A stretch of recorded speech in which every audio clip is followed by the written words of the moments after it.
And we're live here on In Your Head Wrestling Radio. I am the internet icon, the pride of the pilgrims, most honest man in all of podcasting, wearing Kevin Kleinrock's favorite shirt, handsome Jackie Jones, along with my right-hand man, my audio soulmate, and the enforcer of the Hittyverse.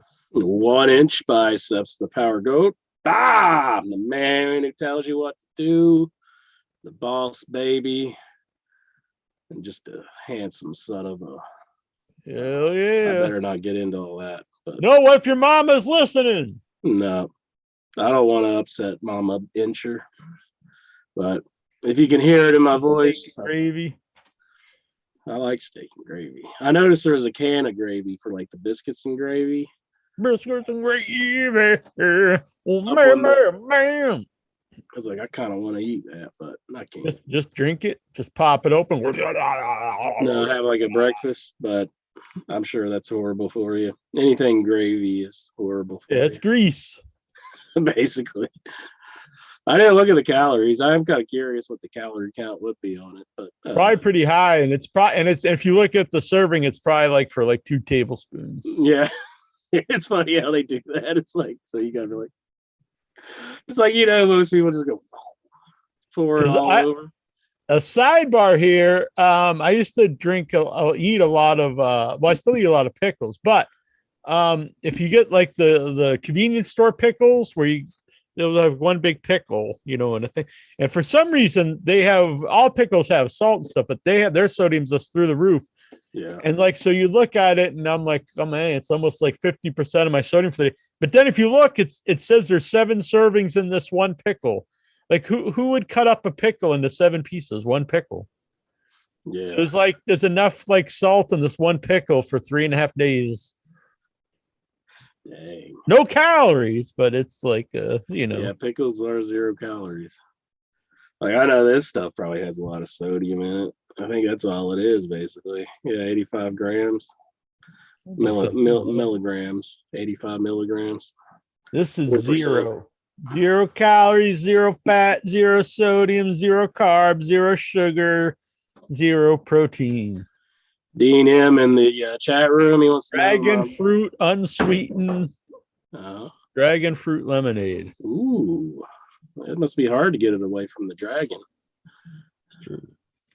Well, who was saying if it's a scary one, like on Dragonheart? Ooh, that dragon's scary on Dragonheart. Dobbs M, Dean M. Is that Dobbs? Which one is Dean M? Yeah, that's fatty boom daddy. He wants to know. Sobs Dean. Sobby Dobby. He wants to know, am I sick? I'm just getting over a cold, so sick in the head. If you hear it, you can probably hear it in my voice. I've been kind of sick, so sick. I may be sneezing and blowing my nose tonight. Just pay no attention. I'll try to mute myself. Should be blowing. Yeah, I'll be nice. I'll be nice. I think everybody knows what you wanted to say anyhow. What? But yeah. Well, we should have wrestling historian, former WWF magazine writer, and the author of Blood and Fire, the unbelievable real life story of wrestling's original Sheik, Brian R. Solomon, on tonight. I'm not sure where he is, but hopefully we get him on here, else we'll bury that bastard. I'm just kidding. Hey. We'd never do that. It sounds like a great book. I mean, even I got to read it. You haven't got to read it? I think it sounds like a pretty cool thing, because I don't really know a whole lot about the original Sheik, but my dad, he claims to have seen the original Sheik. Yeah, I mean, like, I know peripheral things because he's way before my day. Mm-hmm. But it's cool to read a lot of detail, and his career spanned decades, because he started wrestling in the 40s, and then he wrestled until the 90s. Full time up until the 80s, and then he was kind of semi-retired in the 80s, and then he had to come back in FMW and the hardcore stuff in the 90s. It's pretty wild. Now, Mola wasn't with him, was she? Or no. When she was a slave girl, was that like the elephant guy or something like that? Yeah, it was Fred the Elephant Boy or something. I think that's something. No, not Fred the Elephant Boy. That's a totally different dude outside of wrestling. He's a wrestling fan, Yeah. but no, I don't believe that's the same dude. Yeah, really protected his gimmick, total kayfabe. The guy brought fire to wrestling. People bled before him, but he really was. I wonder. I think maybe he was like considered maybe the first hardcore guy because he was really did the blood matches. Probably him and Abdullah. He might have been before Abdullah. Now I think about it. Normally, I think he brought the first guy to bring snakes. Normally, if somebody would say this in our chat room, I would say bullshit.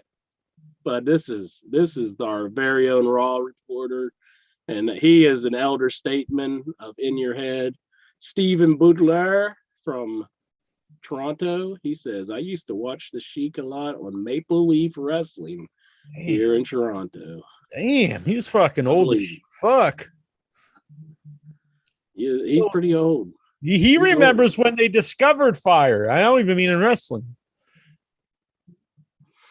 He's ready for a Raw report later tonight. Oh, yeah. So is it the chat? They're like, Raw report! Raw report! Raw report! They're chanting it, throwing rocks at us. They're like, get on with the show. We got to hear about the Raw report. Yeah. But yeah, I have very little memory of actually seeing the Sheik. I saw I Like to Hurt People, the weird pseudo documentary about him that was like an underground VHS hit. I saw that. That was probably the first thing I saw of him. I saw him on a very few occasions, like on NWA as like a manager.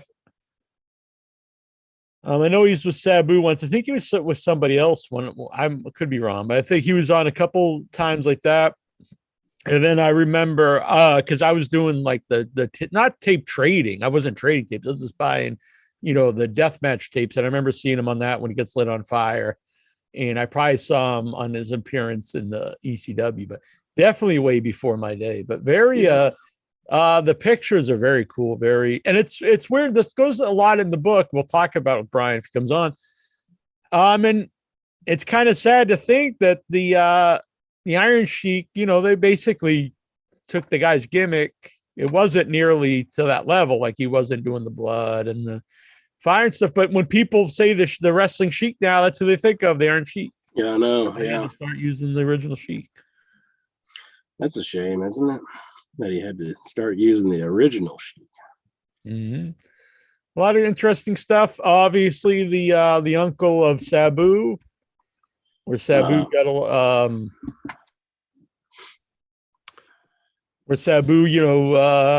it's interesting because that's something I wanted to ask Brian was the Sheik overall positive or negative influence on Sabu? Because he definitely got him his big break, and Sabu got in the door and learned to protect his character. But in the long run, did he, sticking so much to kayfabe that it hurt him? And there's a lot of stuff in the book that it led to Sabu not getting some big money deals at times. Actually, he was offered hundreds of thousands of dollars in WWF in the 90s.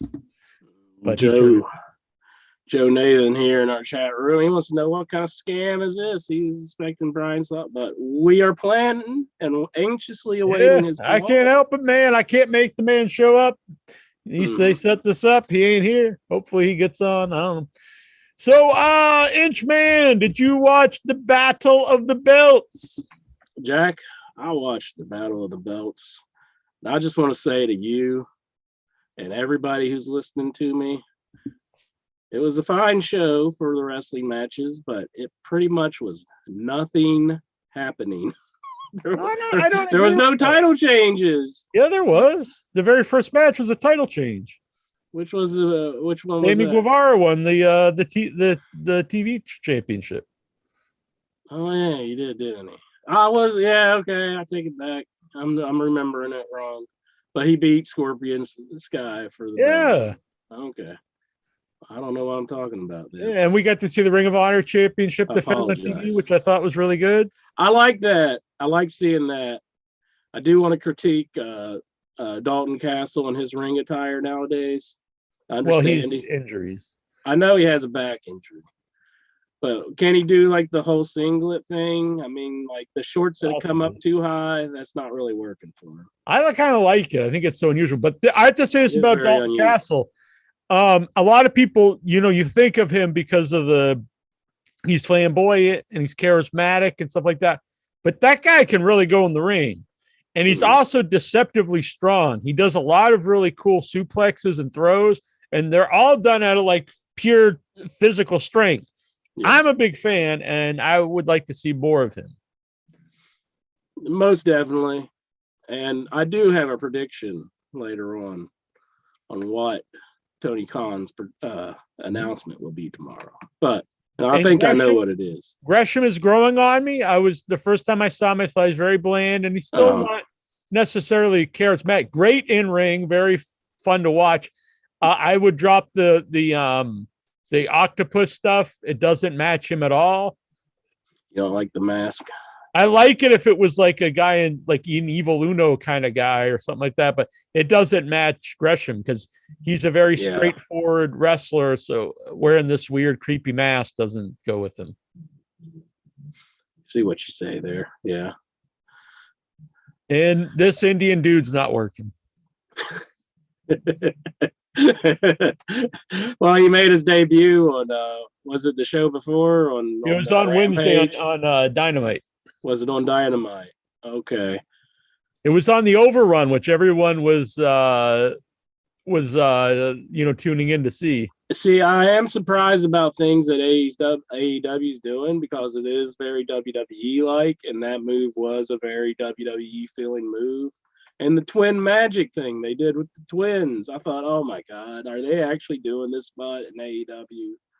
I would expect this from WWE, but not AEW. So there was those two things felt very WWE to me. Very WWE. Yeah, and it's the exact opposite of what fans of AEW want to see. Because when they tune into I don't necessarily mind bringing in a big giant who's really not good. And the idea is kind of it's really old school wrestling. You bring him in, you build them up, you feed him to your big baby face. He gets beat by Samoa Joe. That makes sense. But it's not what this crowd wants to see. So it gets a huge negative reaction, and not a good, like we hate this bad guy. That's like, we don't want to see this. Oh yeah, I'm surprised. And then on Battle of the Belts, he just beat up like every guy. I was like, it was very WWF, or even like later WCW when they would have like Scott Steiner or somebody just destroy all the luchadors, and that kind of stuff really hurts the product and the people, I think. Yeah, so I really question the booking decision with this. Maybe somebody's forcing their hand and they want to see this guy be a big superstar in the company. I don't know. It felt very forced to me. Yeah, I guess they're trying to get into the Indian market. Yeah. He's a former Atlanta Hawks basketball player, I guess, but it's bad. It's bad. Not gonna work. If you just had him out there, maybe as the bodyguard for Sanjay. I actually like Sanjay and Lethal together. I think that's a good pair. They work good. And I'm glad Lethal is their position is like the top heel for Ring of Honor. I like that. And Sanjay actually works well with him. I didn't know if he'd be a good manager, but he's good. And if that guy was just there, maybe just as like he just kind of stood there, maybe. But I don't know. He is real. And I think in modern day, you can't have a giant guy that's so bad. Like used back in the day when people would look over it just because you're so big, but those days are long gone. And especially in AEW or Ring of Honor. I mean, these are companies that people watch because they like to see, actual wrestling and not just big giant dudes. I will say we haven't seen an actual match with the man yet. Yeah, but we got to give him a chance when it actually happens. From what I've seen, it's not looking too good. Well, let's not crap on him already. Let's let him have a chance. I know it's probably going to bite me in the ass, but I'm willing to give him a chance. You never know. He may be like a Braun Strowman who totally sucks at first and then they win you over. It's true. I actually was, I wasn't anti Great Khali at first. I actually got kind of a kick out of him when he first came in and they built him up. But a guy like, but then after he wins the title, then he loses at the Cena. It's like, what do you do with him after that? You know what I mean? Yeah. Then he was just around and like, he just didn't care anymore. So if they build this up and he wrestles Joe for the title and Joe chokes him out, the visual, that's kind of cool. You know what I'm saying? So yeah. I don't know, but right now it's not good. Dean M says, "I love being bit in the ass." So, but I'm the most honest man in podcasting. I'll say this: I've been very anti the old Japanese guy, old man Suzuki. But well, first of all, when I first saw him and the crowd goes nuts, it does add to his aura. I'll have to admit, I like this match, him against Joe. They just chop the shit out of each other. Is it really a match I want to see all the time? Is it technically like good? Are they?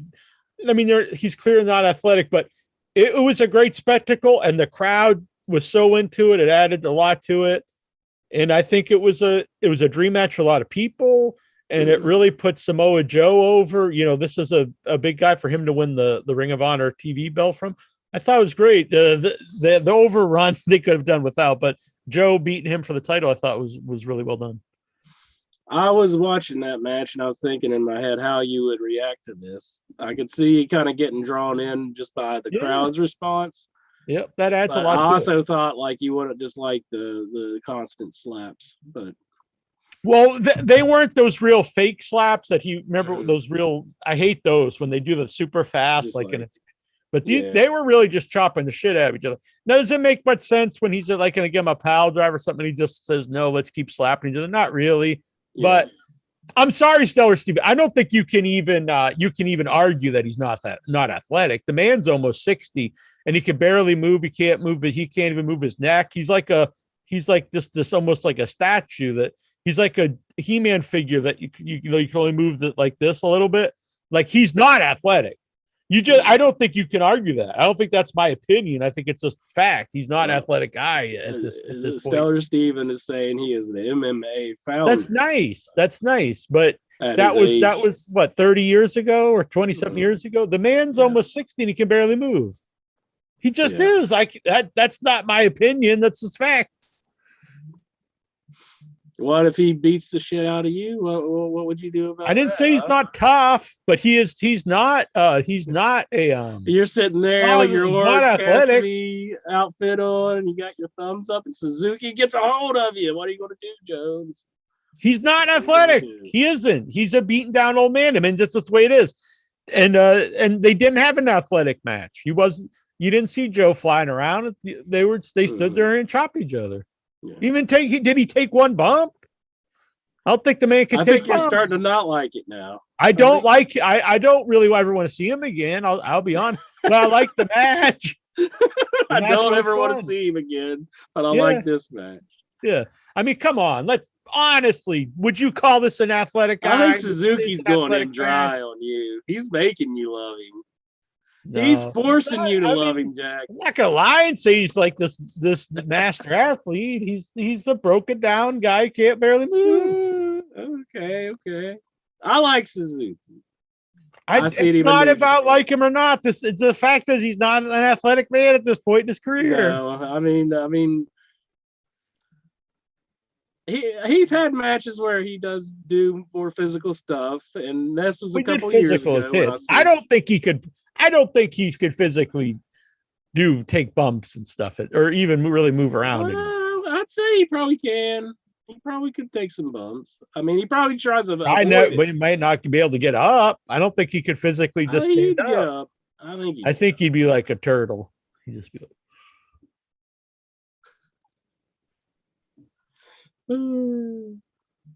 This is your Zack Sabre Jr. That's great. He's a catch wrestler. All this bullshit. That's great. Back when he was 25 or 30. The man's like 58.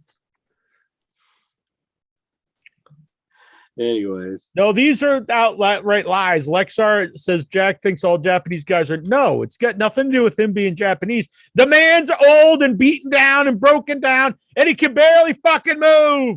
I've got eyes. I can see. He's not athletic. That doesn't mean he sucks or he can't beat people up or he's never done anything athletic or he wasn't an athlete back. That doesn't mean any of that. The man's old and broken down now. Muhammad Ali wasn't athletic in the 90s. He is in the Olympics and former heavyweight champion of the world, but in the 90s, he wasn't athletic.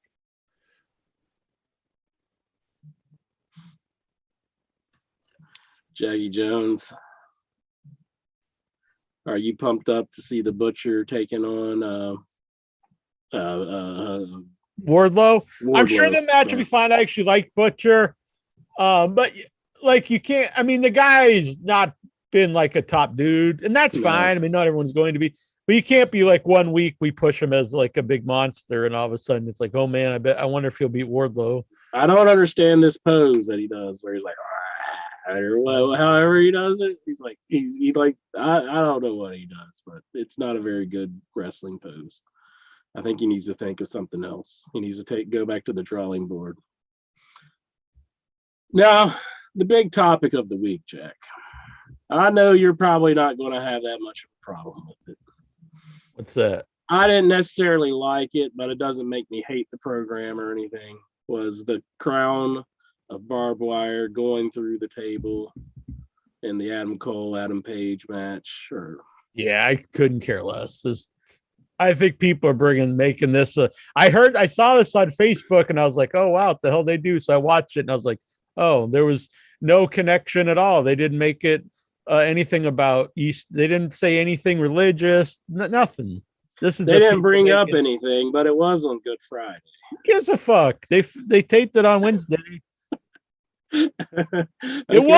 I'm sorry. To me, you're worrying me. People, this when is you say really who gives an F. I mean, come on now, Jack. It was Good Friday. I mean, that's a religious. It's fucking nothing to me.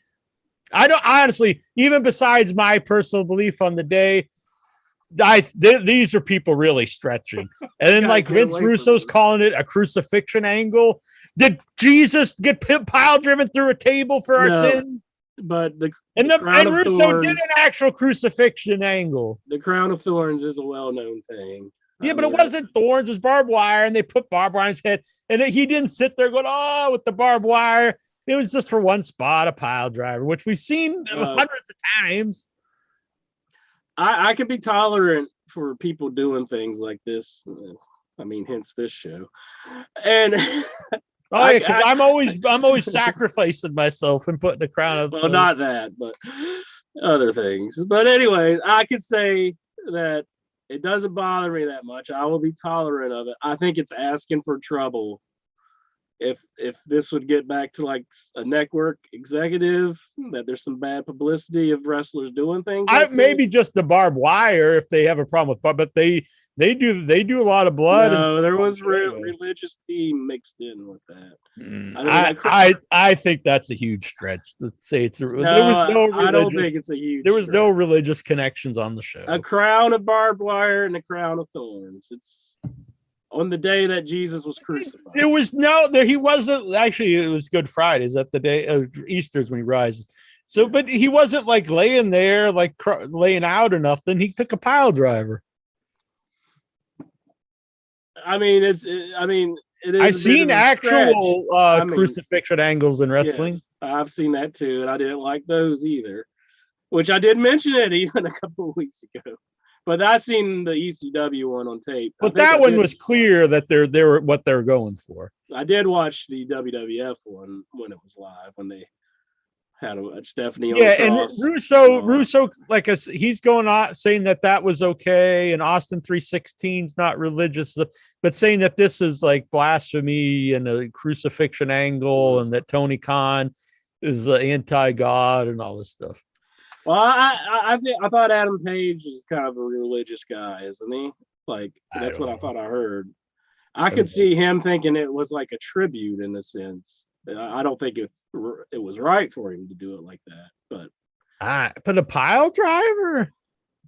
I don't know. I don't understand why they did it though. I just think they should, especially on death match. Yeah, but on Good Friday, I mean, probably shouldn't have done that particular spot. I mean, it kind of draws attention to it that like, hey, these guys are kind of mocking Jesus. I'll say this. I see a lot of, I'm not saying you because you've been against other things, but I see a lot of wrestling fans who go on and on about wrestling is too politically correct and they should do stuff that's more offensive. And then those same people, I won't name names, but they're on our group. We're losing their shit over this. You can't have both ways. I'm not saying you here because you've had problems with other things, but like Vince Russo and then people on our group, you can't demand stuff not be, you don't want political correctness, but then get offended by, the barbed wire on Good Friday. Or be a guy who wrote an actual crucifixion and wrote or had part in Austin 316 and say that's fine and not religious. And he even on Easter he shared out a picture of he has risen and it was Jesus with drug paraphernalia, and he's like, that's fine. It's like, dude, you mean you're just a huge Russo? I have no defense for Russo. I mean, Russo is just a bizarre individual all around. But yeah, do you know what resin is, Jack?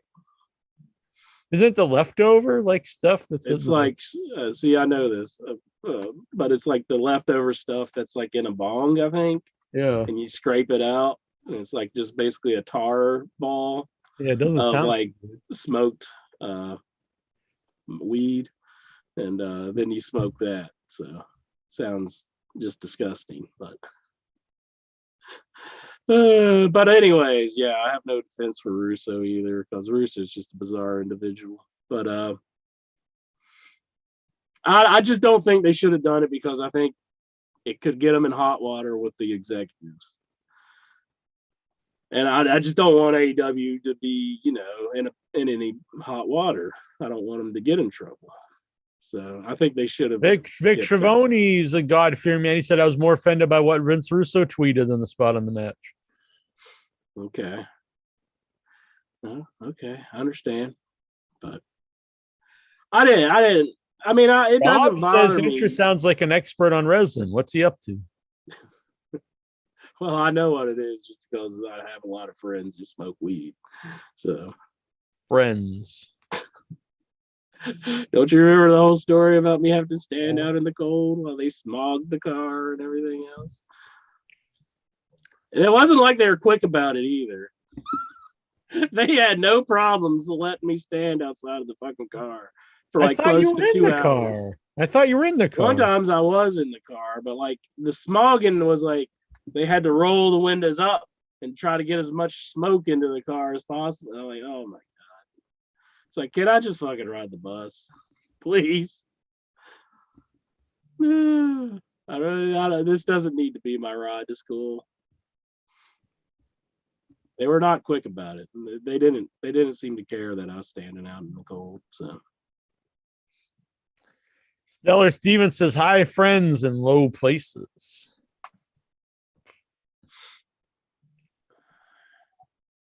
Anyways, Jackie Jones.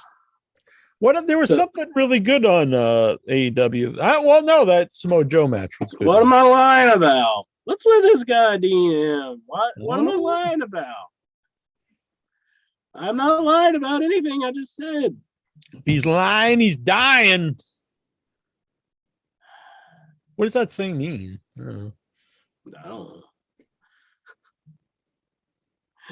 But anyways, I enjoyed all the AEW shows. I did think like I could totally forgot about Sami Zayn. There was one title change. Yeah, they should have flipped around that show though. Either had the Ring of Honor main event, which I see maybe your AEW don't want a main event with Ring of Honor, but then had the Sami Guevara match main event where he wins the title. Because the only match I didn't think was good on that show was the women's match. It started fine, Thunder Rosa and Nyla Jax, Nyla Rose, but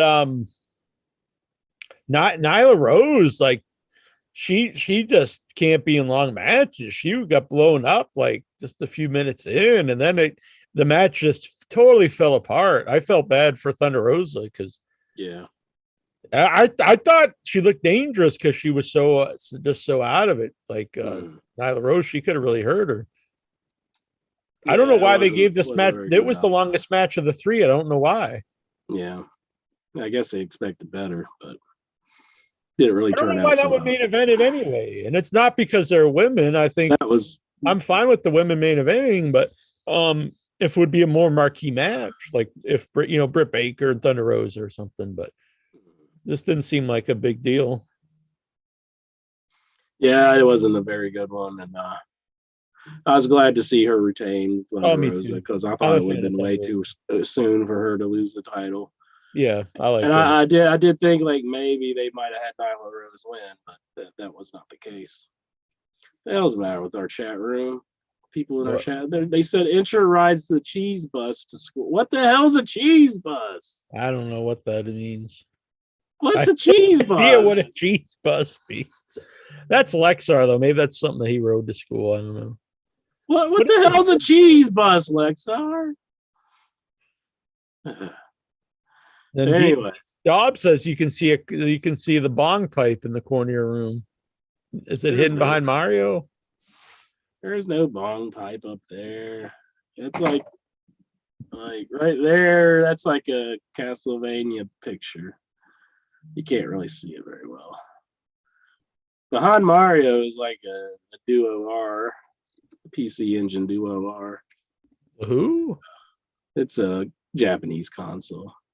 It's in the box. Worth a lot of money, Jack. I just have it Sell it. sitting. Sell that bitch. I probably should sell a lot of crap. Oh, but I enjoyed most of the I'll shows. trade you a Tecmo Bowl for it. No, I don't need a technical. What? How about Duck Hunt? And pass. But I do think the Battle of the Belts could have been better, though. I mean, like Sammy Guevara They flipped winning. the matches around. Yeah, it would have ended it better. Yeah.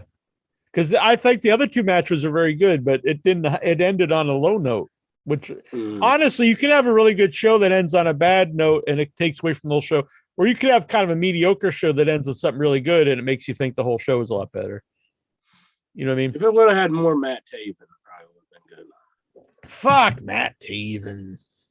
Cheese bus equals the yellow school bus, is what Lexar said. Man. Now Lexar, he should, I think that's kind of a glass house kind of thing going on here. But I just want to show this quick. This is the first Slasher Man arcade, and coming soon will be Wrestleman arcades. Ooh. So I was really happy with this. Oh wow, greasy Kong. You can tell it's greasy because it's dripping all over Kong. It is. So people, if you don't know, this is based off the movie Greasy Strangler, and that's Michael St. Michael there, the Greasy Strangler himself.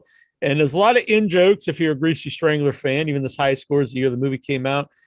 Big Braden, Big B is trying to run up here to save the tourists and bring them the free drinks. The Greasy Kong's throwing down big greasy giant sausages and yelling no free drinks. If you're a fan of the movie, a lot of in jokes and just a cool thing.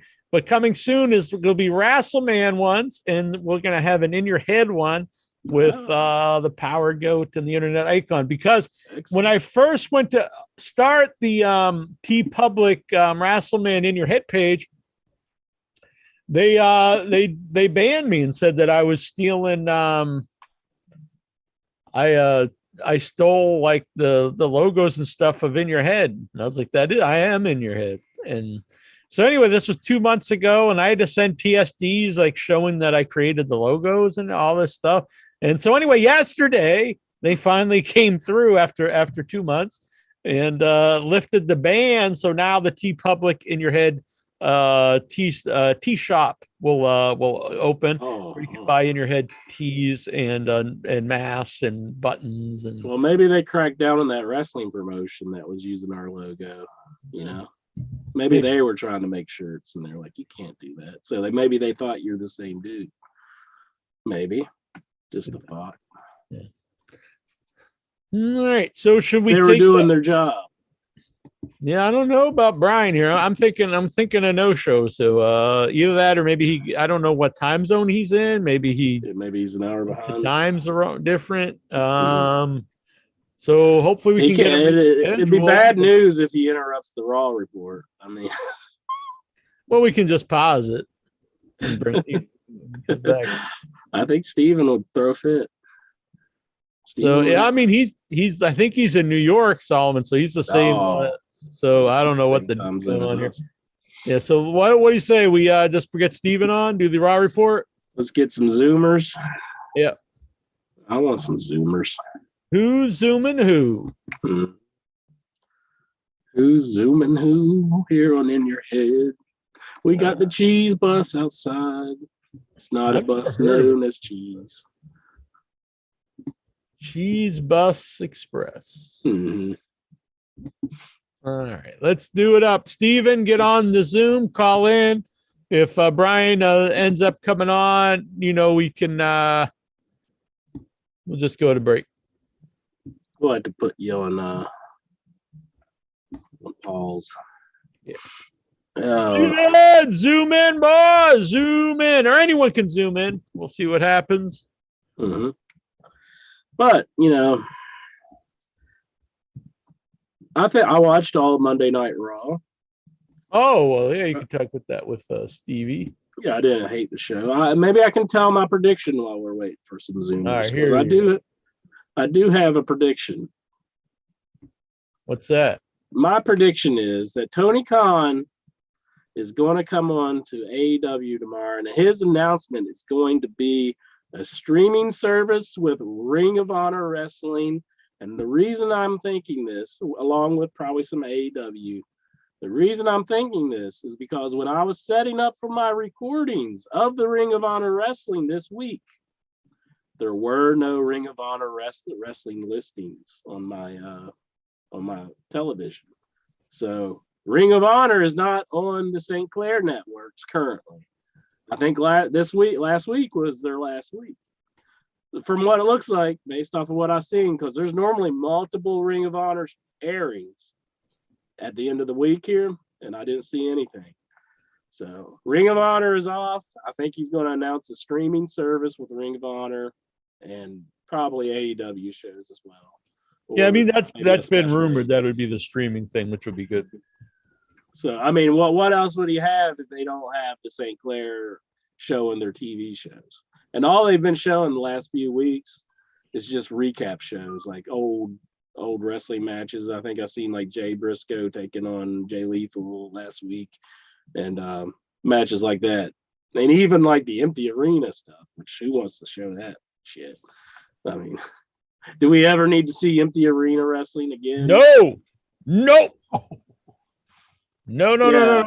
So if you're putting that on a compilation show, nix it. So that is what I think Tony Khan is going to say.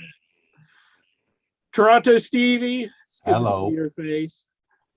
Speaking of Ring of Honor, I think was it Maria Kanellis posted that she was talking to Tony about possibly going to Ring of Honor or returning to Ring of Honor.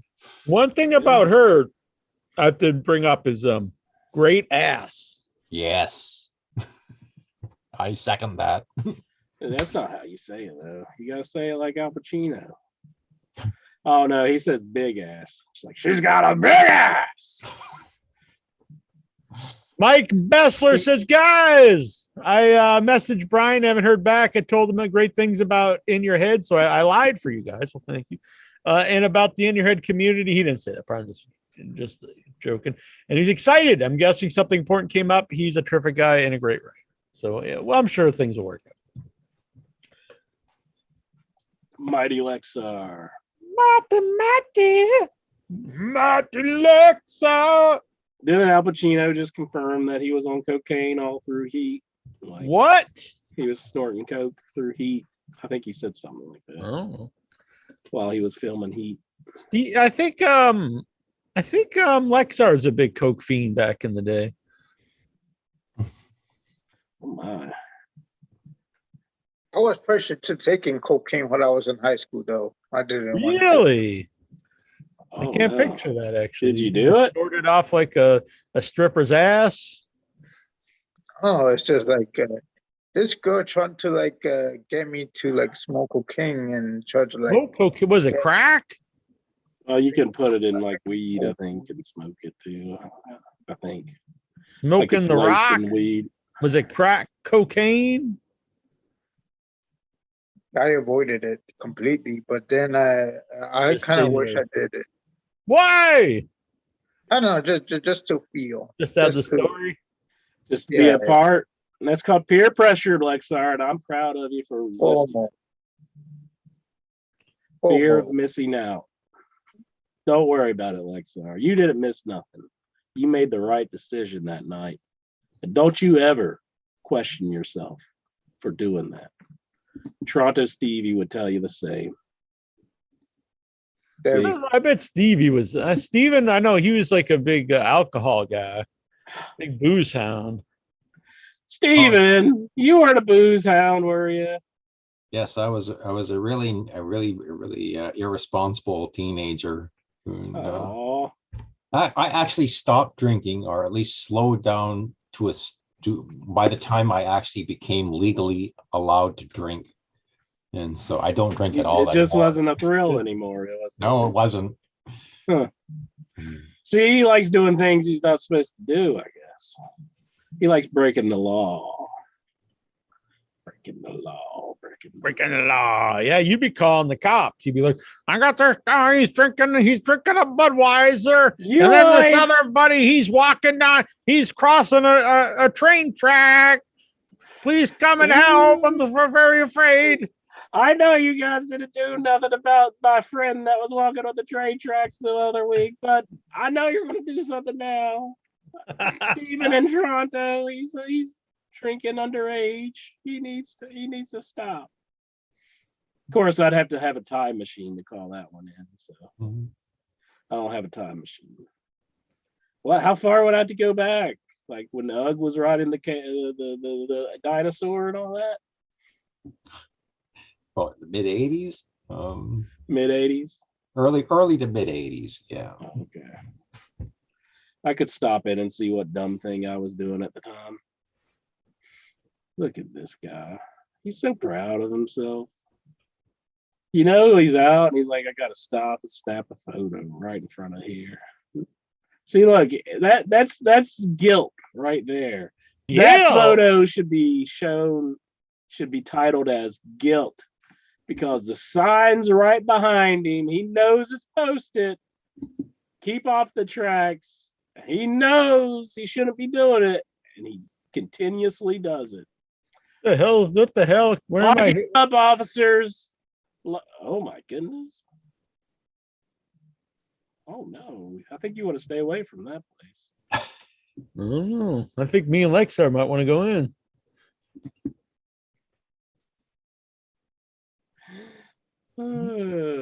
What are you saying about guilt? White guilt? No, I'm saying you know you're guilty in that photo, but you continuously do it no matter what. You can't even claim ignorance. You What if are that picture? 100% Who said I took that picture? guilty of doing wrong. How do you know because someone else didn't because it's take your that hand picture? holding it out right here. Going, doo, doo, doo. You can't see my hand. My hands are in my pockets. Who's up that close taking that picture? My fans follow me around town. They're like, holy shit. Did you refuse autographs? No autographs. This Not is when I'm my- walking. This is my new favorite video. I want to see more of these videos on YouTube. It's celebrities refusing autographs. Oh, It's kind really? of fun to watch. I was watching Harrison Ford. He's like, just one more. Just one more. Everybody line up. Don't just hold them in my face. And then he's like, what the hell do you want me to sign a baseball for? People hold out baseballs. Well, it for is Harrison pretty Ford. He's big. like, that. It's like, that has nothing to do with me. And then like somebody held out a guitar pick guard. And he's like, he was, I think like you and Mark Hamill, he was like, I'm not he's like, no sign, I'm not signing anything. I'll do selfies. If you don't want a selfie, you're not a real fan. And I can understand that. I mean, You ever sign any balls? me? Yeah. No, I didn't sign their balls. You know, he asked Greg the Hammer, and he was like, somebody asked me to sign Their baseball. balls? That Oh, was one of my questions. Like baseball. I think he said somebody asked him. when I was at a convention, a guy asked Sid Haig to sign his ass, his bare ass. Oh God. And he did it. I don't know how much he paid him. And then he was the idea was, I think it was under a tattoo of him on the guy's ass. And then the guy was gonna go and get the signature tattooed. Which I've seen other people do, but not on their ass before. Yeah, couldn't you pick a better spot? I mean, I don't think I'd be happy to know that my signature is on the guy's ass.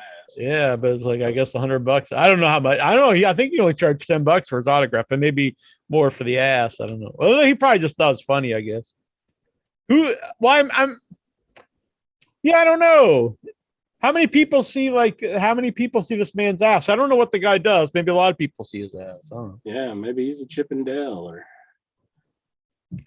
Lexar, when you're at the strip club and you see a nice damsel up there and she's shaking the booty, getting it going, and like on one of the ass cheeks was like Jason Voorhees, and underneath it was signed Kane Hodder. Would that like add anything to would that make you more excited or less? I don't know.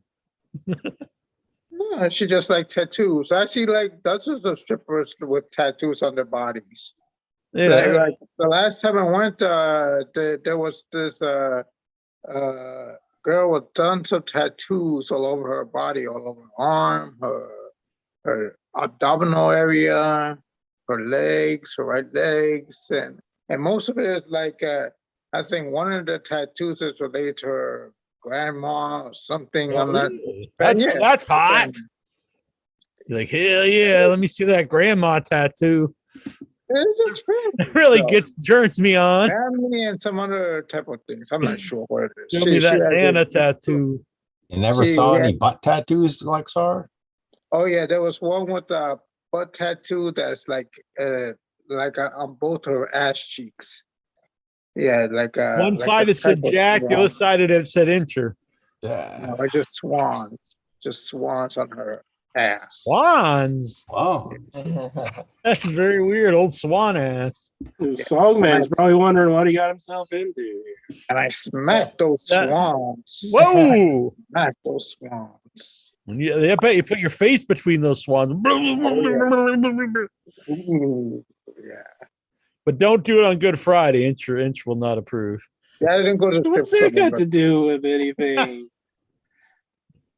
I stay home and watch SmackDown. He's gonna have a crown of ass cheeks on Good Friday. Just stick his head right. Much like the wrestlers who did that, Lexar, if you were to do that, I would think less of you. A little less of you. Just disappointed in you, Lexar. That's all. I don't hate you. Just disappointed. Disappointed. You don't go to strip clubs on Fridays on SmackDowns. He's gotta watch SmackDown. I don't watch the SmackDown. Screw this strip club. They're probably too busy on Friday anyway, aren't they, Lexar? Like it's probably packed to back to back, and you can't hardly get in there without all the other idiots trying to get their lap dances and all that. I mean, you want it when it's a little more tame. Saturday night. Well, Saturday night's probably busy too. Saturday night's all right for fighting. Yeah. Of course, when you go on a Monday, you don't know what girls you're going to be getting. It's like you may have grandma up there on the stage. Friday, kicking it on Friday. Whatever happened to does she still make music? No, I don't think she does. She should sing the anthem at next year's WrestleMania. As bad as that song is, I still maintain there are songs just as bad that are considered great hits. I don't care.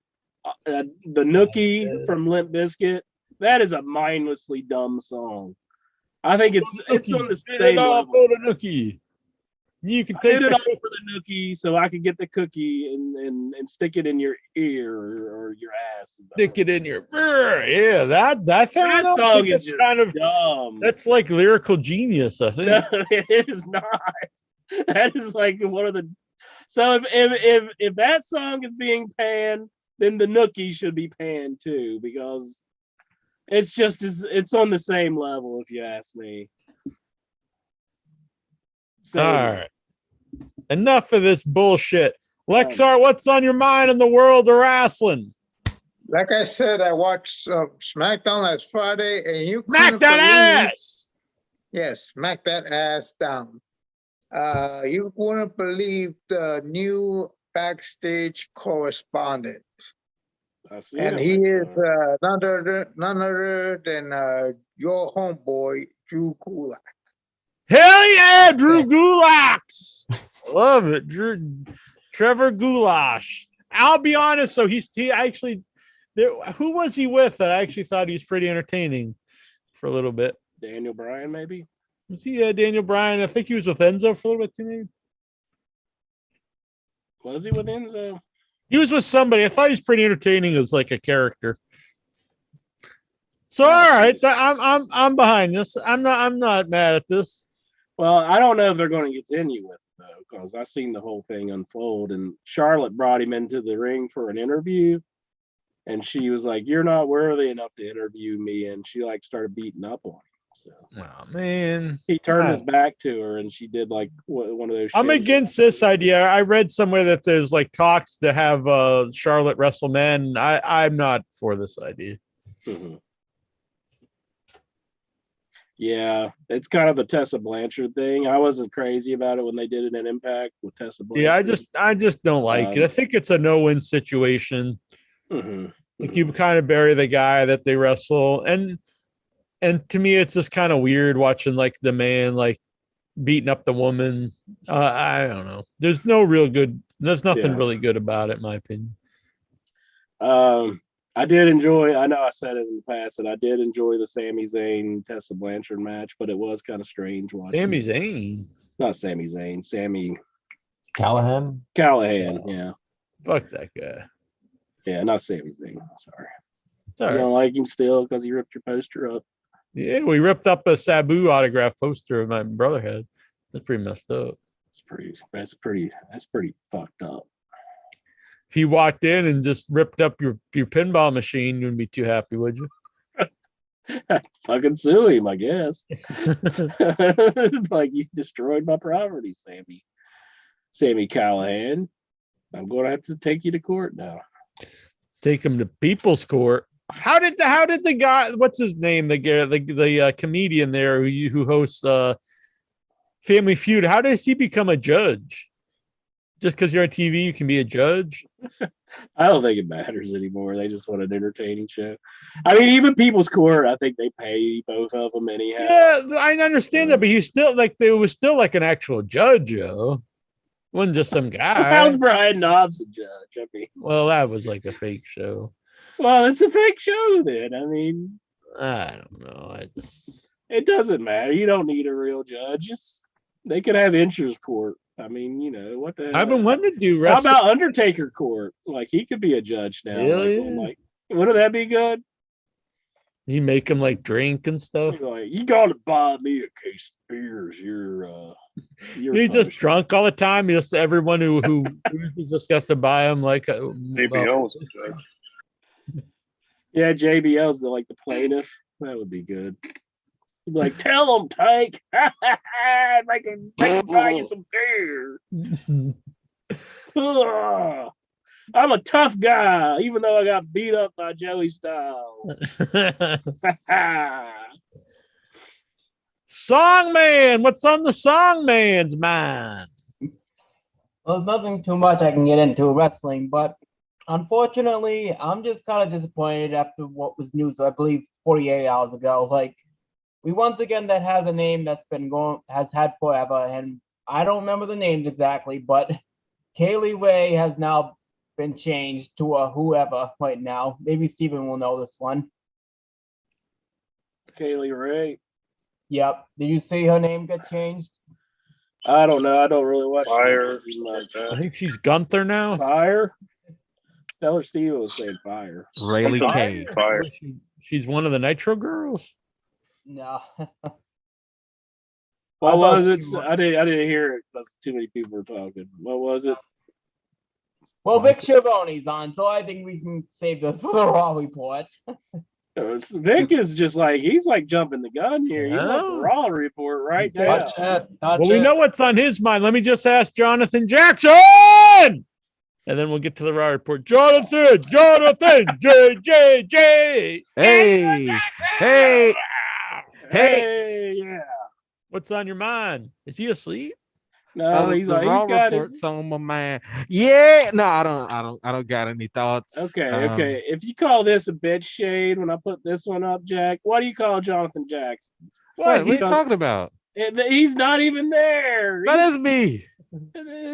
That's cheating. It's just a still of him. What? Just a hologram? No, that's me. Oh, my lighting If this- just.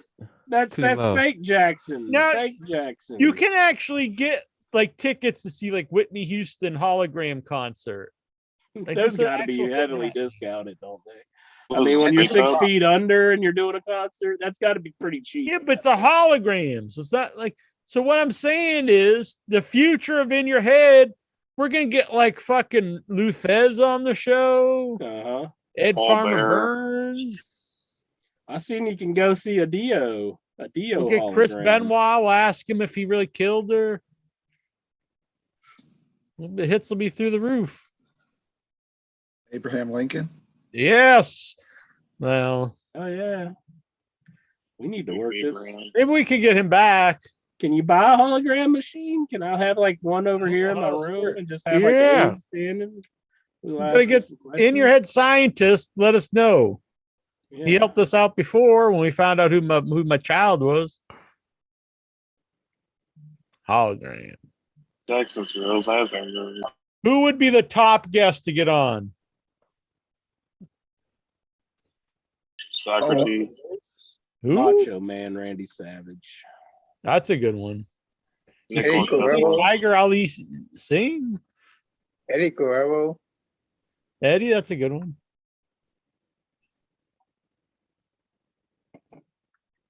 I'd say Old Man Flair, Jesse but he's still Ventura. alive. Jesus, you're wrestling trying to Jay kill a Lee. man off. Minoru Suzuki. He's wrestling Jay Lethal this week. JJ beat me to it. Oh, he don't even speak. Well, hey, maybe we can use the hologram and just make people speak English. That's true. I don't You know. get Show Funaki with them. Fuck these people. We want real guests that people want to hear. Not this bullshit. Simply ravishing Rick. There we go. Rick Rude. That would be good. Rude. Yeah, he's Suzuki isn't real. He's an old man. Just because he's an old man don't mean he's dead. People can talk to him. He's alive. He's living. He's walking around. I feel gaslit right Just now. because he can't move his neck don't mean he's dead. What if we Man's do like alive. what if we do like the new Halloween where they got Donald Pleasance, but it's not Donald Pleasance, it's just Right. a guy with Just a prosthetics on lookalike. his face. What if we Look got at a looking lookalike? conversion. All right. I'm down. I'm down with this. You know, like get some lookalikes on the That show. guy in the chat, he's going to turn us in. He's going to turn us in because he said we're false advertising Brian Solomon. Nothing against Brian Solomon. I'm looking forward to talking to the guy. But if we were going to false advertise to get hits through the roof, it's probably not going to be Brian Solomon. Nothing against him. No. I think we would probably say that. This is a blatant ripoff. He's gonna report us. It's over. Is the Sheik going to come in by hologram? Now too? that would be a guess. That's a good guess, and we'll make him speak. Yes. We're gonna put him in the chair. What was it? The Ring of Fire, and he's gonna have to. We would get the first ever shoot via hologram with the Sheik. Sounds like good stuff. Holograms and fire.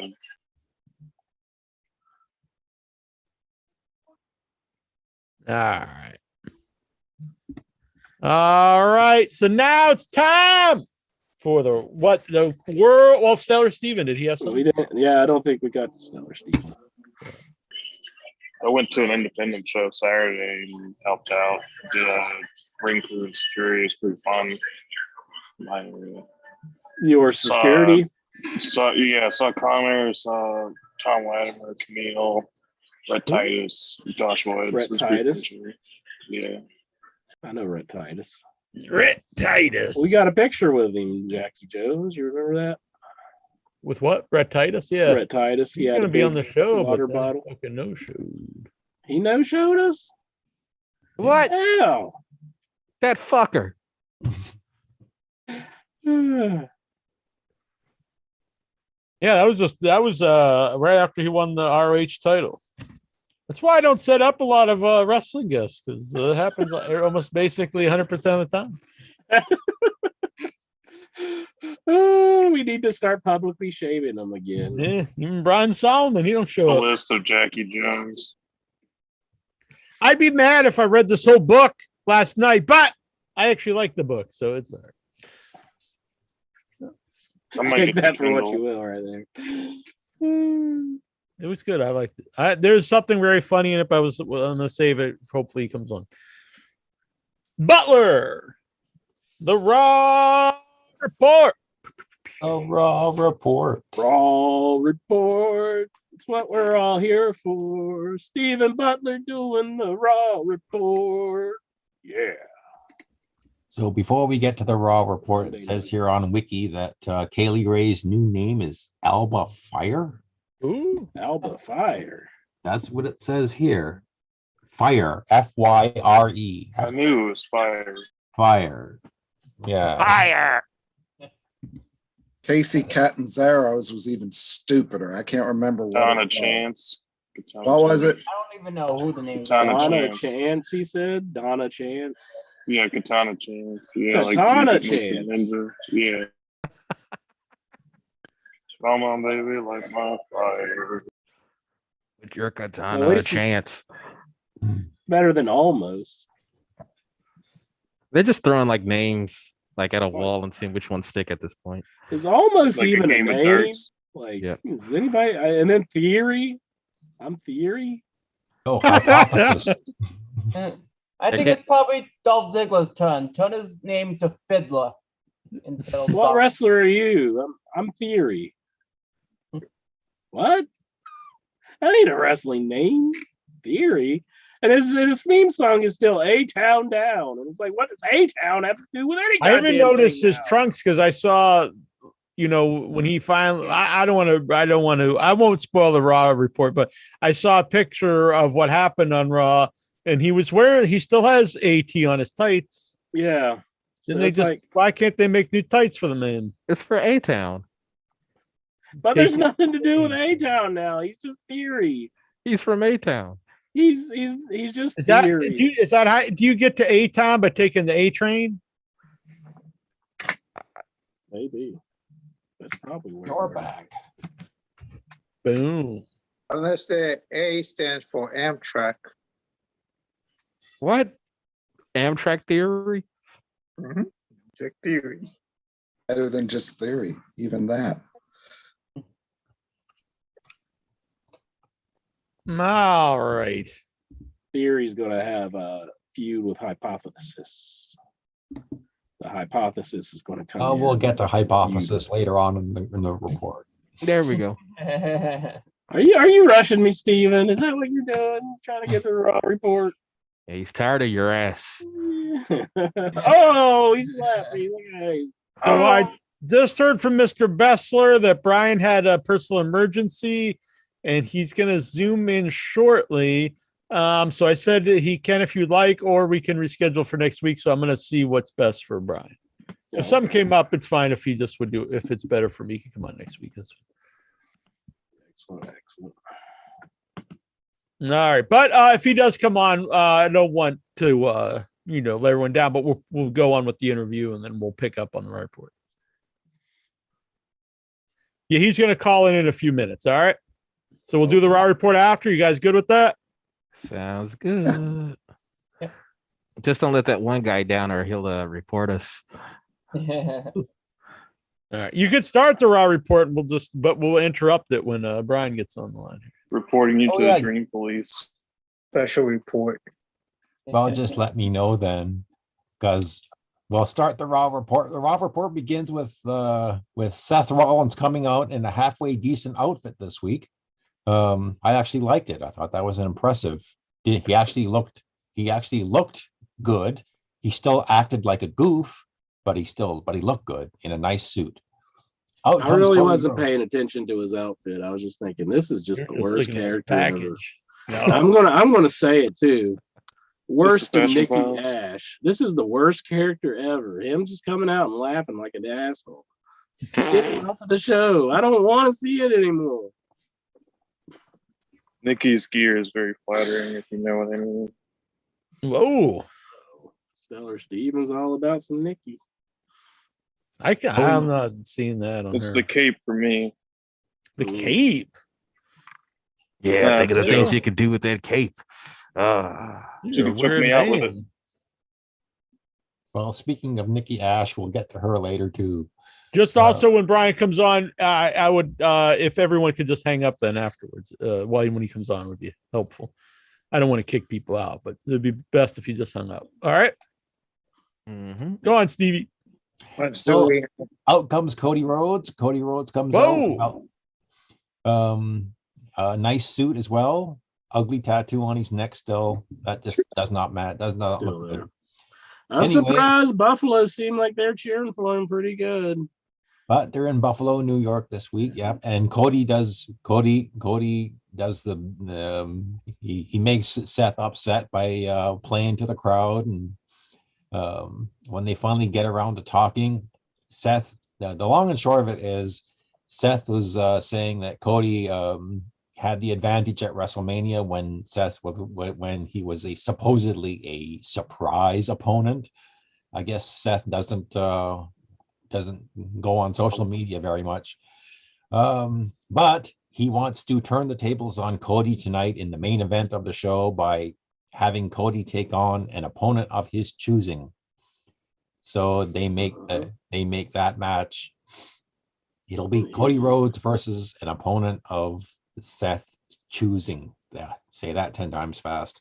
And then he started laughing like an asshole. And he starts laughing like an asshole. And he is an asshole. At least that character is an asshole. And who didn't see this coming?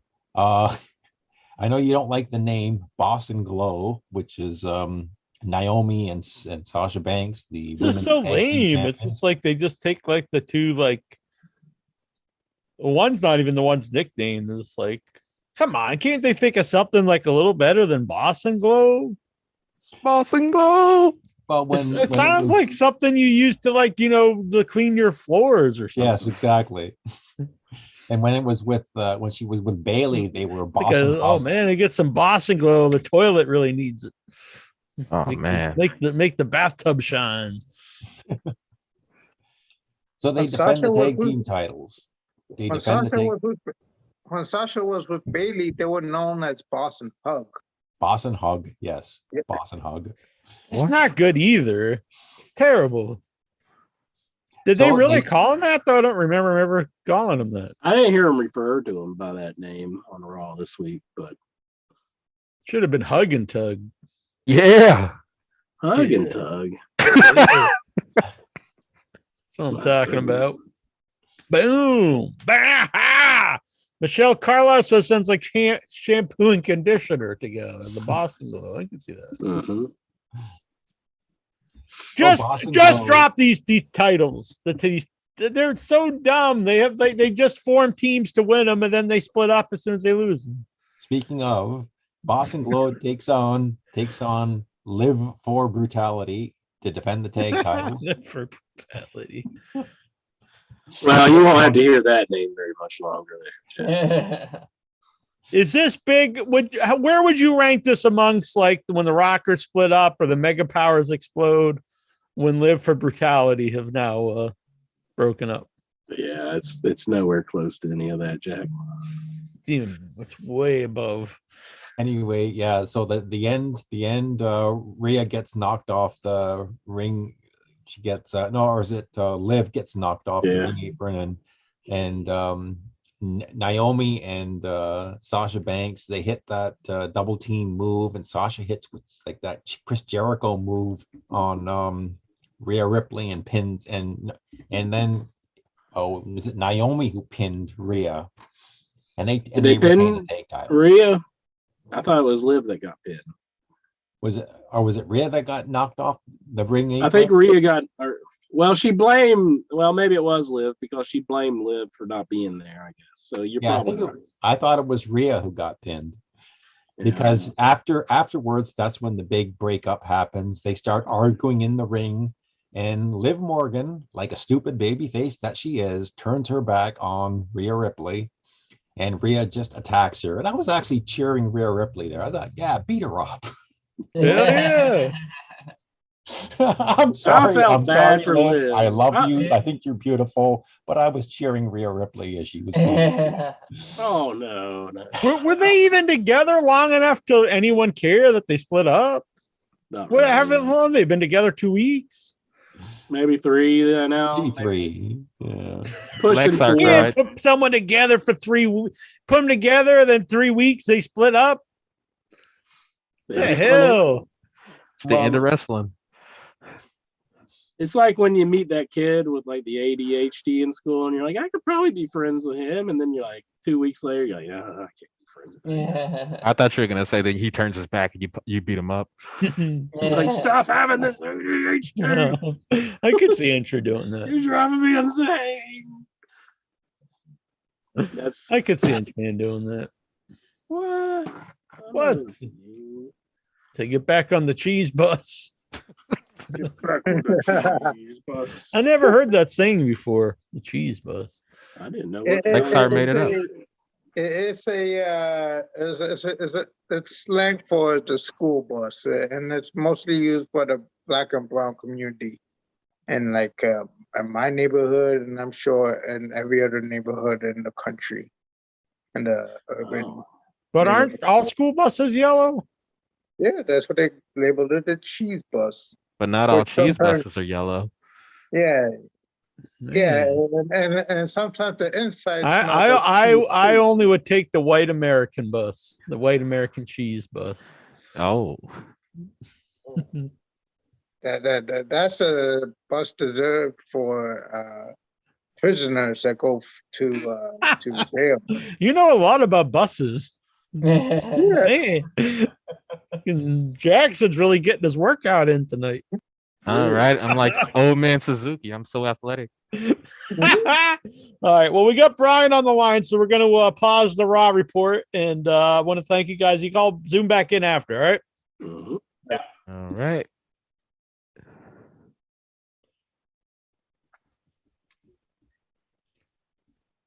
All right.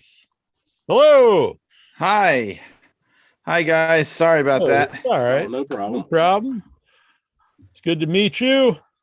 It's good to be on. I'm glad you still had some time for me tonight. It's been a crazy day and a crazy night. I understand. But everything is okay. I should have been recording this whole show, but all the rest for anyone watching, it's been recorded on YouTube. But I'll record this so I can post it separately too. All right. Yeah, I do our intro again, but it just seemed weird after we've been on for an hour. Anyway, we're joined by Brian R. Solomon, the author of I have to read this because it's a very long title. Blood and Fire, the unbelievable real-life story of wrestling's original Sheik. That's right. That's the title. You got it. And you got it, all the words right and everything. That's better than most. I read that perfectly. So. Yeah. Very skillful to read it. Yeah. You'd be surprised. Excellent book. Thank you. And I mentioned earlier on the show, like I saw just glimpses of the Sheik. You know, I started watching wrestling in, I guess, the mid 80s, probably early mid 80s. So like it was very little that I ever see of him. I did see him in Japan when he's doing the deathmatch stuff. Right. So when was the first time that you actually saw them? When was the first time you knew about the Sheik? Well, I knew about him because, you know, when I started really getting into wrestling, it was probably around the same time as you or maybe a little after. And so he was still around, but he wasn't really a big star anymore. He had kind of fallen off the map. And especially this is even before the Japanese, the FMW stuff. So I first learned about him from wrestling magazines because they were still mentioning him, you know, when they were doing historical stuff or comparing that's him probably to where other I would people. see him once in a while because he's a Right. very cool looking guy. You'd see him pop up and stuff. I will never forget there was an issue of, and I've talked about this before, but it was the 25th anniversary of the Wrestler magazine, right? Remember that magazine, the Wrestler? And they had a picture in there that they ran of, it was the referee Red Shoes Dugan from Los Angeles, and the Sheik had burned him supposedly in a match out there. And they had a picture of the referee's face, just all, you know, I don't know how they did it, but it was all like burnt up looking. And as a kid, as a teenager, I was just completely fascinated. Like, I don't understand. I thought wrestling is not real. How is this possible? What happened to this man? And that was the beginning, like right there. I was like, what's the deal with this Sheik guy? And I just wanted to learn more and more, you know, as I got older about him. And that's, you know, obviously way before the internet. So like, how do you, at that time, how do you even like find out more about him besides just seeing stuff in the magazines? Well, you know, in the 90s, it really was just from magazines.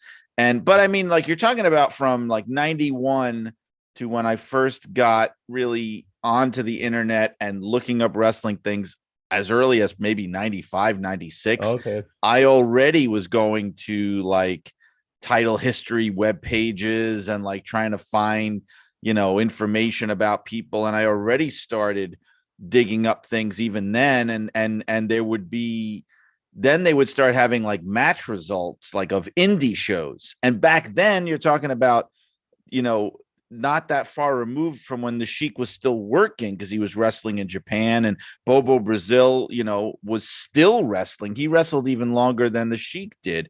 He was still wrestling in like 97, 98, like right on some of those old PWI 500s. Yeah, like right before, you know, he died, and I think in 98, but he wrestled right up to the end of his life. And so I would see his name, and then they would mention the Sheik whenever his name was mentioned. And so it just kind of kept it alive in my head, you know, and then of course Sabu came along, and he was like the guy that continued the Sheik's legacy in modern wrestling. Mm-hmm. So when did the idea to write the book come about? Was it something you always wanted to do at some point? I had been thinking about doing a wrestling biography because I did two other wrestling books. One was called WWE Legends, which I wrote when I worked at WWE, which was like, you know, a reference book. And then I did one called Pro Wrestling FAQ, which was another reference book. But when I was doing that, I was researching all these people and writing profiles of them. And so when I got to thinking years later, like, you know what?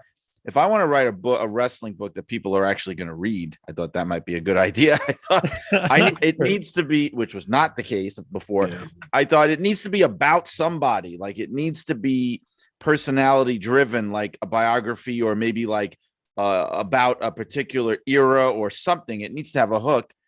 And the Sheik popped into my head again because of that early fascination, and because no one had ever done a book about him. And I was like, how is this possible? Terry Funk's had a book. Dusty Rhodes has had a book. You know, Bruno Sammartino had a book. Everyone you could think of that was that big had a book.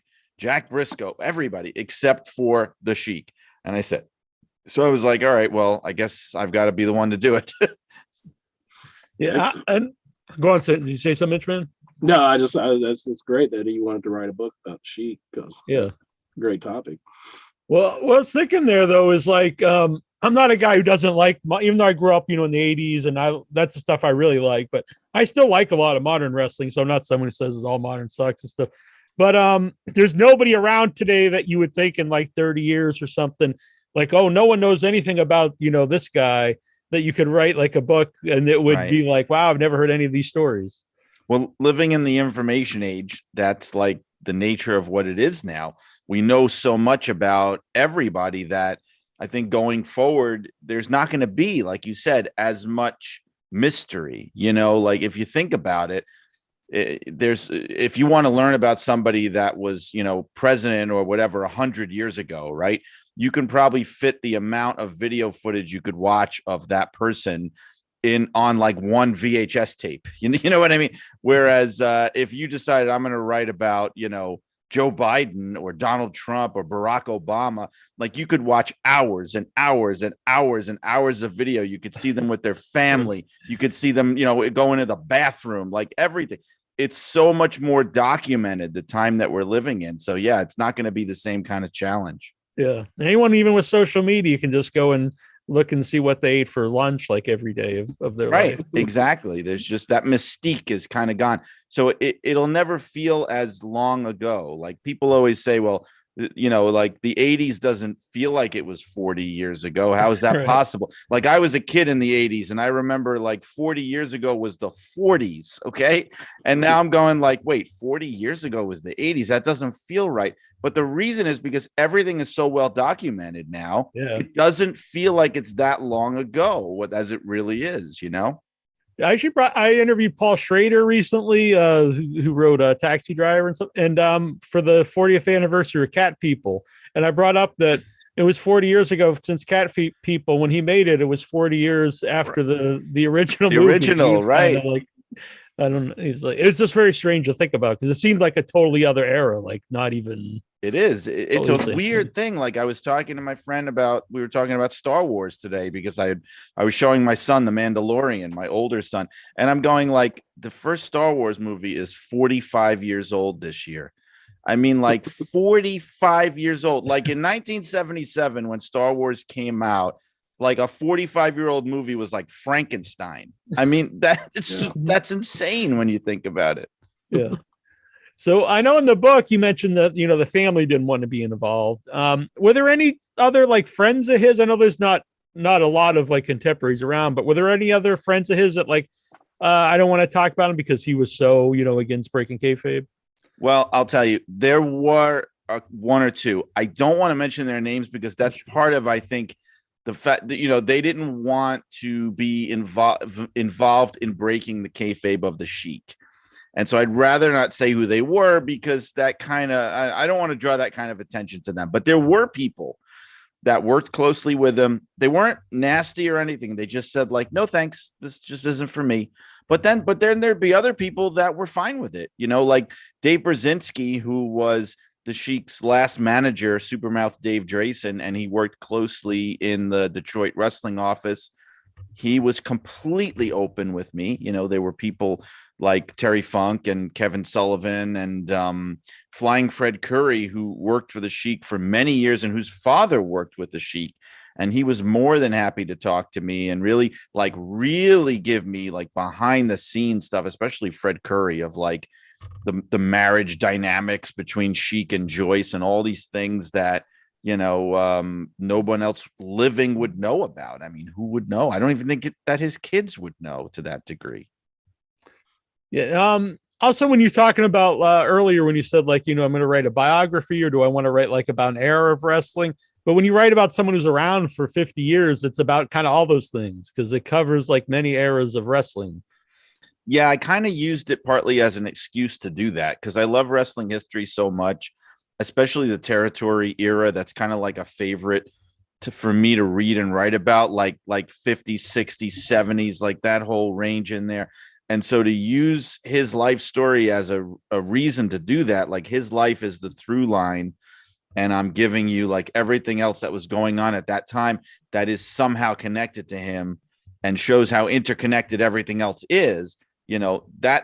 That to me is telling a bigger story. And it also is partly because there's only so much you can know about this man. So I felt like broadening the picture a little bit would make it a more interesting story because it could fill in the blanks. If I'm like, well, I don't really know, there's no way to know too much of what was happening in his personal life at this exact moment. But if I could look at what was happening all around the wrestling business, it gives me an idea maybe of like what his life was like in that moment. How much footage of big time wrestling like exists? Is there like a library of that? It's a big mystery because everybody likes to talk about wrestling footage libraries, especially when WWE went on that whole, thing, which they've kind of stopped of buying up all these video libraries. There's not a lot. And the reasons are not totally known. Like when Sheik was alive, apparently he took a bunch of master tapes and he sold them to a videotape distributor. Back in the day, they were called P&M Video. They were pretty well known. They would do like old cartoons, like public domain movies, and they were actually run by Pedro Martinez, who had been a wrestling promoter too and a friend of the Sheik. And he sold them like basically as much giant like master tapes as he could fit in the trunk of his car, and he drove it down to Florida. And that footage, if you ever go on YouTube or on any kind of wrestling streaming site or whatever kind of clandestine hard drive you may have access to or whatever, that's the stuff you're going to see, is the stuff that he sold to P&M Video. And it's not a lot. It's a handful of shows.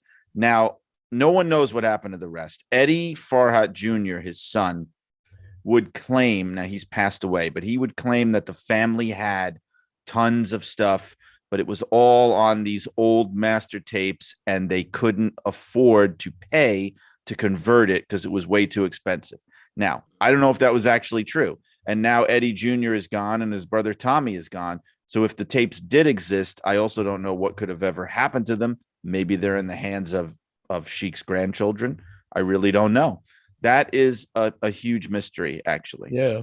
Because it's kind of come up again about the libraries with like the rumor that Tony Khan could be starting a streaming site. Because I know Meltzer's talking about what's actually left out there. Like, I didn't know that the ECW house shows was this actually a separate library. Like WWE doesn't own that. That he said that was one of the things that's still out there. But it'd be interesting if there was actually something out there that they could get.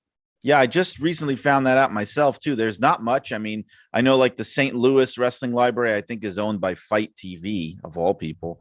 And there's a few. I mean, there's like a few out there, but the handful of Detroit stuff, Southeastern maybe. But the thing about it is, whatever's left, most of it is not even really owned by anybody. Like who even could be said to own that Sheik footage that he sold in like 1990? Like who the heck? I don't think anybody owns it, because even P&M Video is out of business. They've been out of business for years. So it could be anybody's ball game, you know?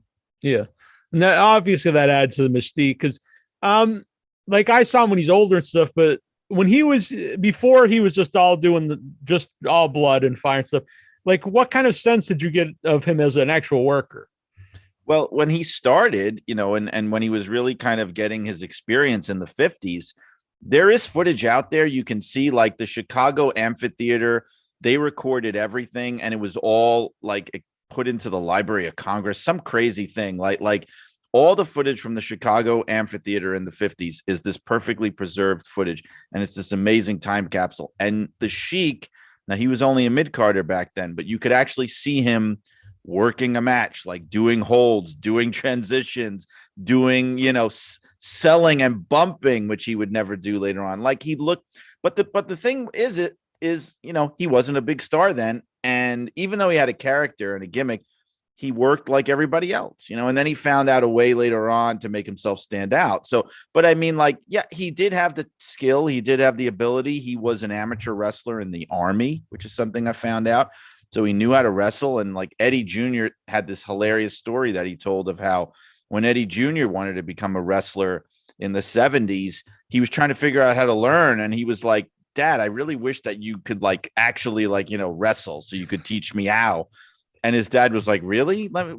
Come to the gym. Let me show you a few things. And apparently he knew how to do everything. And Eddie Jr. was like, I don't understand. Like, if you could do all that, why do you not do that? And he was like, I don't have to. That's just not my thing. Like, I don't do that. I know how to do that if I had to, but I don't have to do that, you know? So he just learned the formula that worked for him. Yeah.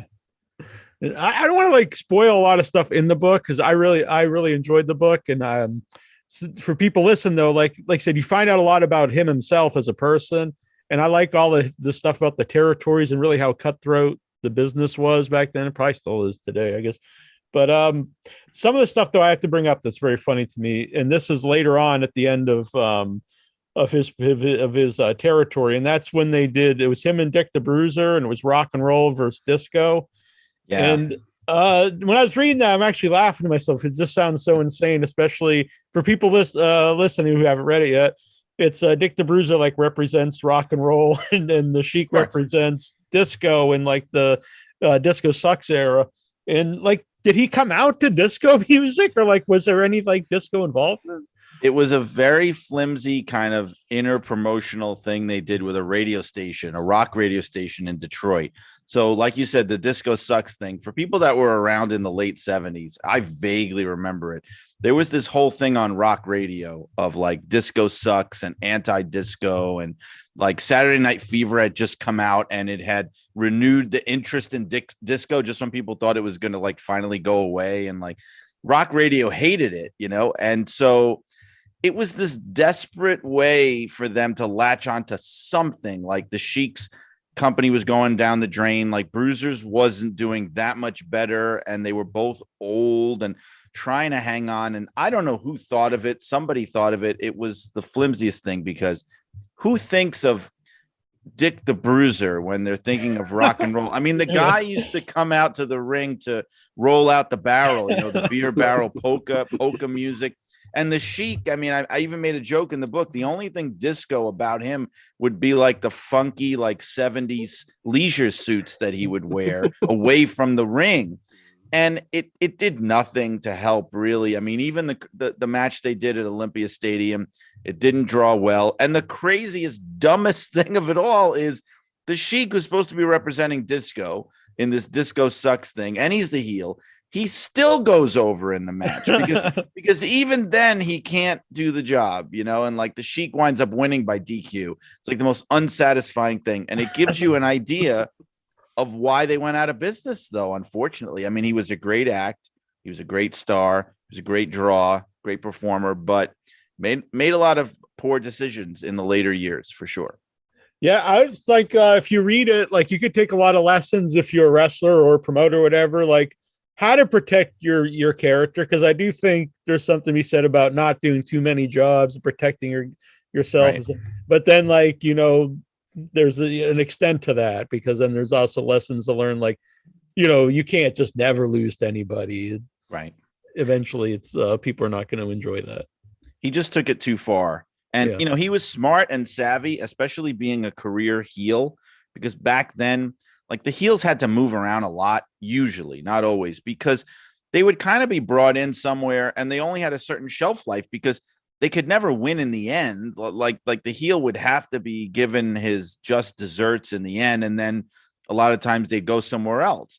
But with him, he didn't want to do that. Like he wanted to stick around places, and especially in Detroit and Toronto. And so in order to do that, he couldn't lose his heat. Like he could never really get convincingly and thoroughly beaten. And in the earlier years, it's actually impressive how long he could keep that going and still maintain the heat, all through most of the 60s into the early 70s. I mean, like he really did keep it going, but then, it catches up, and eventually he got to the point, like if you saw in the book, when he's in Toronto in the Maple Leaf Gardens and he beats Andre the Giant, that's when people are like, all right, come on now, enough, please. No one could believe that, Yeah. Well, so I think that's just kind of basic storytelling too, is if you're reading a book or watch a movie, anything, like you eventually want the hero to win, or the bad guy to, get his comeuppance. You can't just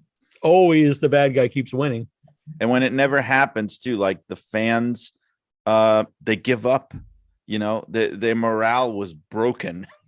They wanted this guy to lose so badly. He never lost. They would always have a new baby face come in, or like a heel. If a heel got really hot, the Sheik would turn him, and so that he didn't get hotter than him. And then they do the baby face thing. And then the baby face would lose, there wasn't even like, and eventually people just lost interest. Like, oh, I'm not going to get anything out of this. This guy never loses, he took the formula, which I think he did from working for Vince Sr. He took the formula that Vince Sr. was doing with Bruno, except he missed what the reason it worked with Bruno was that everybody wanted Bruno to win. So when he won all the time, that's what people wanted. But when the Sheik won all the time, it was the exact opposite of what the fans wanted. So eventually they lose patience. You said he had a brief babyface run in the book. Did he change his style at all when he was the babyface? Not at all. He was like, I'm trying to think. There are examples though of guys that do that where it's like they're a heel, they turn face, but they're still a complete. In a way, heel. sometimes that works better because I think sometimes if they turn a heel that's over into a babyface, Right. although I guess the difference is maybe he wasn't like getting cheered as the heel. Right. And I mean, Like I guess, Steve Austin really didn't change at all when he became a babyface, but people really just wanted to cheer him. right. So like Steve Austin or even The Rock, like they're an example of a heel who will turn not based on their behavior changing, but based on who they're going against. Yeah. You know what I mean? So like if you're going against people that the fans hate, then they'll like you. But, you know, so they're not the kind of heel where their whole persona changes. And the Yeah. Sheik was the same way. The way they did his turn was his manager did it. His manager, Eddie Creechman, threw in the towel on him in a match. And the Sheik lost his U.S. title. And then the manager revealed that he was really with the other guy, Ox Baker. And so now he was managing Ox Baker. And so it was a setup. So this actually made the Sheik out to be the victim. So he wound up going face, but he was still throwing fireballs, stabbing people with pencils, screaming and gibberish in interviews, like the same exact thing, except now he was going after the people that people hated. So it just made him, but it really didn't work. It was really weird. It's weird if you watch, there is footage and the crowd is chanting Sheik, Sheik, Sheik. It's very strange. Very strange.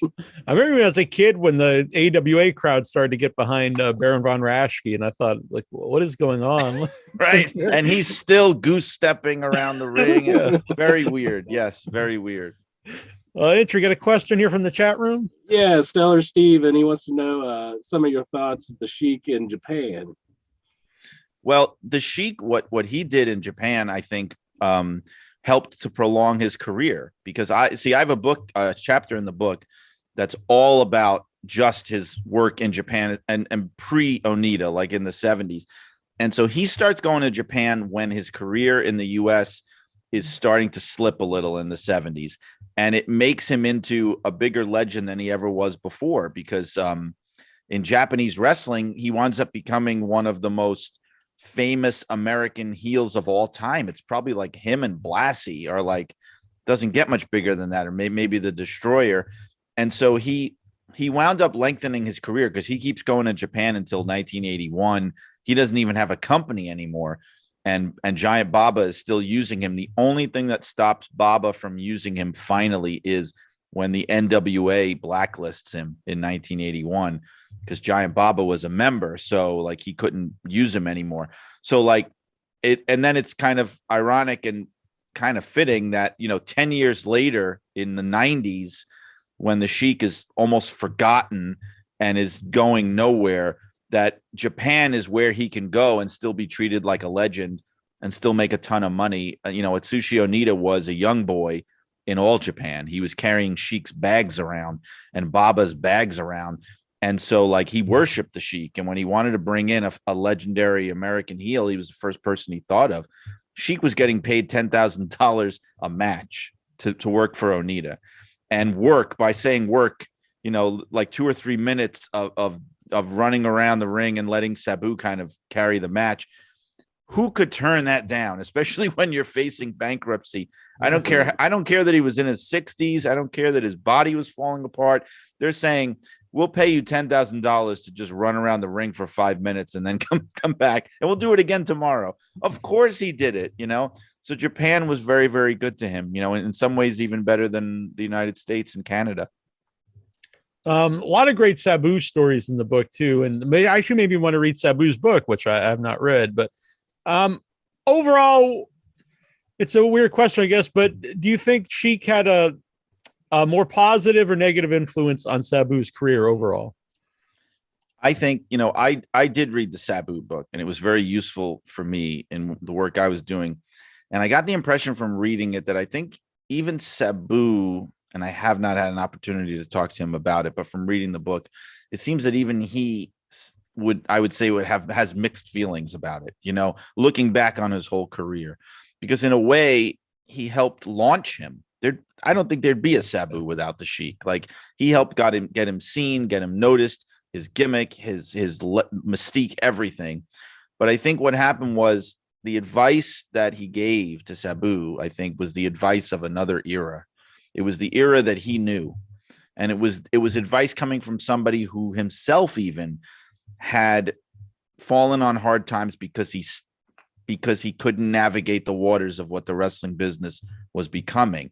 And so by Sabu clinging so hard to kayfabe and to the point where, like, he's telling Vince McMahon, who wants to make him the face of the new ECW, oh, but I can't talk in promos, like, even Sabu, I think, looks back and says, well, I probably could have played ball a little bit more there. And even the stuff he got from Sheik about never trusting anybody and constantly being suspicious and constantly quibbling over money, those things can serve you well in the business, but not, again, if you take it too far, and if you have to adapt to the times. And I think that, Sabu doesn't get the credit he deserves for being one of the most influential guys of the last 30 years by far. And I think that opinion is even more held strongly within the business, even than among fans. And he deserves more credit. He deserves more of a spotlight. He deserves more money, everything. And I just think that if he had, again, made some different decisions and maybe not listened as much to his uncle, it might have actually been better for him. Yeah, I remember, I think it was around 94 or around those times. I remember he was high ranked, in the Observer Awards as best wrestler. And, and it's weird because a lot of, if you weren't around when ECW was really starting to get big, and you just look back on it, it doesn't necessarily hold up, or it's weird because you saw everyone who was influenced by that later on doing it really more smoothly, I guess, a lot of the stuff. And then you look at that and it's weird. But if you actually were watching at the time, it's a totally different experience. Yeah, because he was the first guy to regularly use tables, as a regular part of his whole act, and all these elaborate table spots and things. So, yeah, I mean, I think people that came after him probably perfected it even more but he was the first, but I mean, it's easy to forget that, like you said, I mean, Paul Heyman looked at him as something very, very special and somebody who was crucial to building ECW. The way he showcased Sabu was the way that Vince McMahon showcased The Undertaker, or before that, even Andre the Giant, of just this very unique, special attraction. Even if he's not world champion, he's still the coolest thing in the company. There's just something about him. He's the transcendent star of my company. That's what he was supposed to be. And, if that trajectory had continued, he would easily be considered one of the top stars of the last 20, 30 years, instead of just one of the top influences, Yeah. We got a question in the chat room about Sabu. Stellar Steven wants to know, was Sabu indifferent about the book? Well,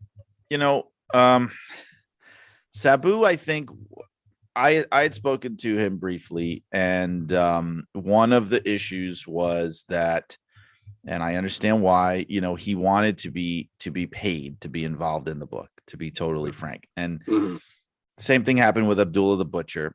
And it's just it's not the way that a project like this works. It's definitely not the way ECW press works. They weren't going to pay anyone for interviews, not even the Sheik's own children.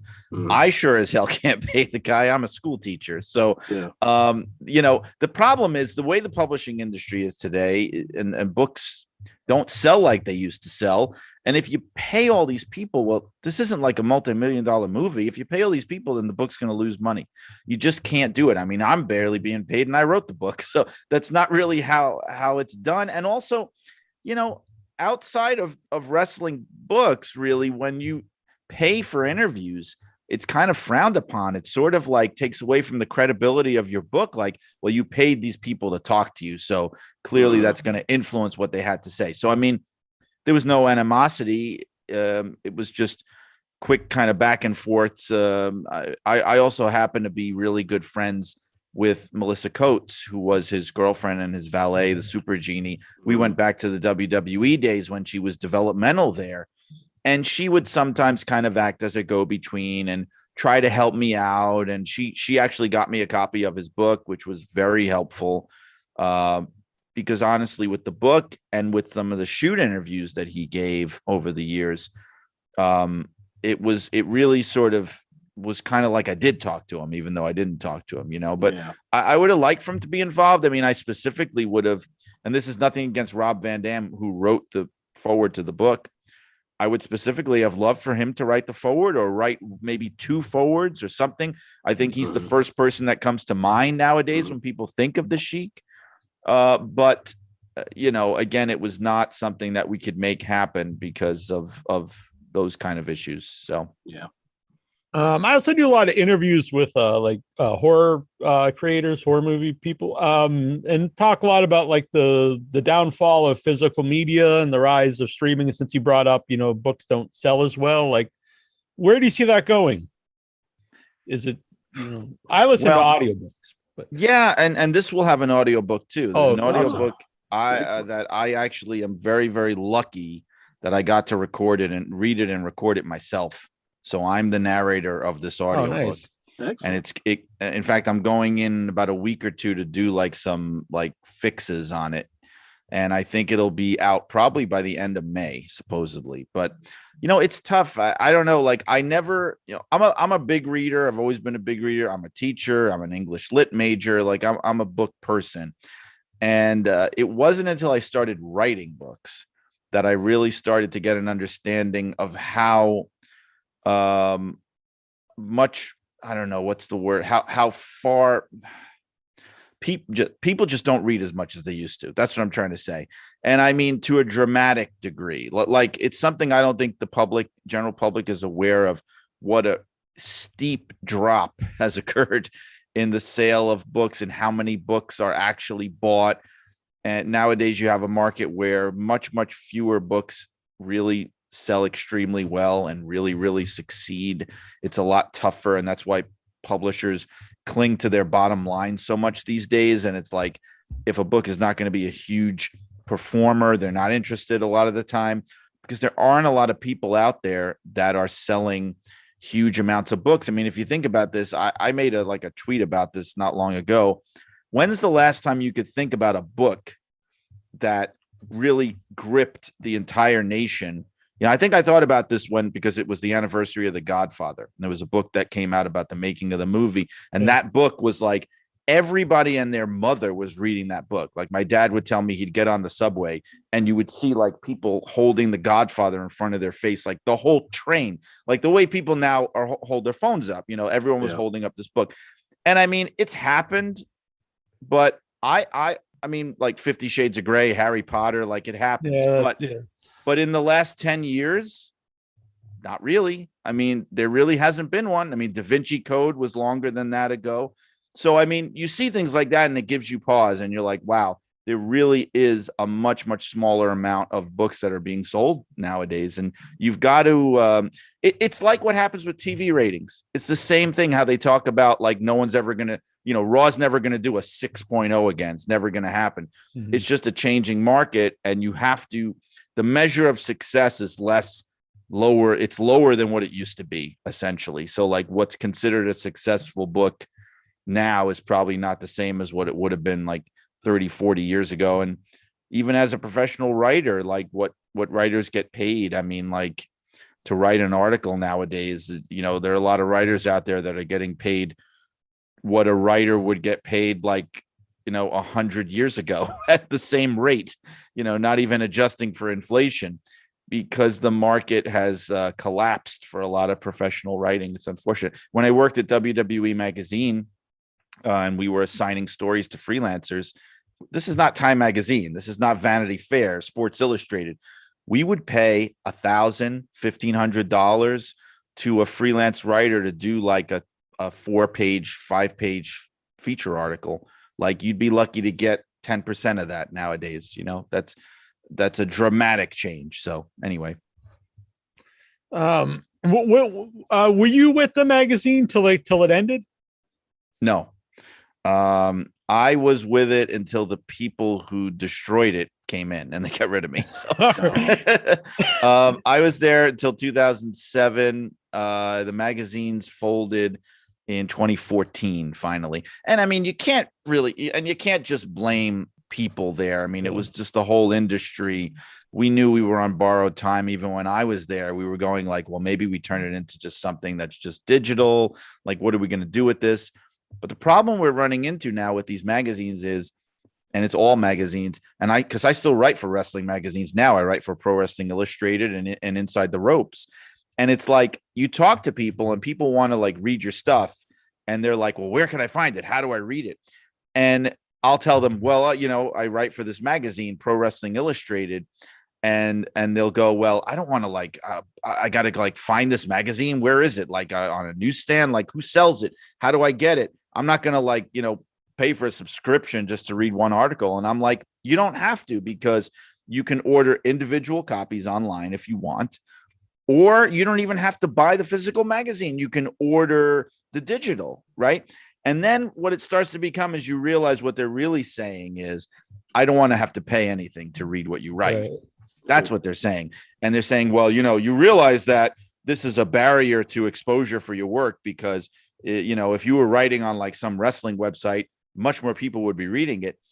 They're right. But that's the kind of thinking now and mindset that has destroyed the writing and publishing industry, because everybody expects to I just want it for free. Like, I don't want to have, how dare you ask me to actually pay to read things? Like, you should just be doing this for nothing, do it for the advertising money, because we all know that the most top flight advertisers are knocking down the doors of wrestling magazines and wrestling websites to advertise on them, as we all know. Of course, yes. Yeah.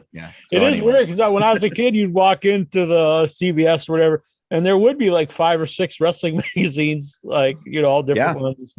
Yeah, and all independent, all different companies. Like you said, I remember 5 or 6, and I talk to people who can, if they go back to the 60s and 70s, if they're older than me, they remember twice that many, 10, 12 wrestling magazines at a time sitting on the newsstand. There was no other way to read anything or learn anything about the business. So it was just a different time. But I think people have gotten really spoiled. Like they want everything for free, and they can get everything for free. Yeah. So why pay for anything? It's movies, it's music, it's music. Look at what's happened to the music recording industry. Like, and I hate to say this, I really believe, I don't want this to be true, but I also see that is where the movie industry is going too, where it's like the music industry has been destroyed, because there's no way for artists to make like serious money. This is why you have people constantly on tour now, because it's the only way they could make money. You're like, this guy is still touring. Why? Well, because nobody's buying his records anymore. And that's what happened. That was the byproduct of everything becoming so free and accessible. So it's like, there's always going to be a downside to that for people. Oh yeah. But if people do want to buy Blood and Fire, the unbelievable real life story of wrestling's original Sheik, you can get it on Amazon, or you can, where else can you get it? Well, can I talk about that for a minute? Because there's been an Amazon furor going on, and I kind of need to address it, because while it's a good problem to have, for me and ECW Press, I do understand people's frustration. The book sold out on Amazon on the day of its release. Oh, wow. Well, congratulations for that part. Yeah. Well, thank you. I mean, it sounds great. Like, wow. But the thing is, Amazon is still out of stock of the book. So, and it's a week later. So I don't think that they anticipated the level of demand that there was going to be.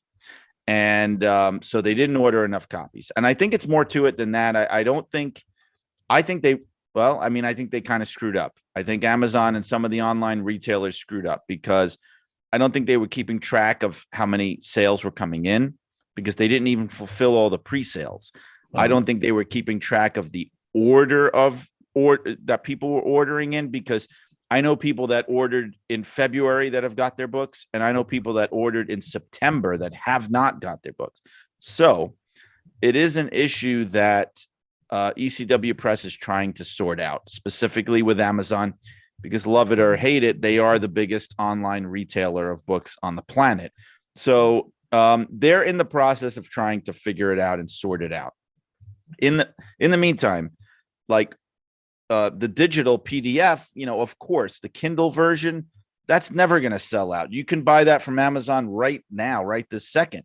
It's if you want the physical book, that's the difference. Now, for that, you might have to wait a few weeks and because they've been updating people. Now, I have told people that they could go to ECW Press directly, their website, and buy them there. The downside of that is it's expensive shipping. Like, I'm not going to lie. ECW Press is a Canadian company. If you live in Canada, that's great.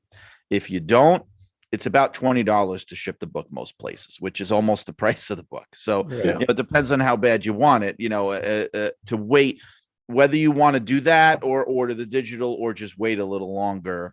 That choice is up to you. It's unfortunate. I just think, like I said, the demand has been so much greater than what anybody expected. Like this book about this wrestler from 50 years ago that most people under the age of 40 probably never even heard of. Like, I don't think they thought that this was going to happen. I'm thankful that it did, but they got a little catching up to do. So along those lines, what do you think, like, the age range of people who buy the book are? I think it's all different age ranges. Like, I think that's what they didn't expect. They thought, like, oh, it's going to be a bunch of like 60-year-old men like buying this book, and that's it. I have nothing against 60-year-old men because they actually here, who's in Canada, he's about it. Well, they actually remember the Sheik wrestling. If they're that age, they were probably in Cobo Arena or in Maple Leaf Gardens. But but I've been seeing people that are, I had a book release party last week in Connecticut, and a kid showed up who was 20 years old.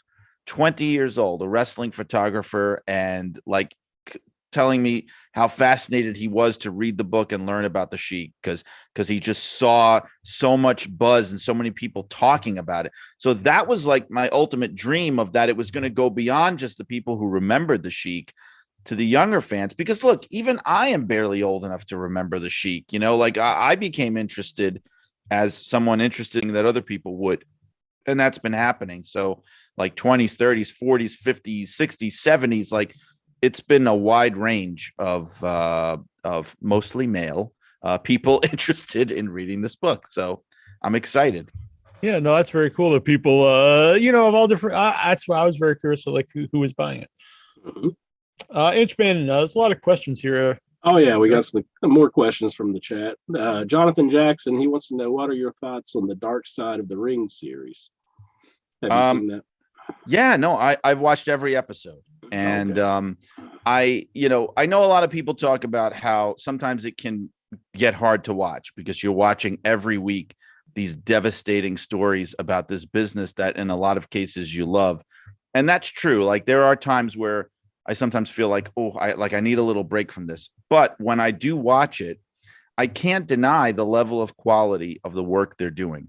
And I think it's a gift. Like in what other time could you imagine these wrestling myths and legends and these stories that we as fans have debated about for decades, years with each other, and then seeing this high quality documentary series that's dealing with it independently. Like, I think that's something to really be thankful for. Like, I never thought I would ever see a show that would cover, the murder of Bruiser Brody or the Von Erichs and Owen Hart and Herb Abrams and all these stories in one series, and do it. Ernie Roth know that Vince McMahon Sr. had contacted the Sheik first out of professional respect between two promoters. And so the Sheik already knew that he was going to be coming to him to ask him this, but he didn't tell him that.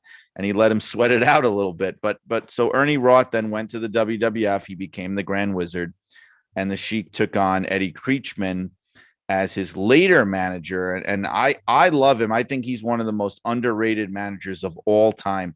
He isn't that well known outside of like Canada and as particularly Ontario and Quebec. But I mean, he was fantastic. And he hooked up with the Sheik because he was managing him in the Montreal Forum. And he started a riot which the Sheik saw that and went, I need this guy to be my manager. Some people would have ran the other way. And he was like, you know what? If I ever need a new manager, it's going to be this guy. And that's what wound up happening and he managed him throughout the rest of the 70s. So you mentioned where you can get the book. Where can people follow you and see what else you're up to? Well, first, I guess I definitely want to mention that I've got my podcast now going, which is like we're about 11 or 12 episodes in. It's called Shut Up and Wrestle, and it's part of the Arcadian Vanguard Network, which is probably best known for the Jim Cornette shows.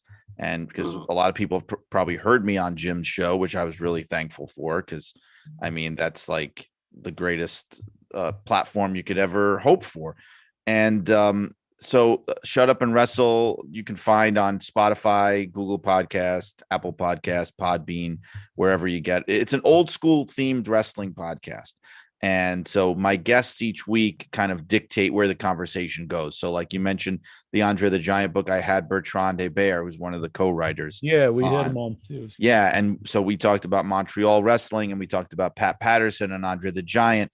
I just had RVD on because, you know, the book came out and we wanted to talk about the Sheik. And this week I have David Marquez. So people can check that out on social media. I'm Brian R. Solomon on Twitter, and on Facebook, I have a page called Pro Wrestling FAQ where I put up a lot of wrestling content, and people can find that and follow me that way too. This is really stupid, but every time I hear Maple Leaf Gardens when I was a little kid, and they would be at Maple Leaf Gardens like on Primetime Wrestling or something, I thought they said the Make Believe Gardens, and I thought it was like a fake Boston Garden for some reason. That would have been great if it was. Yeah. Maybe they could have had like a Mr. Rogers crossover or something, you know? Yeah, like a King Friday run-in. When did you? Before I let you go, when did you actually become a wrestling fan? What was like made you? You know, if you were going to be a guest on your own show, my very first awareness of pro wrestling was when I was in kindergarten. We had it was 1979, and I know this because I looked it up. I looked up the match, but we had I went to this Catholic school in Brooklyn called Regina Pacis, and they used to get like the WWF like C-level shows in the elementary school gym in those days, if you could believe it, of Regina Pacis. And they were giving us a tour. It was like kindergarten orientation, and we're walking around, and they take us by the gym, and there's this giant placard, WWF wrestling coming to the Regina Pacis Youth Center, and it was Greg the Hammer Valentine versus Chief Jay Strongbow, who he had just broken his leg, and they had that whole storyline of I broke Wahoo's leg. Yeah, they copied it from like I did it to this Indian, now I'm going to do it to this Indian. They copied it from Wahoo McDaniel, and I was like blown away. Like, what is this? He broke this guy's leg. Like, I'm 5 years old, you know.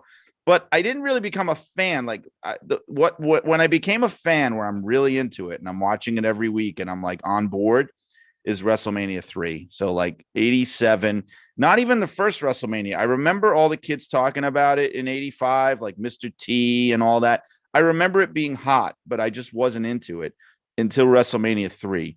And it was the Roddy Piper, the Piper's Pit with, you know, I wish I had a more original answer. There's probably a million people that would say this. But, he's my favorite guy too. Yeah. But it was the Piper's Pit with Hulk Hogan and Andre the Giant turning on Hulk Hogan and coming out with Bobby Heenan and ripping the crucifix off his neck. And Piper is hovering over him. And Piper just goes, you're bleeding, man. And like, that was like, I'm 12 years old. My brain is exploding, trying to understand, like, is this a real thing? What am I watching? Is this a drama? Is this a sport? Did this just happen? I want to know everything that there is to know about it. And, you know, my grandfather took me to see WrestleMania 3. Back then they used to do the closed circuit, you know, at the, you'd go to like the local whatever, and they'd have it on the big screen. And that's how I saw it. And I was hooked. That was it. They actually still do that for the AEW pay-per-views. They show them at AMC theaters. Yeah, like, and in Boston, which is kind of I think they were showing WrestleMania at Dave and Buster's by me. Oh, really? So it still goes on. It still goes on, but just less, you know. Yeah. So I guess one last question then. If you were to be a guest on your own show, like what era of wrestling would you pick then? as like your favorite?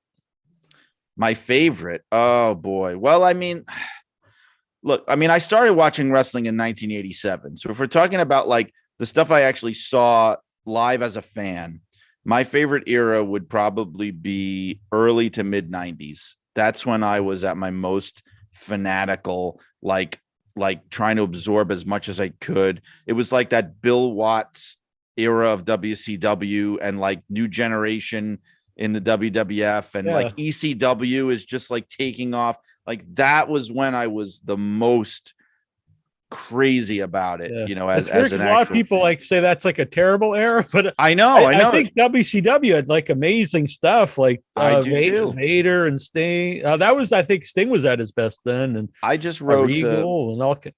Oh God, Dangerous Alliance. Ron Simmons, my favorite factions. You know, Ron Simmons getting the title, all that stuff. Jack as best, I think. Right. I wrote a column, in fact, for PWI recently about like how that's my actual favorite era of WCW, which everybody hates, is like 91 to 94. That window there, up until when Hogan shows up and like ruins everything, and it just turns into like WWF light. And the Yeti shows up and all that. Like I loved that early 90s WCW. I was like so into it. But I mean, like now that I'm, you know, this wrestling history guy and I like research all this stuff, I tend to, I think, gravitate more towards the 70s. There's just something about it. I think it's like the grittiness of it, and like I think it's partly because there's not as much footage out there. So like when you find things, it's like the holy grail or something. Like I really love, like I can just kick back and watch like a random Madison Square Garden show from the 70s. I don't care who the hell is wrestling. It could be like Jose Luis Rivera versus, you know, Rene Goulet. And I will watch it like I'm watching the main event of WrestleMania. Like that stuff gets me. Or like a Jack Briscoe versus Dory Funk Jr., like going like 45 minutes. Like I will sit on the edge of my couch watching that, even though it's before my time. Like that's the stuff I'm the most interested in nowadays. Pre WWE Network, when it was WWE 24/7, that was the stuff I watched a lot of, were the house shows, because I saw some house shows when I was a kid. They used to show Boston Garden on NESA, New England Sports Network, and they were really cool. But because it was all stuff I'd never seen. And really noticed in the WWF, especially in the 70s and early 80s, like all the matches, they barely did. And almost like every time a guy took a bump, that was the finish. Like, well, that's very true. They were much more conscious about not insulting the intelligence of fans. Like they didn't want to push things too far because they were worried that people would call BS. I don't know what your language rules are on this show. That people would call bullshit if like you're, you know, because like in real life, look, if I'm giving this guy like a power bomb or a suplex, he's probably going to be like out for the next 45 minutes. So yeah, it would make sense that would be the end of the match. But that's out the window now because they don't have to worry about that anymore because the fans are in on it. And so they don't care. Like, yeah, they know that if you know, these things that these guys do to each other now, like you'd be dead like 17 times over if you were really doing it. But they don't care because they know that it's not, you know, on the level. It's a work. But back then, I think they were trying much harder to like say, let's not go too far because this still has to look somewhat believable. And that's why that kind of stuff would happen. Like you said, like Harley Race won, you know, it's a great match. Harley Race versus Terry Funk when he wins the NWA title from him in Toronto. And the finisher he uses is like a scorpion deathlock. And it's just like a submission to just like a hold that now would be broken by like almost anybody, you know? That's restful. Harley Race's finisher was a vertical suplex. You know what I mean? Like he would just hit a guy with a suplex and just roll over and pin him, and that was the match. But like people bought it because they thought, even if they didn't think it was all real, they invested more into it. Like I'm watching this the way I'm watching a sport. So you didn't have to do as much to convince them. Like they just bought it. Yeah, but all that stuff's really fun to watch, I think. I remember watching George Animal steel matches, and he won't do anything, but the crowd's going absolutely insane. He'll have just like nothing in his hand, like pretending to hit somebody with something, and people just be going absolutely insane. I was like, it's a lost art, like that whole art of how a heel would stall. I mean, these guys would go 10 minutes. They hadn't even touched anybody yet, and people are ready to like set them on fire. Like the crowd wants them dead. Like Larry Zbyszko was great at that. Superstar Graham was great at that. And what people forget is that's part of working. You know, like working isn't just chain wrestling and doing hold for hold and back and forth. Like pissing off a crowd by, like, I loved what MJF did. I don't know if you guys saw it on the last when he's having trouble unzipping his jacket. Yeah, it was something I hadn't seen. It was great. It was that's working. But see, the difference is like in the 70s or early 80s, the guy would have milked that for like a good 5 or 6 minutes before MJF has to do like the accelerated 2022 version. You do it for like 30 seconds, but it's that same idea. Like he gets it. I love him. He gets it. It's one of my favorites.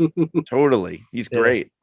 I think if someone like that, they study some stuff that worked in the past, like not everything will work, but I'm sure something like that, he probably watched on a good old clip and like, hey, I'm going to try that today. And it's going to work, especially when people haven't seen it for decades. Yeah, no, that's very true. Like things you can get out of this that seem new to an audience because they hadn't seen it. Like I have a friend of mine who's an indie wrestler. His name is Lucas Chase, and he kind of works out of my part of the country here in the Northeast.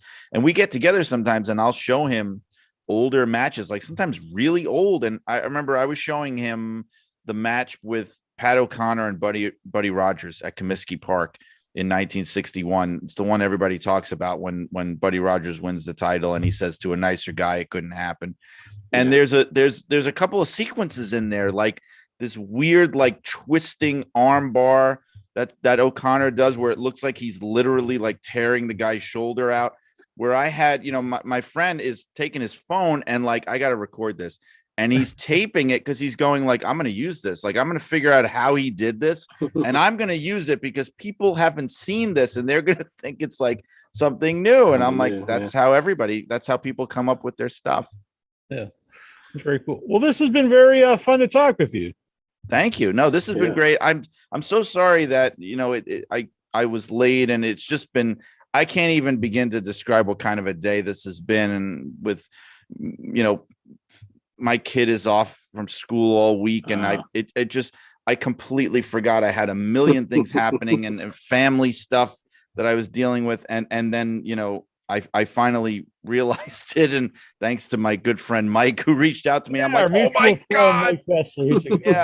I mean, I probably would have opened my eyes at 1:00 in the morning tonight and been like, holy shit, So I'm glad that he did that, because like, what a day. And I thank you guys for being flexible. I'm very sorry. No matter what, that was unprofessional of me to do, no matter what was going on. And I'm sorry. So. Well, no problem. We'll accept that. And I'm glad it worked out. And I really did like the book, not just because you're here. Even before he came on, I said, if he no shows, I still like the book, and I don't feel bad that I read it for the interview. I may have to go to ECW Press and get my copy. So. Excellent. Please do. Yeah. And I'm looking forward to the audiobook, because I walk a lot, and while I'm walking, I listen to audiobooks. Good. I had a blast recording that. I was like, I actually said to them, guys, I could do this for a living. Like, if you want me to do more audiobooks for other people, I love this. This is great. Like, keep having me in here. Well, this sounds like it's obvious, but if someone's reading an audiobook and they're not very good at it, it really takes away the enjoyment of it. But if someone's good at it and you could tell they're having a good time doing it, it really adds a lot to the to listening to it. I think that's how I convinced them, because I was like, I wrote this book. I know who all these people are. I know how to say their names.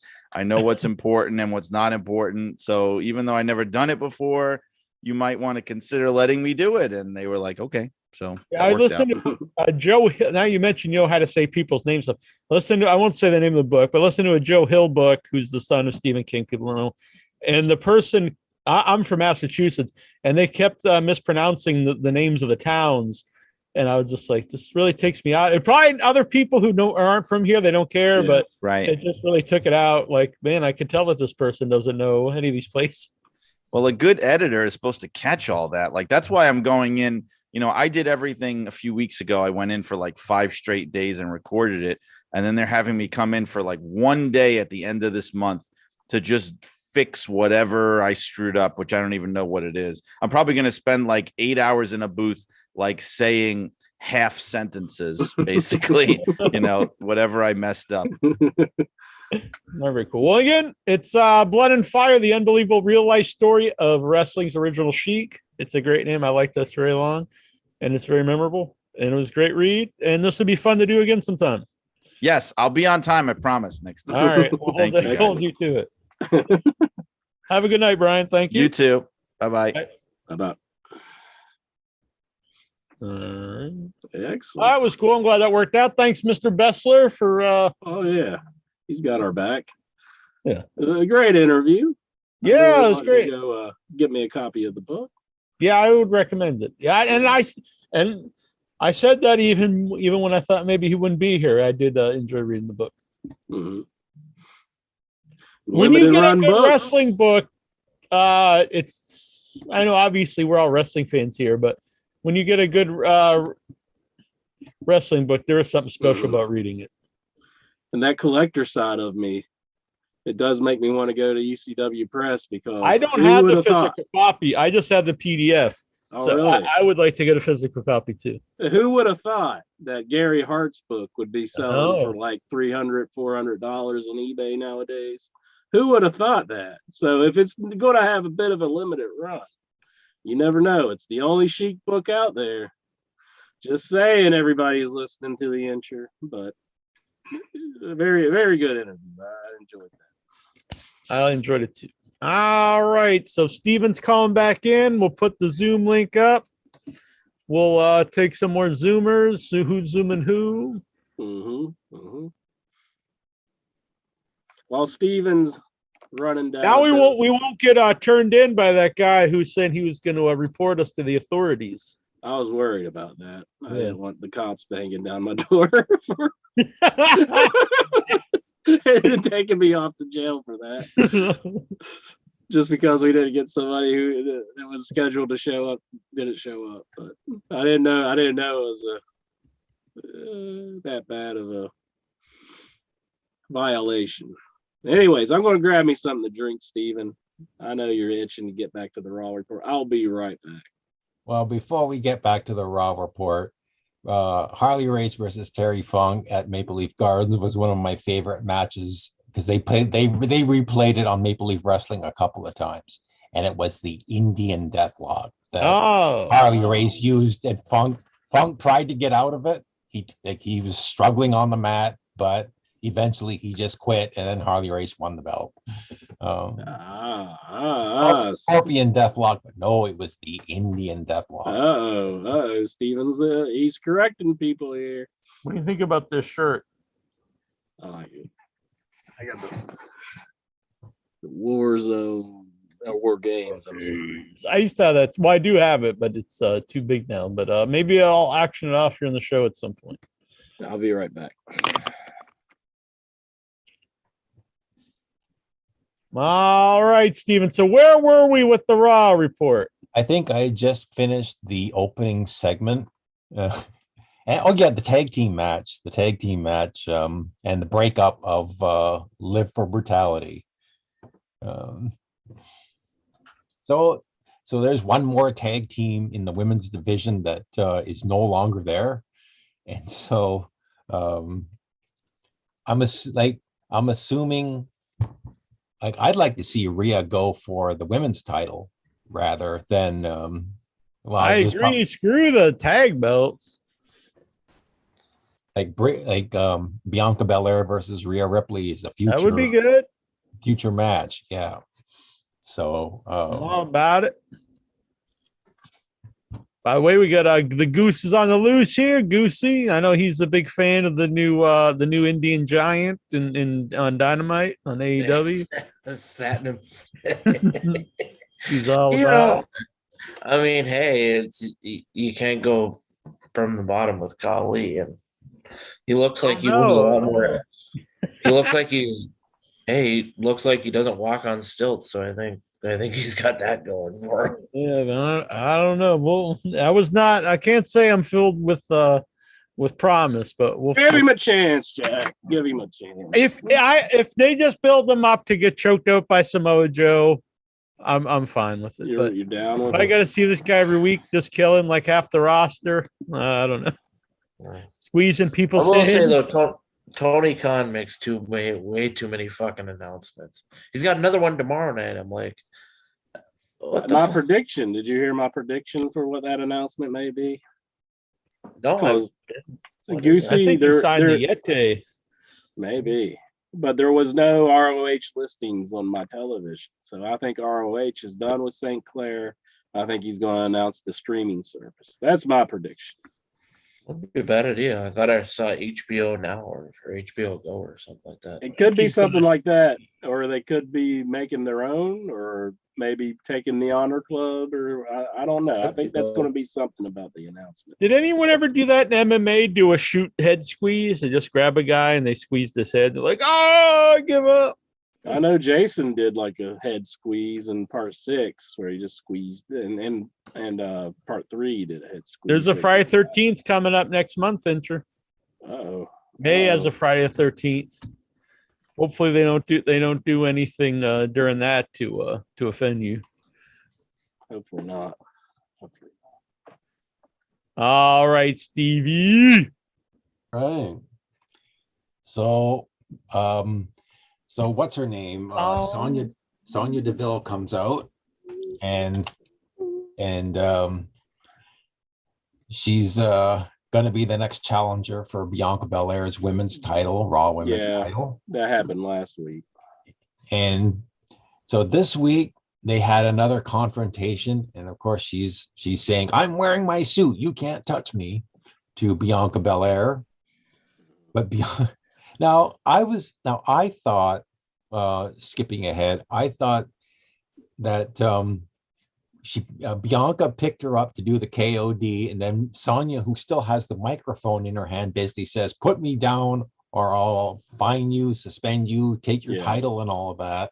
Mm-hmm. And so Bianca did that, did exactly what she was told, and let her go. Well, she kind of tossed her down though. She didn't really put her down gingerly. Yeah, she didn't. She left her on her butt. She just dropped her on her ass. Yeah.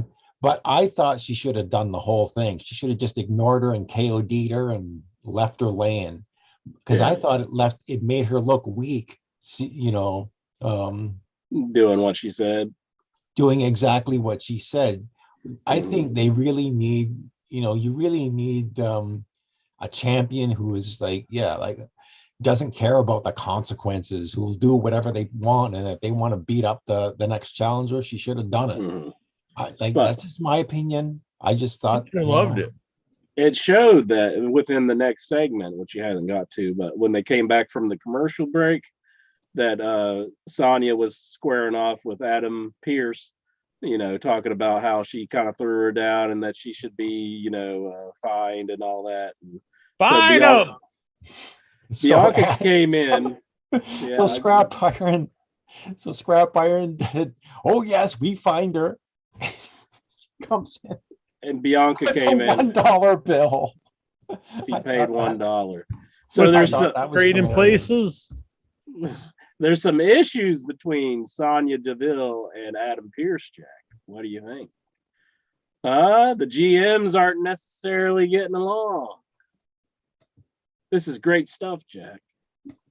You should pay attention to every word I say. I'm listening, bitch. He's just dumbfounded by the Raw report right now. He can't believe where he's at. He's like, Raw report. There we are talking with the man. There we are. What am I looking at a cheeseburger or something? What am I doing? I'm like, cheeseburger. Is this the same hat? Jeez, I got the same hat and everything. You probably not changed your clothes since. Yeah, probably wearing the same underwear.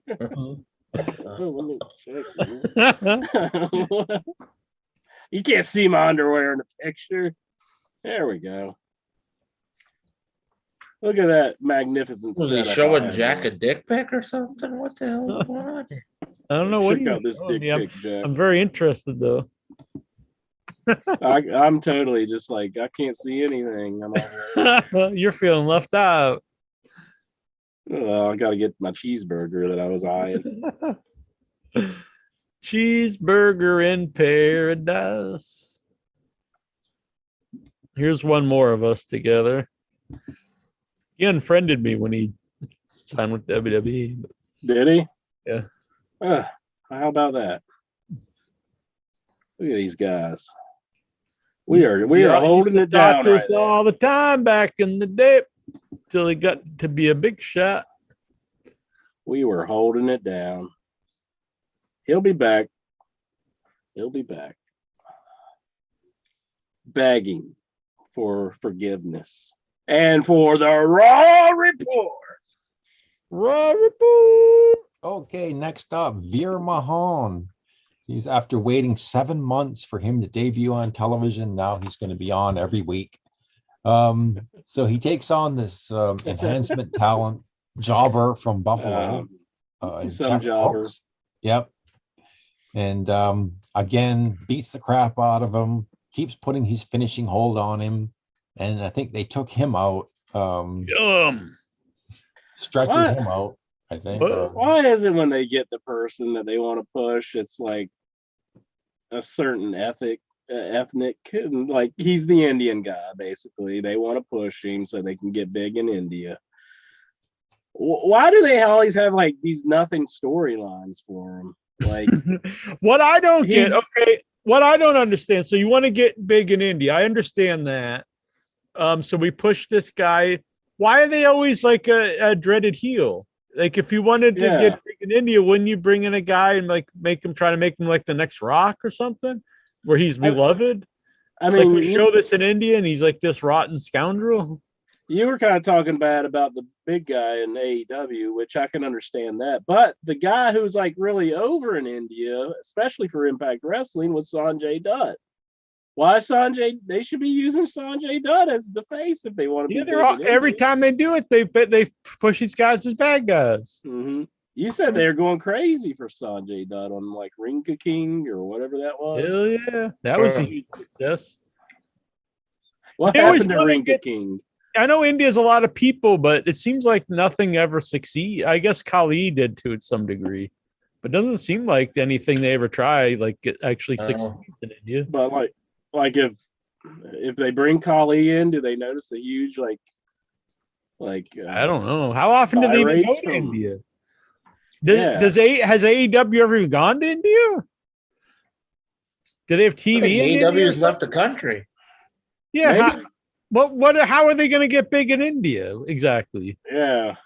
Maybe the wrestling fans in India are cheaper than the wrestling fans in the US. AEW is going to be more. It's like they love watching your free product, but they have TV through Eurosports. Wow. Just really that big of a deal? Like, man, we got to get this India money. They're going to buy a bunch of shirts off Pro Wrestling Tees. Yeah. I don't know. With Satnam Singh. I'm going to get myself a Satnam Singh shirt. You probably will in your wrestling box that you get. Could be. The wrestling crate. It may. That's probably one that'll. I got my first AEW crate. That was cool, but they had sold out of the regular crate, but so they had like a budget one where it was just T-shirt. So I got it, and it was pretty cool. I got a Hangman Page and Adam Cole, but for the next one, I upgraded, so I'm gonna get the full crate. The AEW crate only comes out every 3 months. Well, I think with Satnam Singh, they're trying to capitalize because he's the first Indian, because he was in the NBA. Yeah, but when you still think you make him a good guy? Yeah, you think you would be a good guy. I mean, I think the wrestling trope is a big guy like that has to come in and be a heel. Before. Yeah, but I'm thinking though, if you want him to get over in India where the fans are loving him, you would push him as a babyface. Comes out to Punjabi MC. No, we don't need another Punjabi MC. I ate at a Punjabi restaurant a few weeks ago. Annabelle and I. Oh yeah, what'd you get? Tiki masala. Annabelle did. I got coconut lamb curry.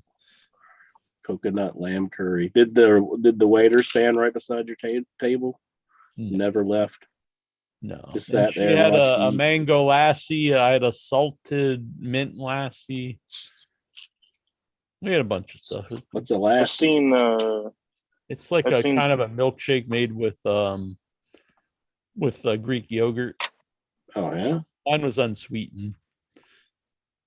seen Ravi Shankar I will in say hers was concert. better though. I did prefer the mango one. Because it was sweetened, or because it was just mango? I think the mango went better with the. Mine was interesting. It was more of a, instead of a sweet drink, it was like a savory drink with salt and mint in it. But it was kind of strange. It was good though, but I do think the mango one was better. Excellent. But we had a bunch of stuff. It was good. We got some kind of meal and it came with all kinds of goofy stuff. I've still never tried goat. They had a lot of goat stuff on the menu, but I've still not tried it. No, I think I've had goat cheese. Never had goat. I had goat cheese too, man. I had goat meat. I've heard it. A lot of people like it. I'd try it. I'd try just about anything. What if Tastes you better ordered in candlelight. What if you ordered goat on the greatest order of all time? What if I I ordered think that commercial. What if I ordered the power goat? You're going to get an ass kicking, is what you're going to get if you order the power goat. You're going to get some power. Go. All right, enough foolishness. Let's get back to this round. Back to Raw. Oh, is that what we're doing? Next up. Next up is Kevin Owens has the KO show with a lie detector segment with Ezekiel. And he brings in a special administrator of the lie detector because he doesn't want to do it himself. It's Chad Gable. So Chad Gable administers the lie detector test to Ezekiel. And you didn't get that on in your head. Catch y'all entering all these lies. Oh, I was thinking the same thing for you. Yeah, catch me in all my truth. If I do one, will you do one? Of course, I'm the most honest man in podcasting. They'll just hook it up and they'll be like, "Aced it." I've never seen such much honesty in my whole life. If we had one of those things on him right now, it would have been pegged to like lie. It was just like, brrr. Did you say you got pegged? You can't say nothing around this guy. You can't say. I want some raw report. No. But yeah, I seen that segment, Steven. I thought He likes his Monday Night Raw.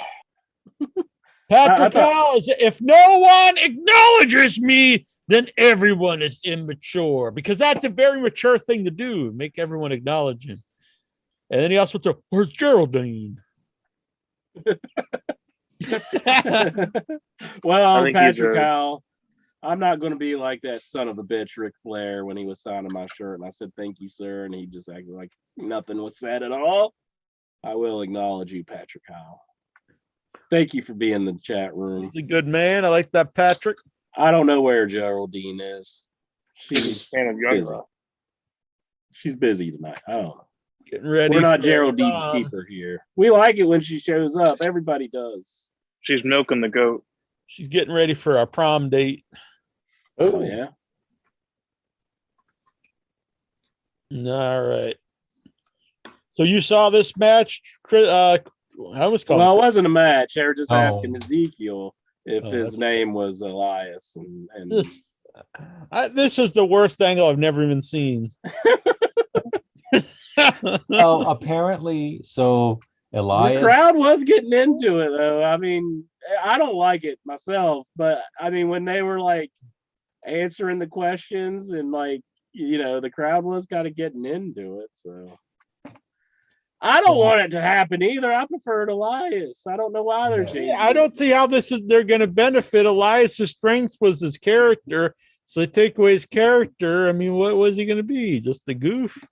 Yep. And the new catchphrase, Jack, is "Who wants to speak with Zeke?" No. It's who wants to hear Zeke speak?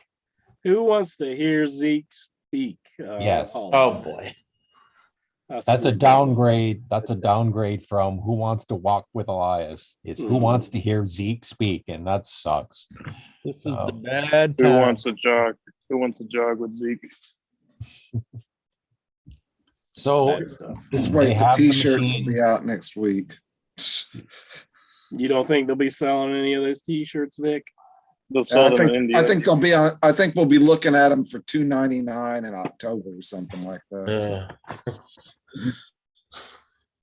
Do you think there's any like African cities you go there and all the kids are just running around with like unsold WWE shirts? Oh yeah, Indonesia. probably like Nairobi or some shit. You know, It'd be cool like if someone went there and they Mogadishu. just thought like, holy shit, the Highlanders are huge in this city.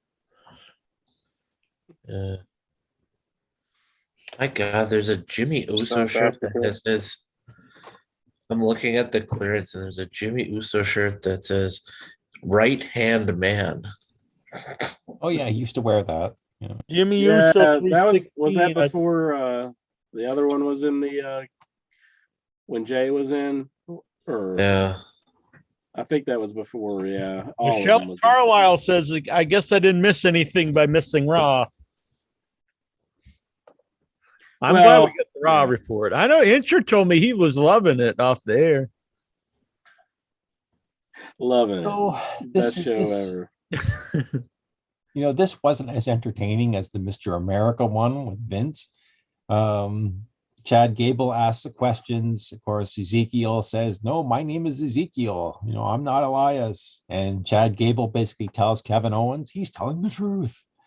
But it ended weird because it ended with Chad Gable attacking Ezekiel and Kevin Owens just kind of left. And then they had a match, Chad Gable versus Ezekiel. Well, they did mention that he had a match with him after the lie detector match, or after the lie detector segment. That Chad Gable had a match with Ezekiel. Mm-hmm. Is the lie detector chair better than the electric chair? Do you think they stole this Ezekiel angle from the bearded Incher angle? It's like in reverse. Incher put on a fake beard and pretended he was the fake. It's just another one of those times where wrestling mocks in your head. I mean, I told everybody I'm like one of the inspirations for MJF's promo about us. Is this the Twin Peaks angle? Trying to get with Britt Baker. Nobody said it but me before. But here we go again.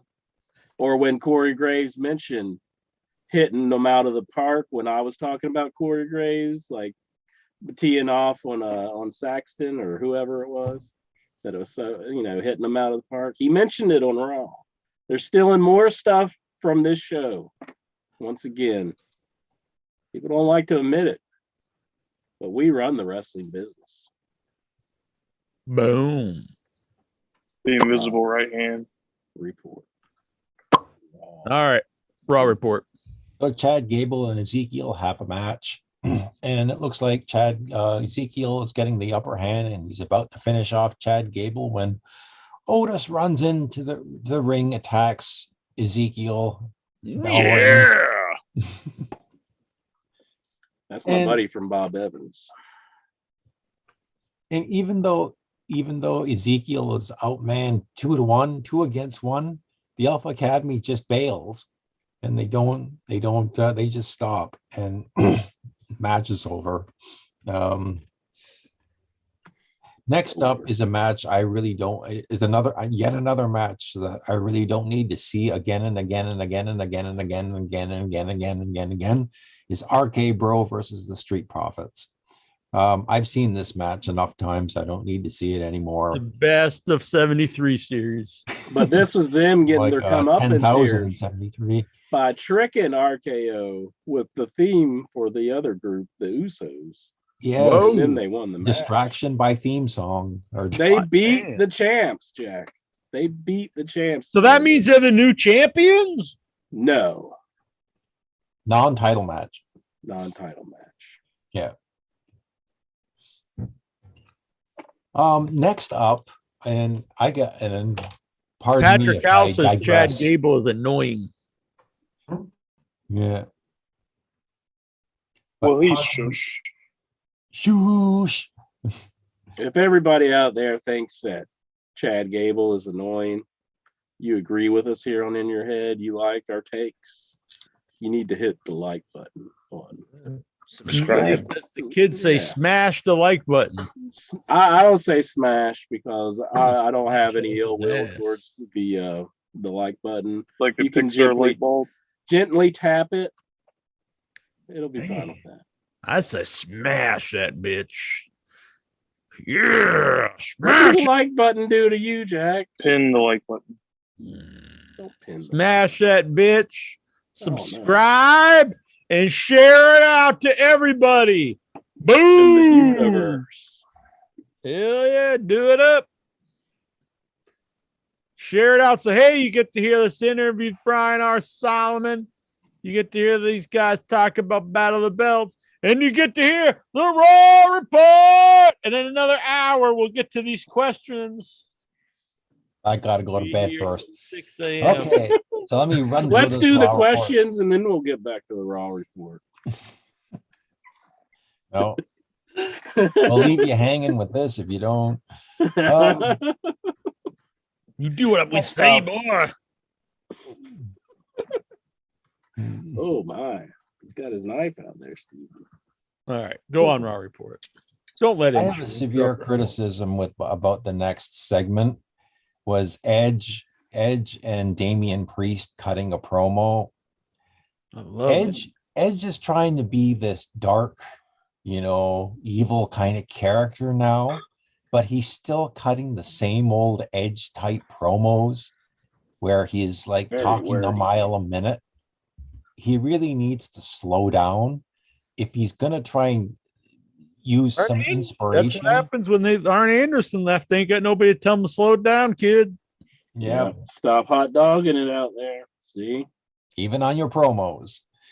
I think you need to maybe take some inspiration from the Undertaker's Ministry of Darkness promos if you're going to do a dark character. Burn Anderson. It's like he's still doing, his standard Edge heel promo type, and he's trying to be this dark character, and it just doesn't fit. Yeah. I just wish they would end the whole feud they got going here with the whole faction with Damian Priest and Edge. But they're going to add That's the some only more thing I'm members interested to in. it. That's So the only Damian thing you're Priest- interested in on Raw? And I don't even watch it. So Damian Priest, at least he wasn't talking like a robot this week. He was actually, again, using his babyface promo style, even though he's supposed to be this evil heel now. I have to say something. I think Damian Priest is like the dumbest guy ever because last week AJ Styles is cutting the promo and it's not like he's speaking softly or anything. And they just jumped him the week before that. And Damian Priest just comes out walking and he's like fiddling with his iPod or something. And it's like, are you an idiot? AJ Styles is standing right there. I mean, so AJ Styles attacks him. Like I a say cartoon deserves show. him right. Well, quid pro quo this week, AJ is getting interviewed by a generic interview lady in the back. And then the Please, lights Steve, flicker. She has a name. Yeah, I know, but I don't know what it is, and I can't remember it. Rebecca Stevens. Rebecca Stevens. So Don't you feel like an asshole now? Acknowledge her. They had one of those on AEW too, a generic backstage woman. She didn't even seem like she know how to speak English. I know. I mean, she's no Drew Gulak. Goulash or what's his name? Trevor.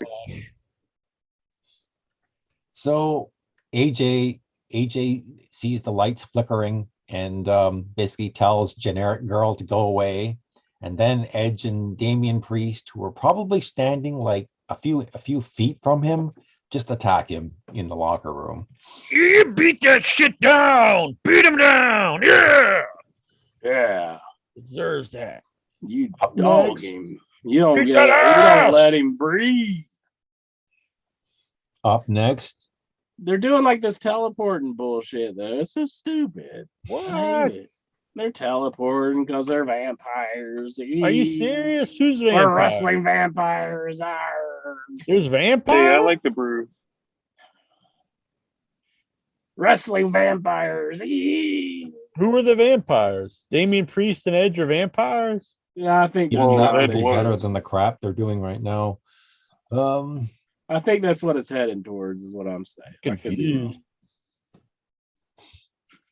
Up next, It's very complex storylines on Raw. I mean, Yeah, it's like trying to figure out 2001: A Space Odyssey. I know. yeah, we need a Hell 9000 character on Raw. Yeah. Mhm. I thought There's that a was name like the for Raw GM. Hell 9000 for the GM. Finn Balor defends the WWE United I'm States scared, Championship against Hypothesis. Yeah. No theory. Man, Oh, are that's you exactly- guys gonna tell me that the epic Finn Balor U.S. title reign has finally come to an end? yes. I'm Holy sorry to shit. say, but it seems like it's over. I've got to take a page out of Nikhil Callahan's book. What are your favorite memories of the Finn Balor United States Championship? Oh, we're not at the questions yet. You can't do this to me. When he Man, won, That was freaking amazing. I liked when he fell off of the top rope, and Yeah, it was Roman like Reigns that just was did way it. before he was US champ. it was before That was another epic run he had. No, I did good like when lord. he won it. People were like, "Yeah, he's gonna be." I'm so glad he's getting a big push. I'm like, "Yeah." I wish Push this is the down- push they push would down give the Cody card. Rhodes. Like I'm getting a little worried here. he got pushed off the top turnbuckle. The damn wrestling fans are still cheering for Cody Rhodes, and they're supposed to be booing him. I mean, they're not getting on the same page. Is there really that big of a disconnect between AEW fans and WWE fans? I figured they were one of the same, didn't you? They're loving it. They're loving it. Like, yes.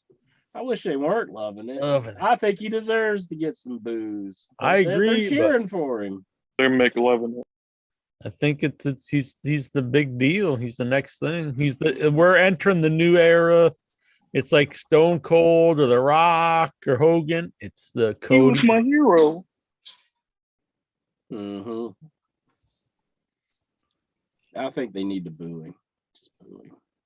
No, something really weird happened after Hypothesis won the belt. Mhm. All of a sudden, I thought Shelton Benjamin was just going to attack him, but it turns out he was congratulating him. Why was Cedric- this such a big deal? Like, isn't the US belt like totally meaningless? It wasn't even on Oh, like it is actually. WrestleMania. It's But- because Vince's boy is the Yeah, it only Hypothesis. matters because Theory won it.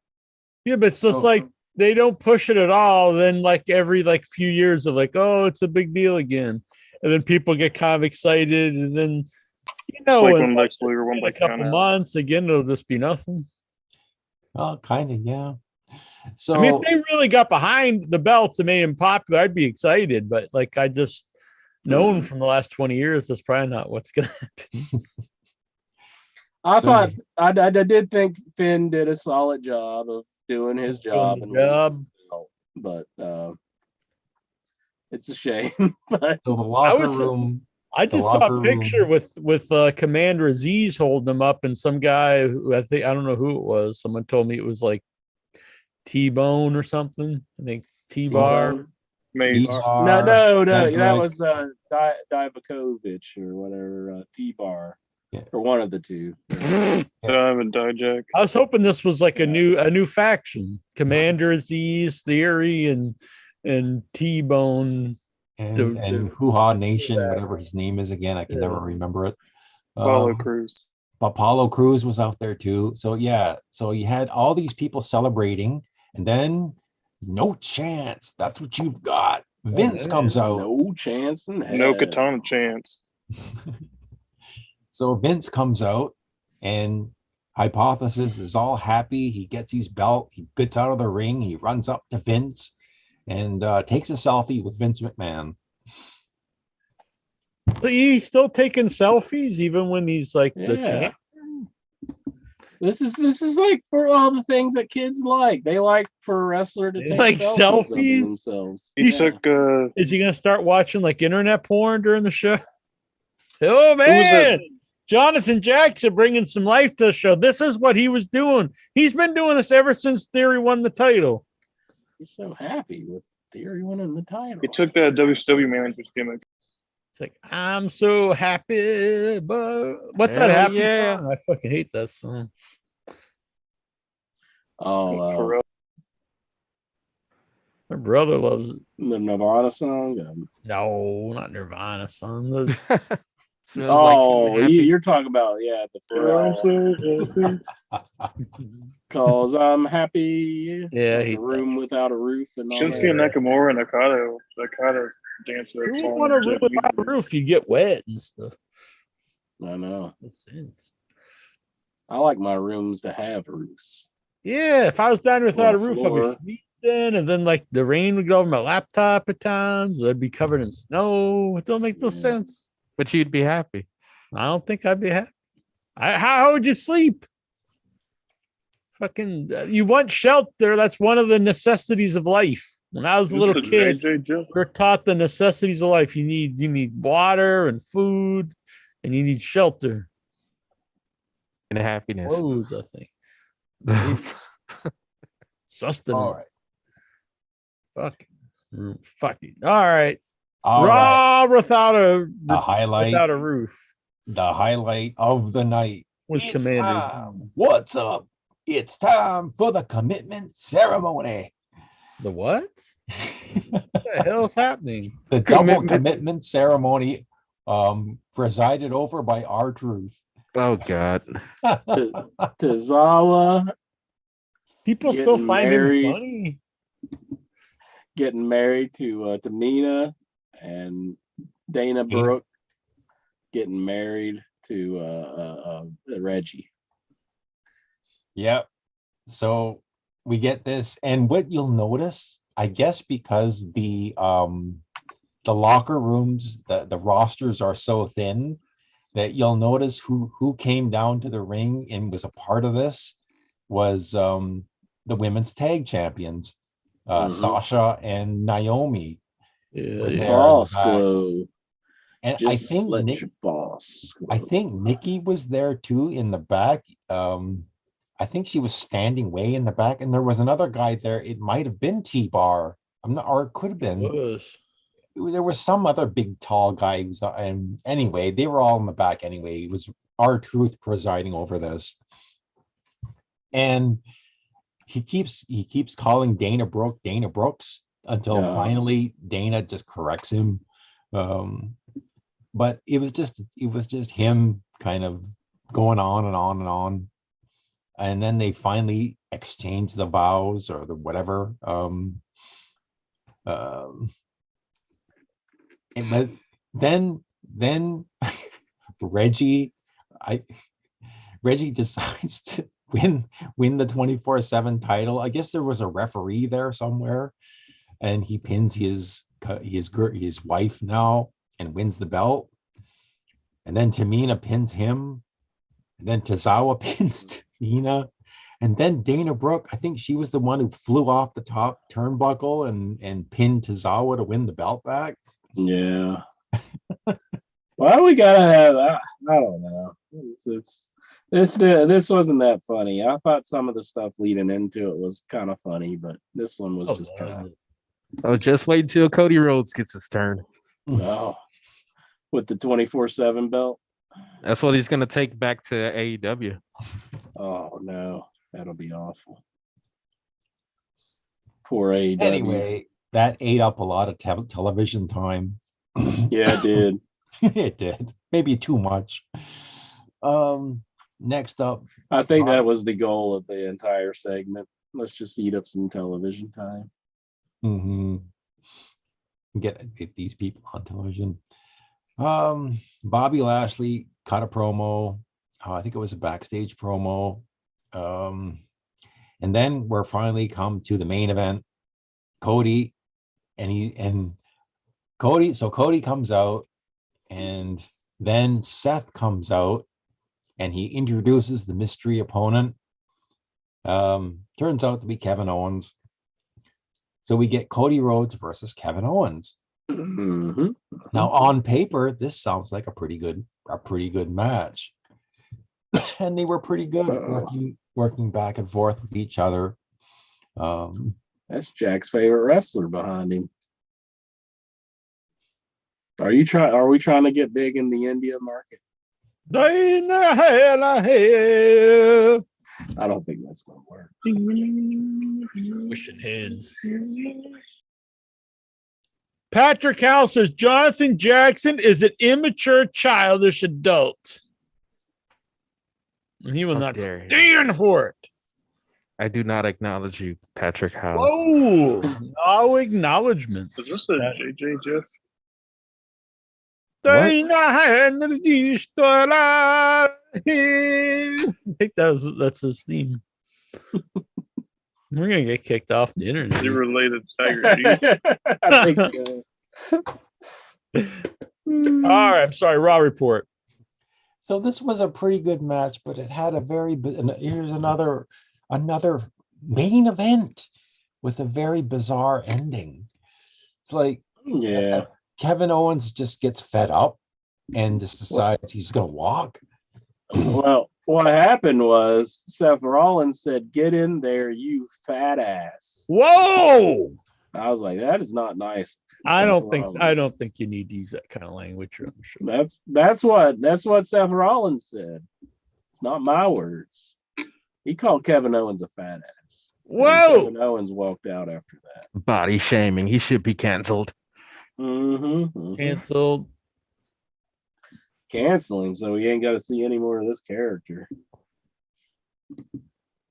Cancel him. So I don't know if that means that now this alliance of Rollins and Owens is now finito, and they're gonna fight later on, Fucking long. or whether they're just gonna make up next week and let bygones be bygones.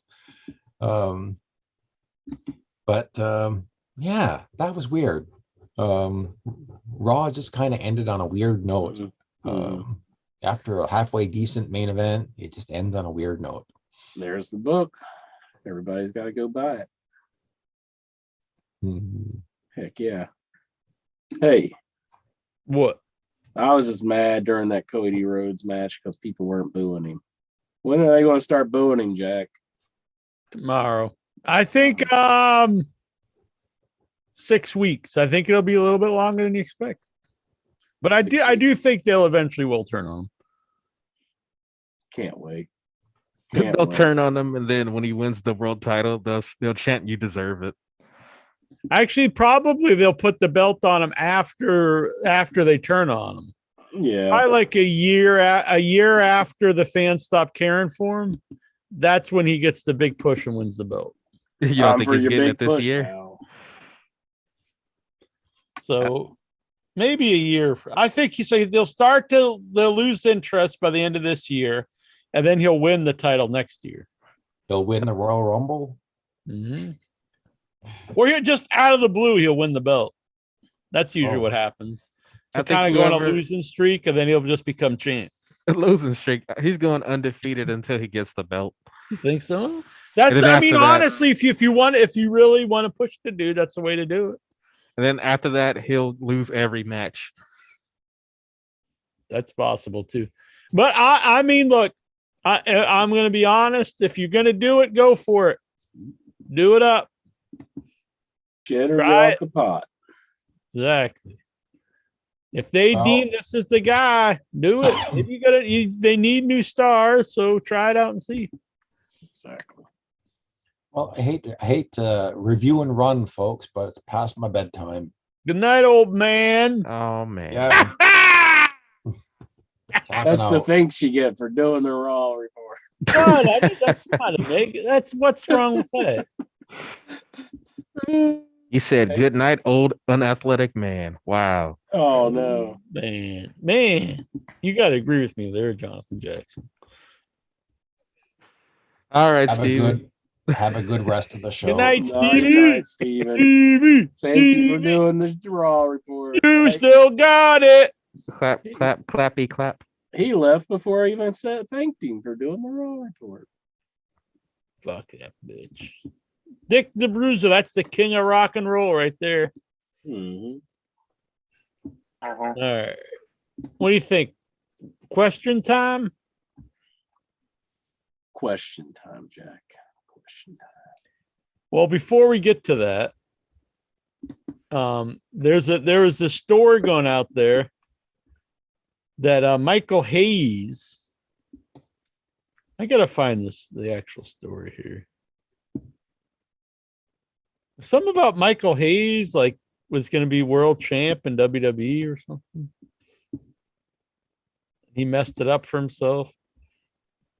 I don't know What? No. That sounds like bullshit. I totally believe Like, it. when was he in WWE? Was he ever like young? Yeah, in the 80s, like for a day, I think. It was like one day they were there and they got fired. Like that's not exaggeration. They were there, and I think the story is they were late, and Andre just told McMahon to fire him, so they were fired. I don't know where Andre didn't like him. Did that go in hand with that record deal story? Maybe that was it. So what's this deal, Jackson? They're getting he was going to get a record deal. I didn't read the article, so I don't know. I don't know either. I just someone messaged me to talk about it, but I don't fucking know. If you message me to talk about something, send me the link too. You can't be like, look, I like AEW, but they think everyone knows everything that's ever happened in the all the history of wrestling, and you watch every podcast, you listen to every podcast, you watch every program, you know every wrestler that's ever lived. You can't think that. You have to go in thinking no one knows anything. So you have to explain. I have to insult everyone's intelligence. No, that's not insulting everyone's intelligence. You have to explain stuff so people know what the hell's going on. When I was reading Brian Solomon's book, he explained what blading was, because there's people that are going to be reading it who don't know. That doesn't insult my intelligence as someone who knows what blading is. You're explaining something for people who aren't as familiar. What the hell is blading? I thought they all bled naturally. Well, it's true.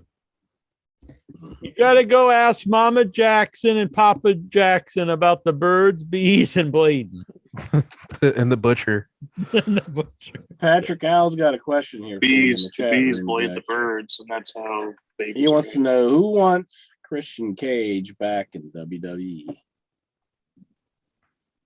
See, this is why I don't acknowledge this idiot. Who the fuck wants to see Christian Cage back? I want to see him. I don't want to see him in AEW. So if he was on WWE, I wouldn't have to see him, I guess. You probably should bring him back and feud him with Cody Rhodes. Sorry to interrupt you. You probably wouldn't even see him in WWE if he was back in WWE. He was there, and they didn't even have him on TV. I know. JJ's feeling the burn. Need to get Guinness on the Zoom to document JJ breaking the record for doing whatever he's doing longer than him. Just working out those forearms, man. I'm gonna be jacked. I wonder how many of those things is the record. So it's like a CM Punk warm up that he's doing, but CM Punk stole it from the Axe Killer there. Wanderlei Silva, whatever. Let's see. Abraham Lincoln, will Incher give Nyla Rose flowers, or is she still not black enough for him? What does she even mean? She did a thing saying I don't know. I'm just gonna say this, Nyla Rose.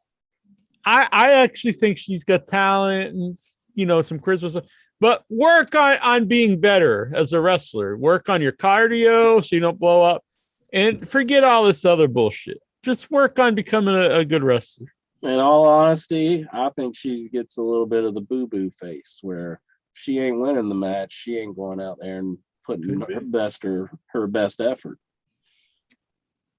That's what I think. You think you'd be that way, Intra? Like if you're going out there and you got to do the job. Wholeheartedly. I'd go out there and I'd just hand you sandbags the I would entire see that. time. I think that's true, honestly. You'd pick me up and I'd just come down like a glob of shit. I would give you nothing. I think that's a very honest answer. No, I'd bump my ass off for you. That's right, boy. You got to put me over, bitch. Yeah, put me over. I'd acknowledge you. Mm-hmm. All right. Nikhil Callahan. Caleb Conley, aka Caleb with KK. What the fuck does this mean? Who? Some guy on Impact. As a Or he was on Impact. From Impact Wrestling. What's your favorite I've member? seen him work. Caleb Conley. I actually have a favorite Caleb Conley member. I've seen him work in my area, and I've seen him work as Star-Lord from Guardians of the Galaxy at Cosplay Wrestling. So I've seen him work. Yeah. So it's like Nikhil's not even like acknowledging if we even seen this person before he asked the question. I mean, do we even know who this is? I've never heard of him. I mean, clearly Stellar Steven does. I mean, I know him too. I've seen him on the Indies before too. He's big guy. He's dating Chris Statlander. Yeah. So Chris Statlander's boyfriend. We're supposed to know everything about his wrestling. Yeah. Don't you know? He's cosplays as superheroes. Well, she hates West Virginia. I say fuck this guy and fuck whatever he does for the rest of his I hope that answers your question, Nikhil. Jesus. He used to be in a tag team called Through the Revolt, and there was a controversy because FTR took her name. We will not acknowledge this person anymore on the show. Damn. Eric Young. I would jump at the chance to return to WWE, but I don't know if they could afford me. Good for him for saying that. I think it's funny. I would like to hear I would like to see the context. Like if he believes this, like come on. But if he's saying this to get heat or something, he's just saying it just to get him back in. He's doing a good move. He's doing a good move because you got to pretend like you don't want to go back. I agree. Then they want you to come back. You also have to be on their radars at some level. Yeah. Well, maybe they fired him because the budget cuts. They were like, "Holy shit, we're paying this guy too much." So maybe it's true. Vince is like, "Why are we paying this guy $8 million to be a part of this group nobody remembers?" It was Vicky Guerrero's birthday. What are your favorite memories of Vicky Guerrero? Gotta be the excuse me, of course. Yeah. I really don't like that. I love it. Edges together. You like that? I love being yelled at. Excuse me. I'm just trying to answer the fucking question. I don't know. I'm sure what's good about Vicky Guerrero's career? Honestly, what's good about it? Or reminding you that Eddie's dead. I don't think that's ladder match. Very nice lady. Ladder match. You are a little immature. I'm agreeing with Patrick Howell here. I'm Look at acknowledging you. this. He doesn't even look sorry for what he just said. Look at him. He's just got like the eyes of a killer. I know. He's just yeah. He's I'm just happy to doing what he's doing. You know, I'm doing what I'm doing like you I'm in the insensitive room without a bastard. roof. Look at him. He doesn't care. I don't give a damn. I forgot Vic was here. Pat Buck this is funny. Pat Buck said he wanted to leave wrestling and then the next day he started working for AEW. I do think to join the Suns. Pat Buck is all elite. Where's Tony Storm? Is she working for AEW? Yeah, when she's facing Jimmy Hader. She had the one match, and I ain't seen her since. I mean, if she was just on this week. Subscribe to her OnlyFans, you'll always see her. Yeah, she was on the show this week. Was it this week she was on the show? Yeah. Okay. Her and Hader were talking about their match coming up. Okay. Jim Ross predicts MJF will become AEW World Heavyweight Champion this year. Do you agree? I don't know about this year, but I think eventually, yes. I can see it. Sounds good to me. Let's make it happen. Well, then I again, think- yeah, I can see him beating Hangman for it. Yeah. I think that- Punk's going to win it. I'm a little worried about the MJF situation because he's hinted to going to WWE, and it wouldn't be as bad as a blow as it was as Cody going to WWE, but it would suck for AEW. I think if in a way it MJF would be went. worse. I think the Cody thing was bad because he's a guy who started the program, the start of the show. But I Yeah. think it would be a bigger detriment in the long run to AEW to lose MJF. Yeah, I don't think they need to lose him. One of the pillars. And from what we hear, isn't he like a buddy with Cody? Aren't they really friends in real life? I don't know. I honestly don't know what you can believe and disbelieve with MJF because he's like the Sheik. He's always in character. Mhm. So I don't even know if all this stuff about him fighting with Tony, that could just be all stuff they put out there. I don't know. Yeah. He's a good singer and dancer too, apparently. Well, that's very relevant. Yep, WWE loves that. He can go and get a show at Vegas. I guess. I guess Sports he entertainment, displayed pal. some of it with him and Jericho whenever they did their thing together. I think Punk wins the title, and then maybe MJF could be the guy who defeats Punk. Other way around, Hangman being a face, I don't think they'll go face. But then you would have to wait. You wouldn't want MJF to lose it so quick. Then I if love he goes that. to WWE, that would be the perfect ending. I love that match between Penta and CM Punk. I thought. Yeah, that was really good too. I really Yeah. liked it. I saw some people didn't like it. I thought it was very good. How could you not like that? Are you insane? I don't know. I didn't say I didn't like it. I liked I think Jonathan Jackson liked it. Look at him. it. Oh, he's been What do you doing it. mean? Well, no, it was a good match. The CM Yeah. Punk Penta was pretty good. It was good.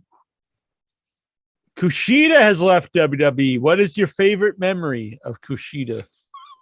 Him leaving WWE.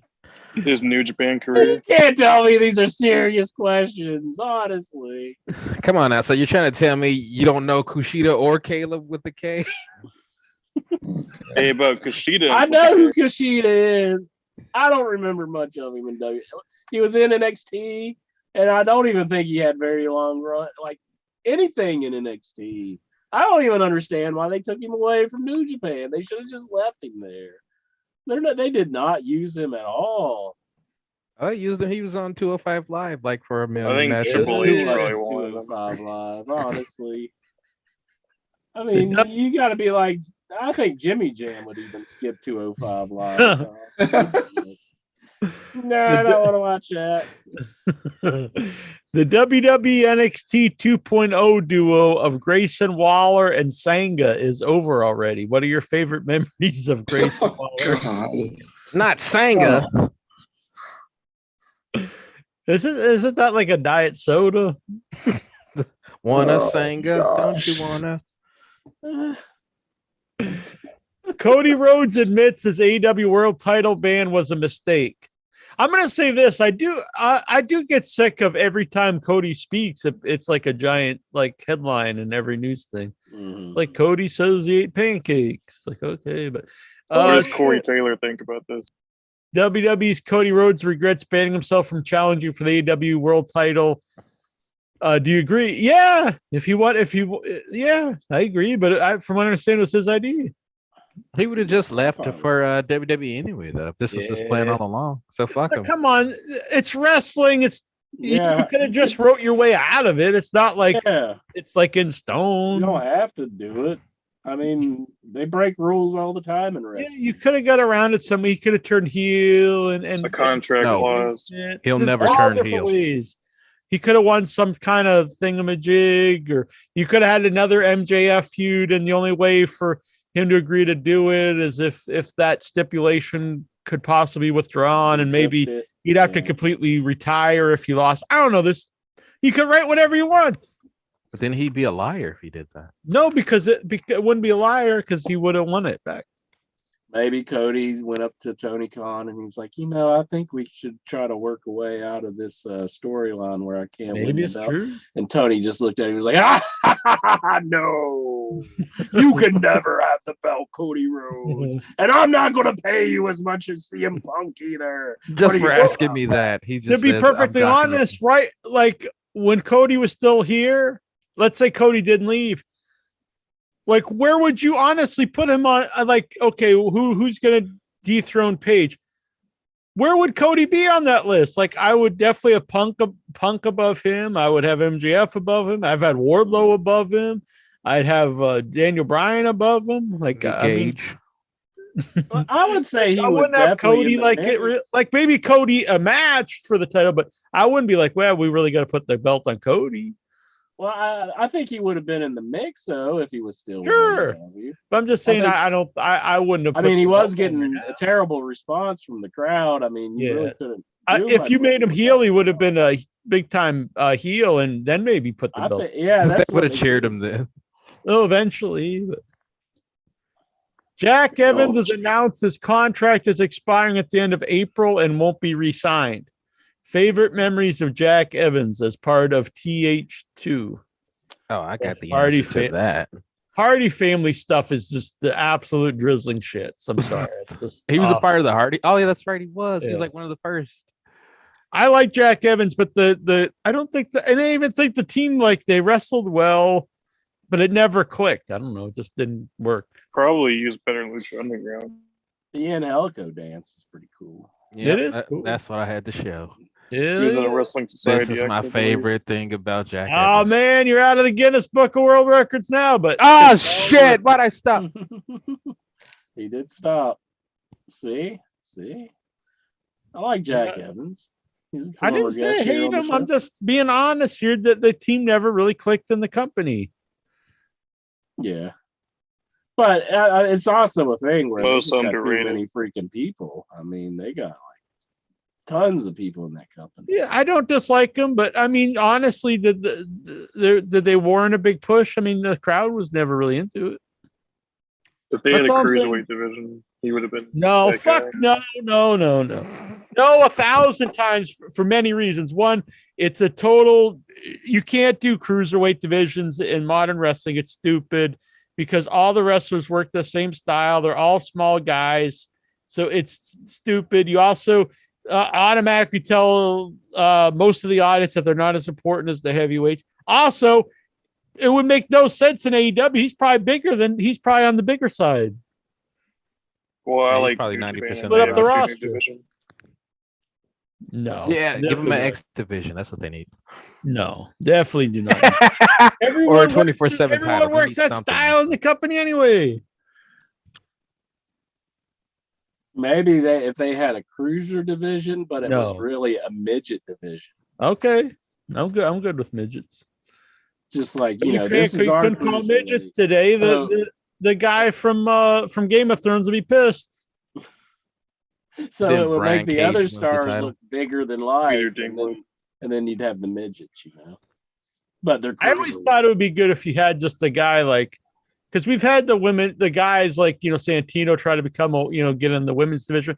What if you just had a normal sized guy who said he was a midget? He's just a really Yeah. small midget. Yeah. They should, and then they'd be like, if they say that he's not, then he gets all pissy about it. Like, who the fuck are you to tell me I'm not a midget? Exactly. Or like the new guy that I they got, identify as he short. could identify X as division wasn't about the size; it was about the style. It wasn't about weight limits; it's about no limits. That's what they should have done with a modern day midget division. It wasn't about the height; it was about the style. So all the wrestlers just like bit people in the ass and stuff. They worked the midget style. Bit them on the ass, kicked them in the shins. Like I think strong styles run its course, and then midget style takes over.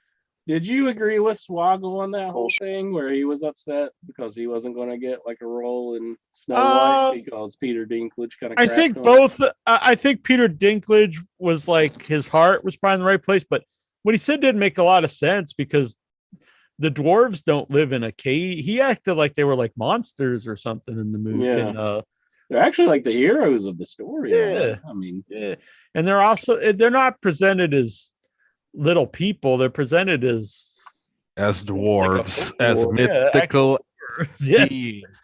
He's just talking, and they're gonna fucking CGI it up like your favorite movie, The New Charlie and the Chocolate Factory.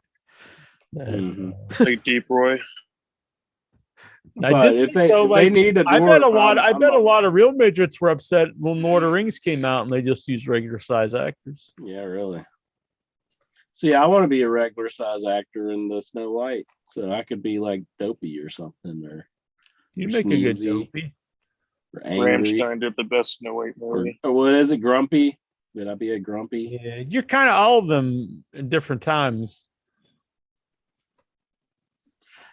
Which one's like fucking asshole? That would be you. Hungry, Well, grumpy, that could be yours. dopey, stumpy. No, that's yours. That's the one that I'm you'll Doc. be.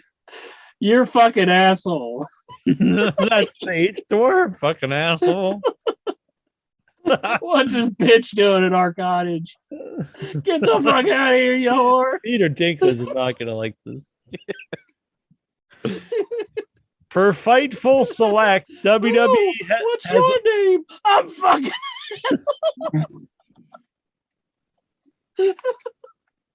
I guess he didn't like Bad Santa either. I'm a huge fan of Bad Santa.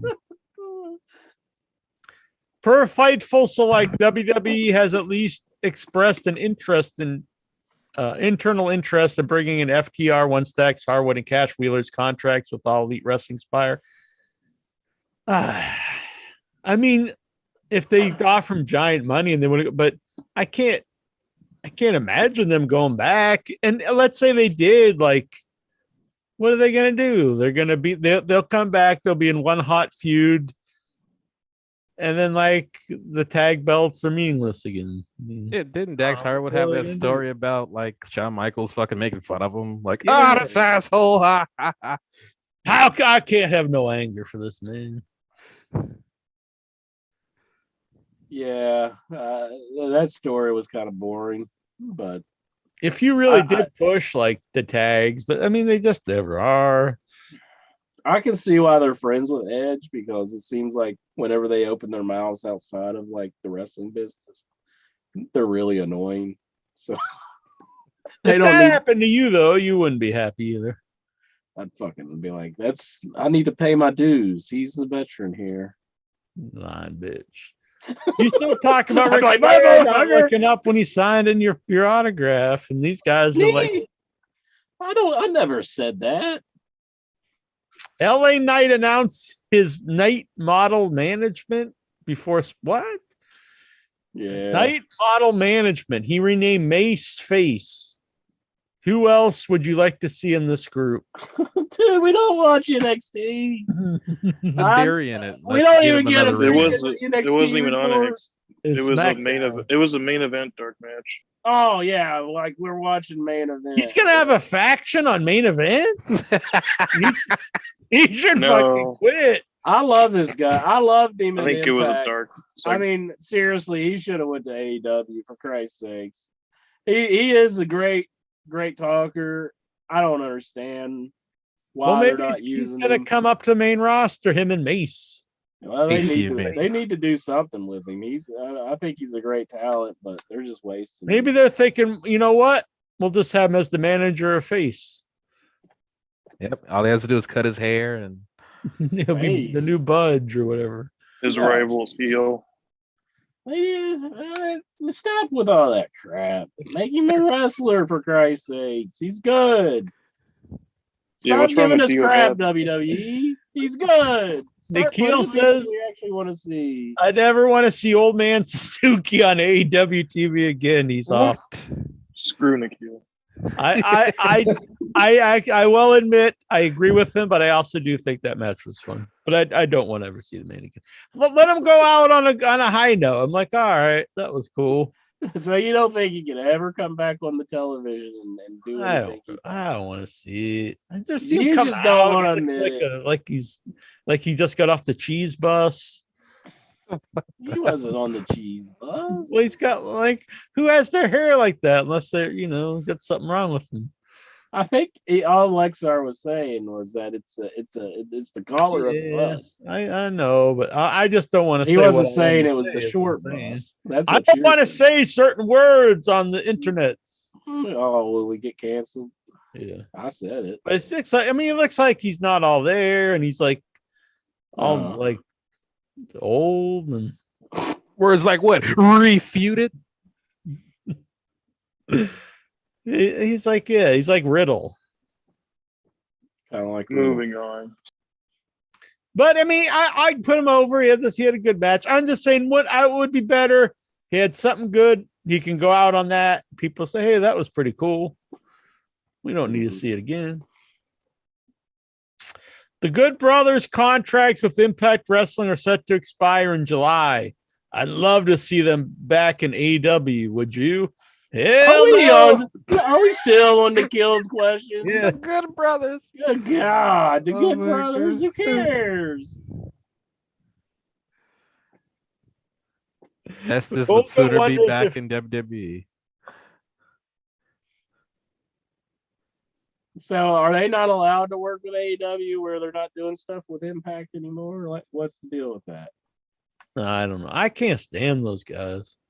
Yeah. I was just curious because we haven't seen them in a while. Yeah. Like, because they're not doing stuff with Impact anymore. I could see them being back because they're friends with all those guys, but I don't Yeah. know. They didn't really do much for me. I think they're they do have the opposite effect. I can't stand seeing them. Just want them. They come out there swinging the belts. Oh yeah, I forgot about that. Stuff. That was my guilty pleasure. Just because I knew like what your reaction would be when he's out there going. You probably were I'm like, dreaming you were the belt. I'm like, yes, Jack's hating this so bad. It's so fucking awful. What's so bad about them is you could tell they think they're hilarious, but they're not funny at all. They think they're like so clever and God. They do funny voices, I think. They're funny voiced. Road Dogg said, if you don't think Randy Orton is the best TV wrestler in the world, you're wrong. Oh, come on, Road Yeah, Dogg. I was just thinking about him. Why don't you think he in AEW? They have a New Age Outlaws back. I think they didn't they try to get the rights to that name? I think I saw that. Or New maybe Age Billy Gunn Outlaws? did. Maybe. That'd be cool. I don't know. New I Age. wouldn't Are want they to see it like spiritual? all the time, but like maybe a little bit. I actually liked it when they did their little comeback in WWE.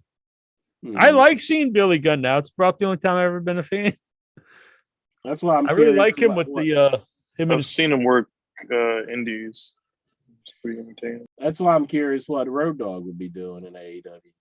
Like maybe they could do some more good stuff. Road Dogg's got a podcast coming out. Does he? That's a shot. Yeah, it's him and Ryan Katz. Eric Bischoff says he never wanted to appear on TNA television, but he was always on it. But he wasn't always on it, but he was. I don't know. Who knows? Look at him, Jack. Those fucking. Look at him. They you got the didn't know? dangleys. Should I be worried about the Turner? Oh, by the way, I do want to mention I saw maybe one of the worst matches I've ever seen on Dynamite. Though that woman, she is the absolute shits. The MMA. Oh, I forgot about that. That was awful. Marina Shafir. Yeah, she's worse than that big giant guy. Oh, that was bad. I mean, yeah, just whatever you got planned with her, just stop now. Can you imagine her and Jade? Like I think Jade actually is going to be a big star. She's just green, but she can have bad matches with like Ruby Soho, like a really bad match. This is going to be like just maybe the worst match ever televised. Match of the year. I think the one that I seen was probably one of the worst matches. It was, yeah. I couldn't believe that was awful. on TV. Wait, that who was she- embarrassing. who did They she go should not have against? put that on TV. That was awful. So yeah, She's trained at all. Like I would think that was just someone they just like, hey, go in there and do. Go out there and do some stuff. Just get your ass out there. I mean, she's, everything was awful. Oh yeah, that was honestly embarrassing. I couldn't. Who did she believe it. face? What is this? I don't know how I missed this. How did I miss this? She what's her Face name? Sky Blue. Yeah, she faced. Well, I know you usually watch all the Sky Blue matches. Oh yeah, what the fuck? How did I miss that? Was it on Rampage? No, it was on Dynamite. Really? she, Last she week? was Was I facing not paying Ruby attention? Soho. It was a Ruby Soho match, wasn't it? No, Or was it on Rampage? no, it's On on Dynamite. Dynamite. You watched all of Dynamite, Jonathan Jackson? You Probably must have not, fell because asleep. I honestly don't remember the Adam Page match either. That was on Rampage. Oh, well, did I? Wow, I guess I didn't watch Dynamite or Rampage this week or last week. Huh. Well, Rampage was with the thorns or the crown of barbed wire. Did you see that? Nah. Okay, you didn't see Rampage. Should I be worried about the Turner Discovery merger and AEW's future? I have no idea. You'd be worried about it, like what? That AEW would go away, but I think Tony Khan has definitely made some friends with them, and yeah, I think they're good. I mean, I do worry about them doing something stupid like they did and getting in trouble. But I worry think they about just going wanna avoid PG. that. honestly, PG wrestling. I mean, wrestling for the most part has always been PG. It's very few times it's not been PG. I think you can be totally fine. PG. Well, Al was saying something I mean, about Nitro is PG. how the TNT executives don't want blood or something, and that's why I don't think you. I like. or TBS. I enjoy it, but I don't think you need it. I'd be Yeah. fine if they did, and especially if you could just do it on the pay-per-views. That's fine. But then they showed the Wheeler Yuta recaps on TBS. Like Yeah. they showed him bleeding a lot. So I Well, don't know if maybe they that's just true don't or want not. new blood. I don't know.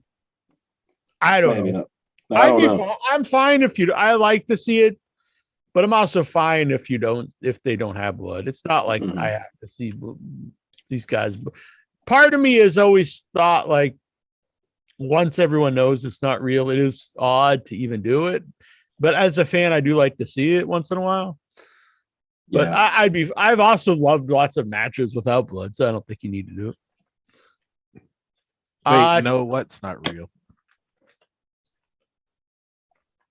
Camp No, Abraham Lincoln. I'm not sure. TNA Lockdown 2012, Team Garrett, which was AJ Styles, Austin Aries, Garrett Bischoff, Mr. Anderson, and Rob Van Dam, defeated Team Eric of Bully Ray, Christopher Daniels, Eric Bischoff, Gunner, and Gazarian. Since Team Garrett won, Eric had to leave TNA and renounce his name. Had Team Eric won, Garrett would have to have leave TNA. What was your favorite memory of this match? Honestly, you can't read that question and not think. What's your why don't we favorite, have a one question Clockwork Orange House of stipulation Fun there? match? Wait, Eric Bischoff or Eric Young? Bischoff, I think. Is that what he says? Team Get? Yeah, I don't remember. Garrett Bischoff. Garrett Bischoff. Yeah, Garrett Garrett Bischoff's Bischoff son. and Eric Didn't- Bischoff. I don't was that- remember. Was that when Eric got dumped in the quarter potty? Hell if I Probably. know. I have Should've been- absolutely no. I was probably not watching anymore. I mean, I they're think both I gone remember from the company seeing- anyway, so it doesn't matter. I remember seeing that angle, I think, but I can't really remember it that Sounds well. terrible. I mean, Nikhil, think you've just watched it because you're watching streaming stuff. He probably remembers it. He remembers a lot of bad stuff. No, he just seen it and he just wanted to make it into. I don't think That's so. what's happening. I think this is He something just seen it on the streaming service. service. and he wants to I ask honestly about think it. you're wrong He does about not remember it off the top of his head. this is the kind of stuff that sticks Impossible. in his memory. Impossible. No, Impossible. you don't. You're underestimating. Impossible. Maybe Nikhil's trying to show up intro. He's like, hey, you had Impact Plus all these years and you never Yeah, really that's checked right. it out. You ain't watching Team Eric. canceled. or Got Team Garrett. the It's been memory of an canceled. elephant. It's been I canceled. think I got it. I got Disney Plus now. his final question till we get to the other 72. Really? How many fucking questions has he had? We've been going for an hour and a half now on just Nikhil's fucking questions. I think it's time FTR to win the AEW tag titles. What do you think? Yeah, I've been saying it for a couple weeks now. Do it up. Sounds great to me. See, we're fucking spent already, and we're in. I'm not. I'm pumped. Yeah, I'm pumped too. You see how I hard know all it these is? other people have questions. I got all the urge. Let's do it up, intro. Yeah. You gotta get your elbows involved, I think. Your arms get Like that. tired doing that for a while. Like that. Is that it? Well, you can Do I got it? skip my solemn There you go. questions. Yeah. Do it, Intra. Do it. Do it. You're looking fun. You look like you're having fun, Intra. Oh, I better stop then. I don't want that. Teller picture out Steven there. wants to know what's your favorite match of the Sheik? Well, he's definitely before my day, so I've only Moment really or seen, match. like anything. Yeah, I don't think I've ever really seen any matches with the Sheik, honestly. I saw the Ring of Fire match, but I mean, can't really say it was good. But... Mike I'm sure he had some Bessler. classics in the Bobo Brazil. Sorry, go ahead. All right. Mike Bessler would like to know if OIB has any opinions, theories on the urban legend of the Polybius video game. Oh, the Polybius. Basically what it is, it was like a test thing that the military put out Doing the show with a bunch of nerds. I think it was just an urban legend. I don't think it was ever released, but it was like Really? I think it was. Was this like the War Games movie? I could be wrong, but it was some sort of test that the military put out, but they disguised it as a video game. And I remember I had it. No, I don't think Manchurian candidate. But it's become like this urban legend now. So what was the test to see if you can? I mean, it's spell, hard. I'm trying to remember. I think spell it was Polybius. I don't know. I'd have to look it up. I actually have this. I have it. Is it worth something if I have it over here? It would probably be worth quite a bit if you did. I don't want to. Yeah, you got to get that appraisal on that Ron.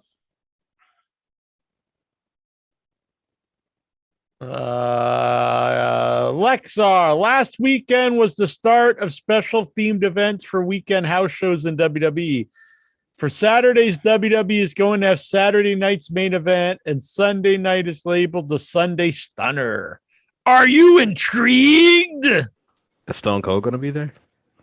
They're gonna is this gonna be they're gonna call these shows that every week, or is it just a one-off?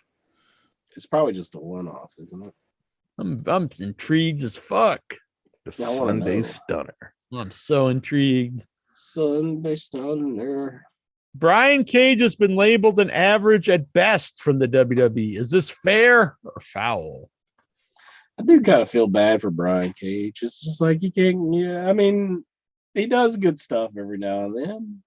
The thing is, like, you look at a lot of the guys in WWE. I mean, it's like, is he any worse than like Madcap Moss? I mean, he's got a crazy build. I mean, he's Lucha Underground used Brian Cage and the hybrid too better than AEW. I don't personally think he's particularly good, but I think he gets blown up quick. I don't think he should do lucha moves. I think he is better when he just works as a big guy.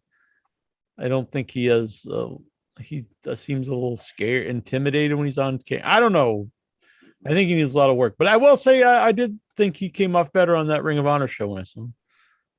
Yeah.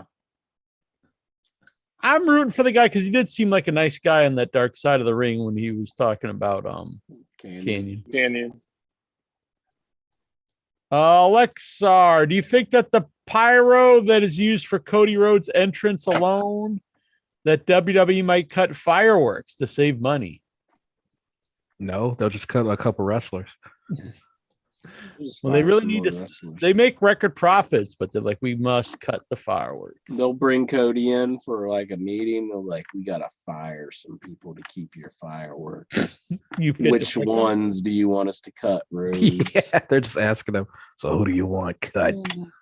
I saw he's gonna have a mystery opponent. Who do you think the mystery opponent's gonna be? Seth Rollins has a mystery opponent for him. Well, that was this week on Raw. You missed it on the Raw report. It was KO.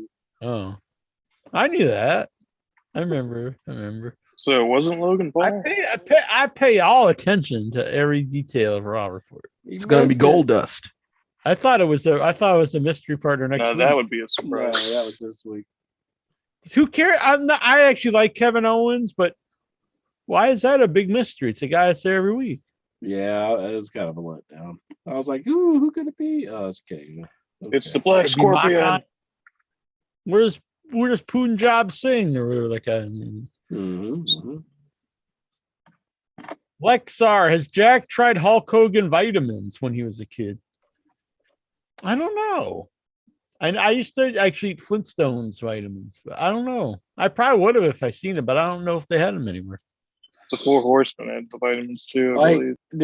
did that come in as a weightlifting kit? Did it have some of the Hulk Hogan? I think my friend had that.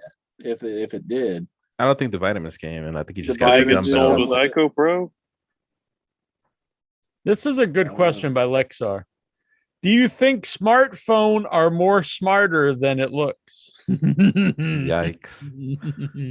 I think the smartphones are just spying on us, and I'm going to get a car Well, phone. Lexar knows installed that in my van. firsthand. Like Hell 9000. He's got to be Well, careful. he kind of contributed to that. So Yeah. I mean, I don't really take responsibility for what he did, but it's like I almost feel like Well, I hope you don't. we should have schooled him on like what to watch What? out He's a for. grown man. He's almost 40 years old. But don't, if you could go back in time and be like, What? Say Lexar, don't just whip your dong out and start jacking it to the first Lexar, person says hello on whatever Facebook. you do, if you get on Facebook, don't whip your dog out and start showing it to people. I don't think that's a warning that's like necessary. See, you want it to happen though. No. I would be fine with taking it back. I'm giving Lexar more credit that he should know better. You shouldn't have to be warned that.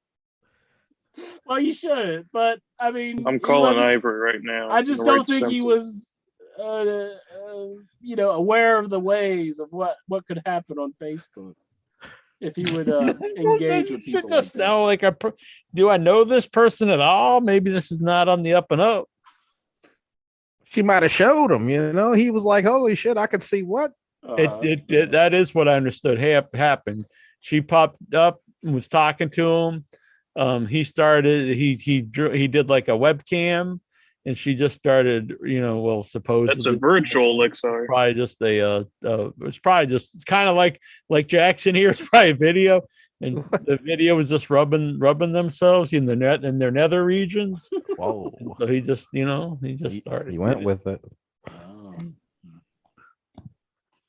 So I But don't if know. I could get in a time machine and go back and tell, That's what you would waste a time machine on. Was he a right hand Oh man? yeah, that. Of You all mean you the wouldn't things- kill Hitler first? First Yeah, action, stop the blackmail bot. We gotta save Lexar here. And he's I think alive. He's this is fine. He's not dead or nothing. But We saw his wang. would Big want to take deal. it back. Holy shit. Actually, that would change a lot if you stopped that. Mhm. Well, it would stop a lot. Yeah, it would totally destroy. We wouldn't have had that big return from Lexar. Yeah, everything would have been different. I don't know if the show would just not even exist now. We just gave up. You wouldn't have Because gone it to was rehab. And then it was like then I'd have to get in the the time Lexar machine. and return really reverse saved the it. show. I'd have to- Lexar start jerking it. I'd have to like stop myself from like going and telling him. I'd have to like tackle myself and hold me down. So it'd be like a battle between the inchers. What if going back and killed Hitler made him a martyr? It made him. Bearded inch. Let's see here. Where was I? Has Incher went to the casino lately? I haven't been probably in a year. Really? And I don't know. I just didn't find it very much fun because it's like, I don't know. I want to win money. That's my main reason to go to a casino, and then I don't. And I'm like, fuck Then it. I think it's best for you not to go. Yeah, that's the wrong reason. It probably is the best for me not to go because I'm not there to like enjoy myself. I want to win money basically most of the time I go. You gotta know. Now, if I had like when a to group hold of people, who know just wanted when to to go fold, and know when to roll. it might be different then. But What's play some slots and I get mad and say, fuck Just this punched a slot machine. place. Yeah. Drink a monster and punch. did you ever balls. just piss on one after? No, actually, I did go up there. Okay, I remember this. I drove up there and I played, and like I was like only going to spend like a little amount, and I was like, I can't afford to lose anymore.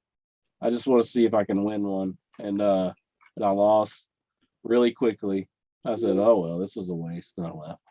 So that was about 4 months ago, I think. Maybe, if I remember right.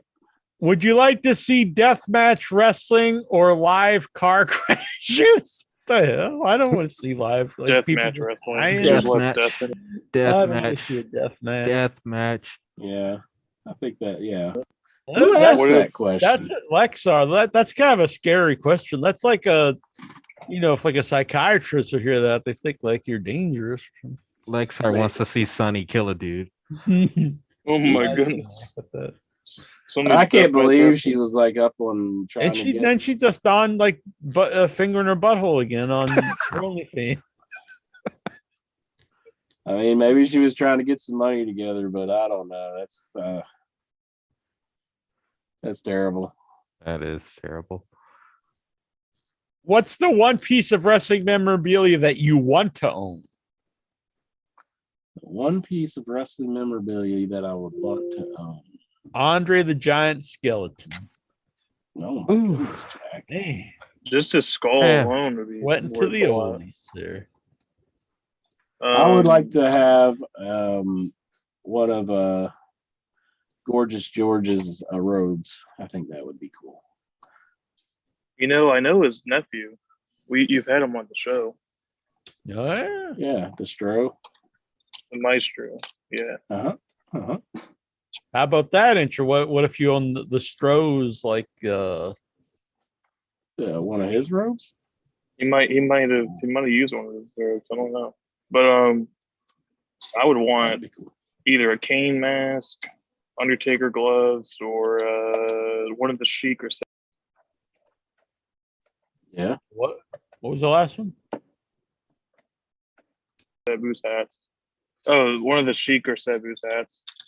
This hair hats. Like a fedora? Yeah, their hats. Like their entrance hats. No, like the no, one like that fan tried to snatch off his head and he turned around and punched the wrong person. Exactly. I'm trying to. What's a good like maybe like Hillbilly Jim's overalls, Frencher? Oh man, Roddy. I already answered. Piper's asshole. Kilt. Now Answer that's a good one. That's a good one. What intro? What'd you say? I said I already answered. You answer for yourself. You ain't got to answer for me. Well, what was your answer? I forget. I said Gorgeous George's robe. Oh, that's right. All right. I forgot.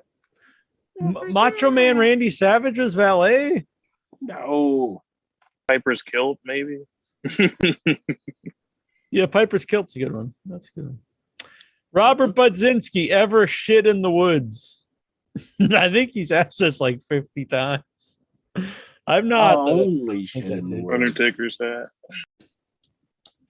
Dobbs Dean Maya. If you could be one wrestler for the rest of your life, who would it be and why? I would want to be Brock Lesnar, so I could take you to Suplex City, bitch. Oh my goodness. I would want to be Otis. Otis. Like current wrestler? Hey, it could be anybody. Andre the Giant, then you'd be dead. that would be good. Undertaker, because he's rich and Undertaker's be dead too. Yeah, I really want the hat, so I'll be Undertaker. I think I would be like one of the Usos. That wouldn't be too bad. Or Caleb with the K. Yeah. Or Chris Statlander's really pretty. How about face? Maybe like one of those what's that team? Flight team or whatever? Like Top Flight. Martin? You throwing Dante Martin or yeah. Why? Like just because they're young and I can go back. Oh, I see. Oh, that's full life. I see. Are they in their 20s or something? I was thought maybe you wanted to see if you get a BBC. Oh. Big Bang Catastrophe. The BBC near me closed. It's now it's a new that's closed and another person bought it. Now it's the local. That's what it's That's it. called. Just the local. It's called the local. That's a dumb name. Does Intra wake up in the middle of the night in anger that Jesus was a brown man? I read it for the first time. It just like shocked me that he asked this question. I wasn't laughing. Like What? Laughing at Jesus. Oh, damn it, Jack. What are you doing? not on Right good. after he's Is this an Terrific old Tuesday. question? No, This it's is a an old- Dobbs question. A Dobbs question. Dobbs, I thought that was an old question. Come on now, buddy. What's with Dobbs? He's been an asshole to me. I'm trying to enjoy the group. He's like, you want hot dogs in your mouth? What's wrong with that? Where else would you put a hot dog? You don't want I to. think I'm Jackie Jones. I've got He likes jokes fish there. sticks. Where do you put hot dogs? You put them in your mouth and you chew Get them your up. fucking young boy in order, Jack. He's just saying you want to eat a Get your hot young dog. boy in What's order. wrong with that? That's where you Shut have. Did up. you put him on buns? You know what the It's hell he natural meant. to put a hot dog in You your know mouth. what he meant. You know what he meant. Get your young boy in order. He meant like he thought you would enjoy yourself a big No, plump wiener, No, he was being an asshole. hot and juicy You in know your it. mouth. What's wrong with that? Get your young boy in check. Ketchup and relish, a little mustard and some onions on that. Hell yeah, get that ketchup on it. I never ate relish on a hot dog. I never thought that would be good. What? They'll kick you out of Chicago.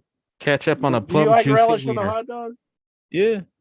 I don't think I've never tried it. But it What? just doesn't seem like it would be good to me. It's just pickles, man. What the fuck? Yeah, I know. About pickles. Like I The think hell when I are was a you? kid, I've never got over like thinking like it was something other Honor than with a pickles, but it K. is just pickles. My brother doesn't like pickles. I actually went to the local the other day. It was me, Troy, and our friend Brian, and none of them ate pickles. So I ate all the pickles. I mean, I'm When saying Troy's food comes out, it's got a pickle. I have to take the pickle off because he don't even touch it. Damn. I He's probably should traumatized by try it. pickles. What the hell? I probably should try it. But it's just something like one of those things I haven't tried since, like, because I thought it was gross. Open up, when I was a Inch. You're kid. trying my pickle. Undertaker doesn't like cucumbers. No, so I'm you might actually not the like exact same way with jalapeno peppers. I Yeah. just don't like Oh jalapenos. man, I pickles. like I it. mean, Undertaker hates cucumbers. There's not really anything pretty I open. can't. There's not too much I don't like anymore. I used to not be into onions, but I eat just about everything now. I don't like raw. I don't like I can- liver. I don't like anything. Eat butt? about it. Pork butt. Yeah, pork butt's fine. Did Jimmy Seville fix it for Incher? Who? Jimmy Seville, it's the pervert, the P word. pedophile, and Yeah, the pervert. The I just watched wrestler a too. He was documentary actually about him. They have a documentary series on Netflix. Oh, he's a wrestler. Okay. Yeah. No, Adrian no. Street. Well, he was a wrestler. Adrian Street beat him up. I don't even know what he's talking about. Not Jimmy Seville. Yeah, he was. Lexar, thoughts on Ric Flair saying that he could still wrestle at age 76? Let's see it. Do it. He's more athletic than Suzuki. Well, he was wrestling Jay Lethal. On I am definitely not Facebook here for the there. wrestling take.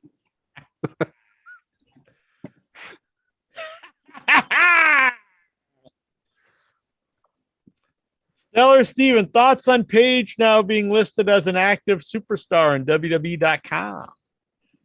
I'd like to see Paige come back. I was always a fan of hers. Yeah, I think she gets hated on too much because of her personal life. I think she could have been a Hall of Famer at any point. Yeah, I'd like to see her come back, wrestle. Yeah, I'm a big fan. I think she's Becky. hot. I think she's a good wrestler. Oh yeah, she's attractive too, obviously. But I yeah, I'd think like to see her she's in got there all with around good- Asuka or Gigi Dolan. Or Becky. I like Yeah. Back before Tough Enough. She just likes, to I have was a sex. fan of Paige before that. Nothing wrong with But that. Then she started dogging my boys easy. And I Ooh. don't care what happens to I her. thought you were gonna say she started dogging your boy Alberto Del Rio. No, I don't care about him. Will you stop? I'm talking about my boys easy. What's he done for you lately? Did he wrestle your gator? He's been a terrific tour guide on the crocodile tours that he does. Flair is 73, Google says, not 76. Is he really wanting to come back and wrestle? I mean, really? Come on, Woo! just stop. He playing. I mean, Start up He did a figure FMW four again. He could be like the he did Sheik. a figure 4 at AAA. I could see him wrestling like at some indie event. You know? Yeah, he should go back to Indy. He could wrestle this Like- Rock on Sing or whatever. He could do like a 6-man tag, I think. He should go back. I wonder if the Prince is a big fan. Probably not. Rogers Nelson. No, I'm just kidding. I heard that he bought like most of Neo Geo. Like he owns like Neo Geo now. So Ric Flair? no, the Prince, the Saudi Arabian Prince. Oh, Yeah, He's I think he's a huge big fan stakeholder of, now. Yeah, he's a big I think he pretty fan much of owns Ultimate Neo Warrior and Geo right Yokozuna, now. too. So. Neo that's- Geo still. I thought that was like defunct. No, it's still around. Like it's Not like it own was Cohen and sold. ColecoVision. No. I mean, they released this arcade stick that I got here, and Why don't you try to get in with the Prince? Maybe you could go over there and play some Neo Geo with him. I don't need to get in with the Prince. Just tell him you're I want to Stone get Cold. He'll believe into. it. I want to go to He Abu will. Dhabi and see the Butterfield. grapple. Stone Cold. Yeah, because then he'll ask you to drink a beer with him. Mm-hmm. He's like, you seem much shorter. It's old No, age. yeah, ask him. Maybe he was a yeah. fan when you knocked out Bart Gunn at that WrestleMania. Oh, and now I'm Butterbean, eh? Jeez. Stell, we did that. What the hell is even that? That's from Jonathan Jackson. Right, what the hell even is that? K. Faberham Lincoln. I should probably pre-read his, but if Incher asked Jack not to, this one's not bad. If Incher asked Jack not to throw him a birthday party, but Jack threw him one anyway, would Incher sue him for $450,000? Yeah, this guy was awarded $450,000 because someone threw him a birthday party he didn't want, and he actually sued them and won. Wow. That's nuts. Talk about a party Like, pooper. Was it a work birthday party or something? I guess. I don't know. I don't care what it was. You shouldn't get $450,000 because they threw you a party. How do you continue to work there after you It's do that? my party. I can sue you if I want to. That is a pretty asshole move to do. Taza wants to know why all my intra fan fiction subconsciously ends in Deuce X fart machine. Deus Ex. Deus Ex. I don't know. What's Deus Ex? Machine. That's Deus Ex Machina. Some video game or something? it's a video game. Fucking It's nerd. the Matrix for the Matrix was the thing. Okay, and you guys played some Dig Dug or something? Man, that was my childhood right there, Big Doug. And Shadowgate was the Matrix before the Matrix was the Matrix. And that spaceship game. Let's skip Songman. I'm gonna skip some of these. Thank you. Please. Ask the Taza a question about me. He does have a question for Stellar Steven. I think you should do a gimmick as a screwball god freak named Robbie Scar. Bob Backlund did it and did it great. K. Robbie Faberham Starr link. even around anymore? Oh yeah. He's in the group. He zoomed in a couple weeks ago. Remember? He's Boy, watching yeah, that's very good MLW. memory. That's right. I remember him zooming in. K. Faberham Lincoln. How much weed is Intra going to smoke tomorrow for 420? Man, yeah.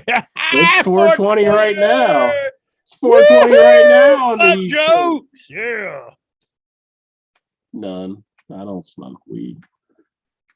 Does Incher ever feel bad when he pretends to be wrestlers in order to fleece the marks out of their money? This When did I person do pretend to be Liv Morgan and like the guy sold his house. That's pretty sad. Now see, like, Why would Steve, Liv Morgan need you to sell your house to like? I know she's on TV. This stuff happens. Is she a even real if estate agent? God, no. This stuff happens even though if you're not a freaking wrestler. This happens all the time, which is people using fake pictures. Catfish. Yeah. How often does Incher get an erection at work? Never. 2 to 3 times. Never. Wadzinski, would you rub ketchup on Dobstein Maya? Rub it where? Hell yeah, if he wants us to, sure. Why does Incher love the smell of his own farts but hates the smell of Dobbs' farts? I've never even been around. Too much dogs. protein. I've been around Dobbs. He didn't smell bad. Yeah. I don't know about his farts, though. Dobbs Dean Maya. Tazo versus Robbie Scar. Who would win in that fight to the death?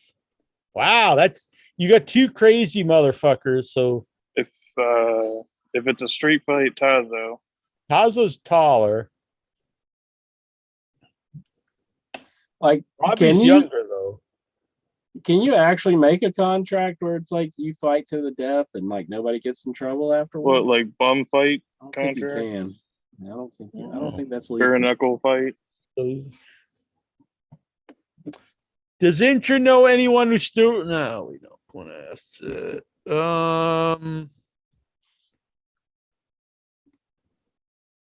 Mickey James defends her friend after creepy viral video.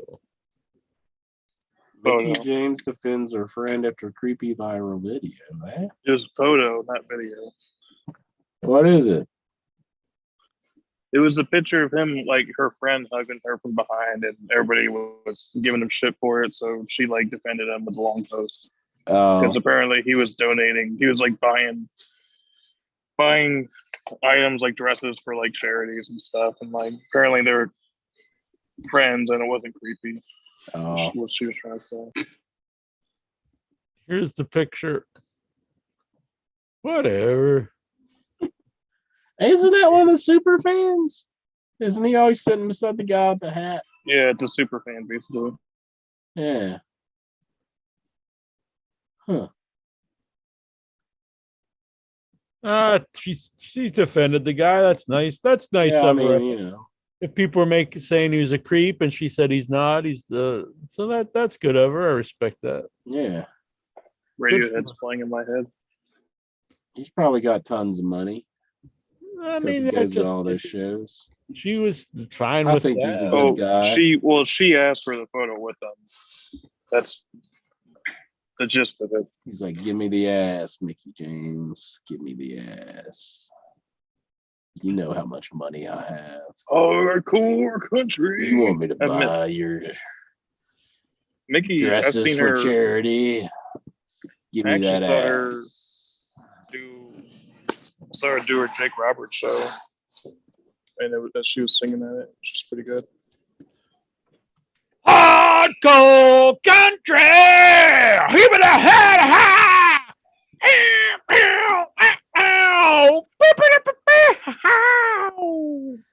She's a rockin' Southern girl living wild and free.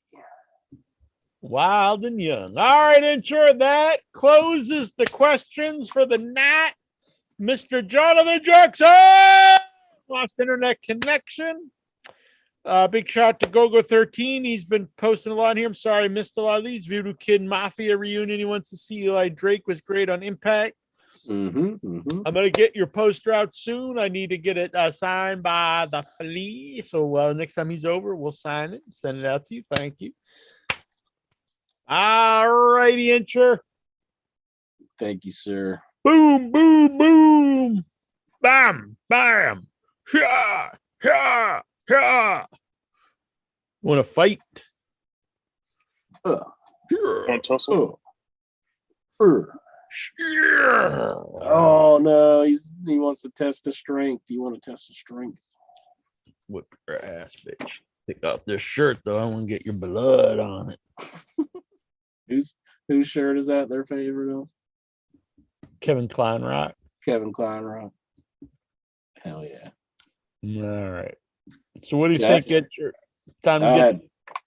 I had fun. I figured that's what we were doing, closing up the show.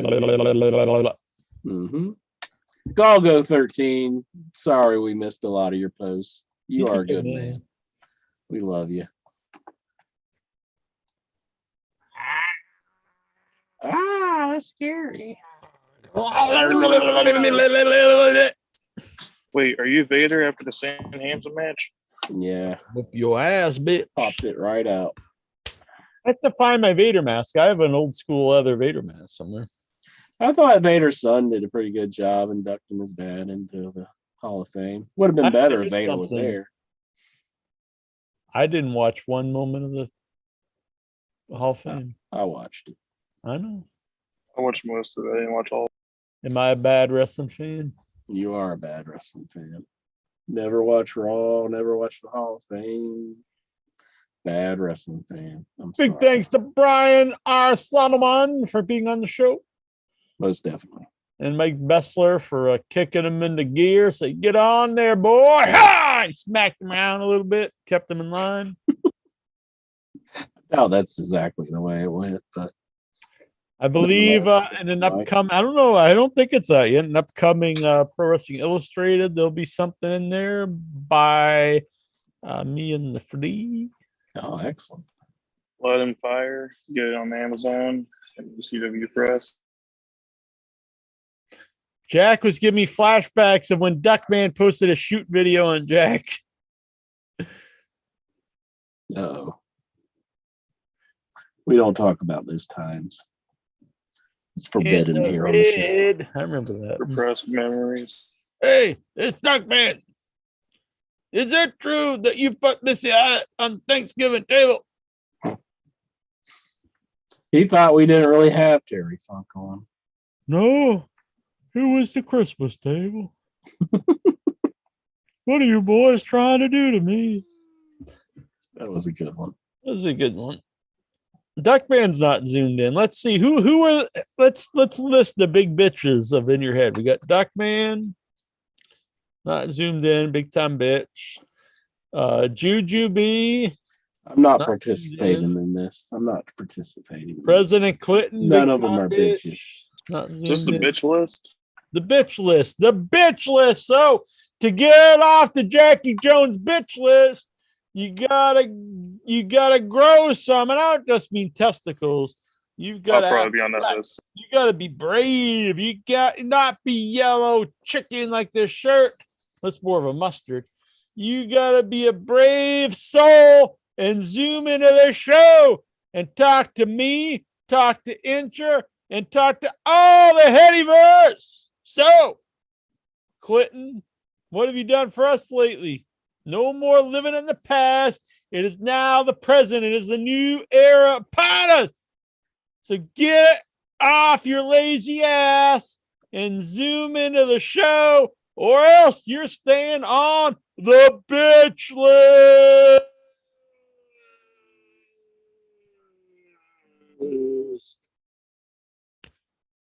Boom. I'm not saying every week, but you got to do it. Zoom in. It's been over a year now. Is video a requirement, or it has to be video and we got Steven. yeah. And Jonathan Jackson does his thing where he's Stevie Boy. We got Sabu Simmons, Sabu Steve, Stellar Stevens. He's ain't got video. He's just so I will accept that. You will accept that. Okay. We'll hear your voice. You can put up a picture, wear a mask, whatever you want. It's fine. Here's some trivia. Just My get your deceased ass pet on the was show. named- I'm not saying put your ass on the show, but get on the show, talk to us, or else bitch list. I see in the I'm skipping Gogo for now because he's in the chat every week. He's a good man.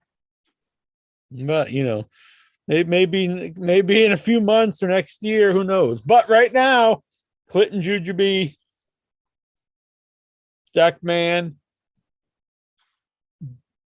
bitch list. I'm saying it. Boom. Oh my goodness. It's all about the bitch. Know who you are out there. All right, Incher. See you all later. We'll be back next week. Maybe I'll book someone else at some point in time. If not, let's get on here and talk about the wrestling and answer all these lovely questions Oh, the lovely questions. We're gonna work on some rules for the questions. I think. I think the Nikhil's questions has got to be. We're on different pages. There's got to be. I think you're just Nikhil- saying that to be. I an think asshole. no, I'm deadly serious. I think his is a highlight of the show. I think it's the highlight of the question segment.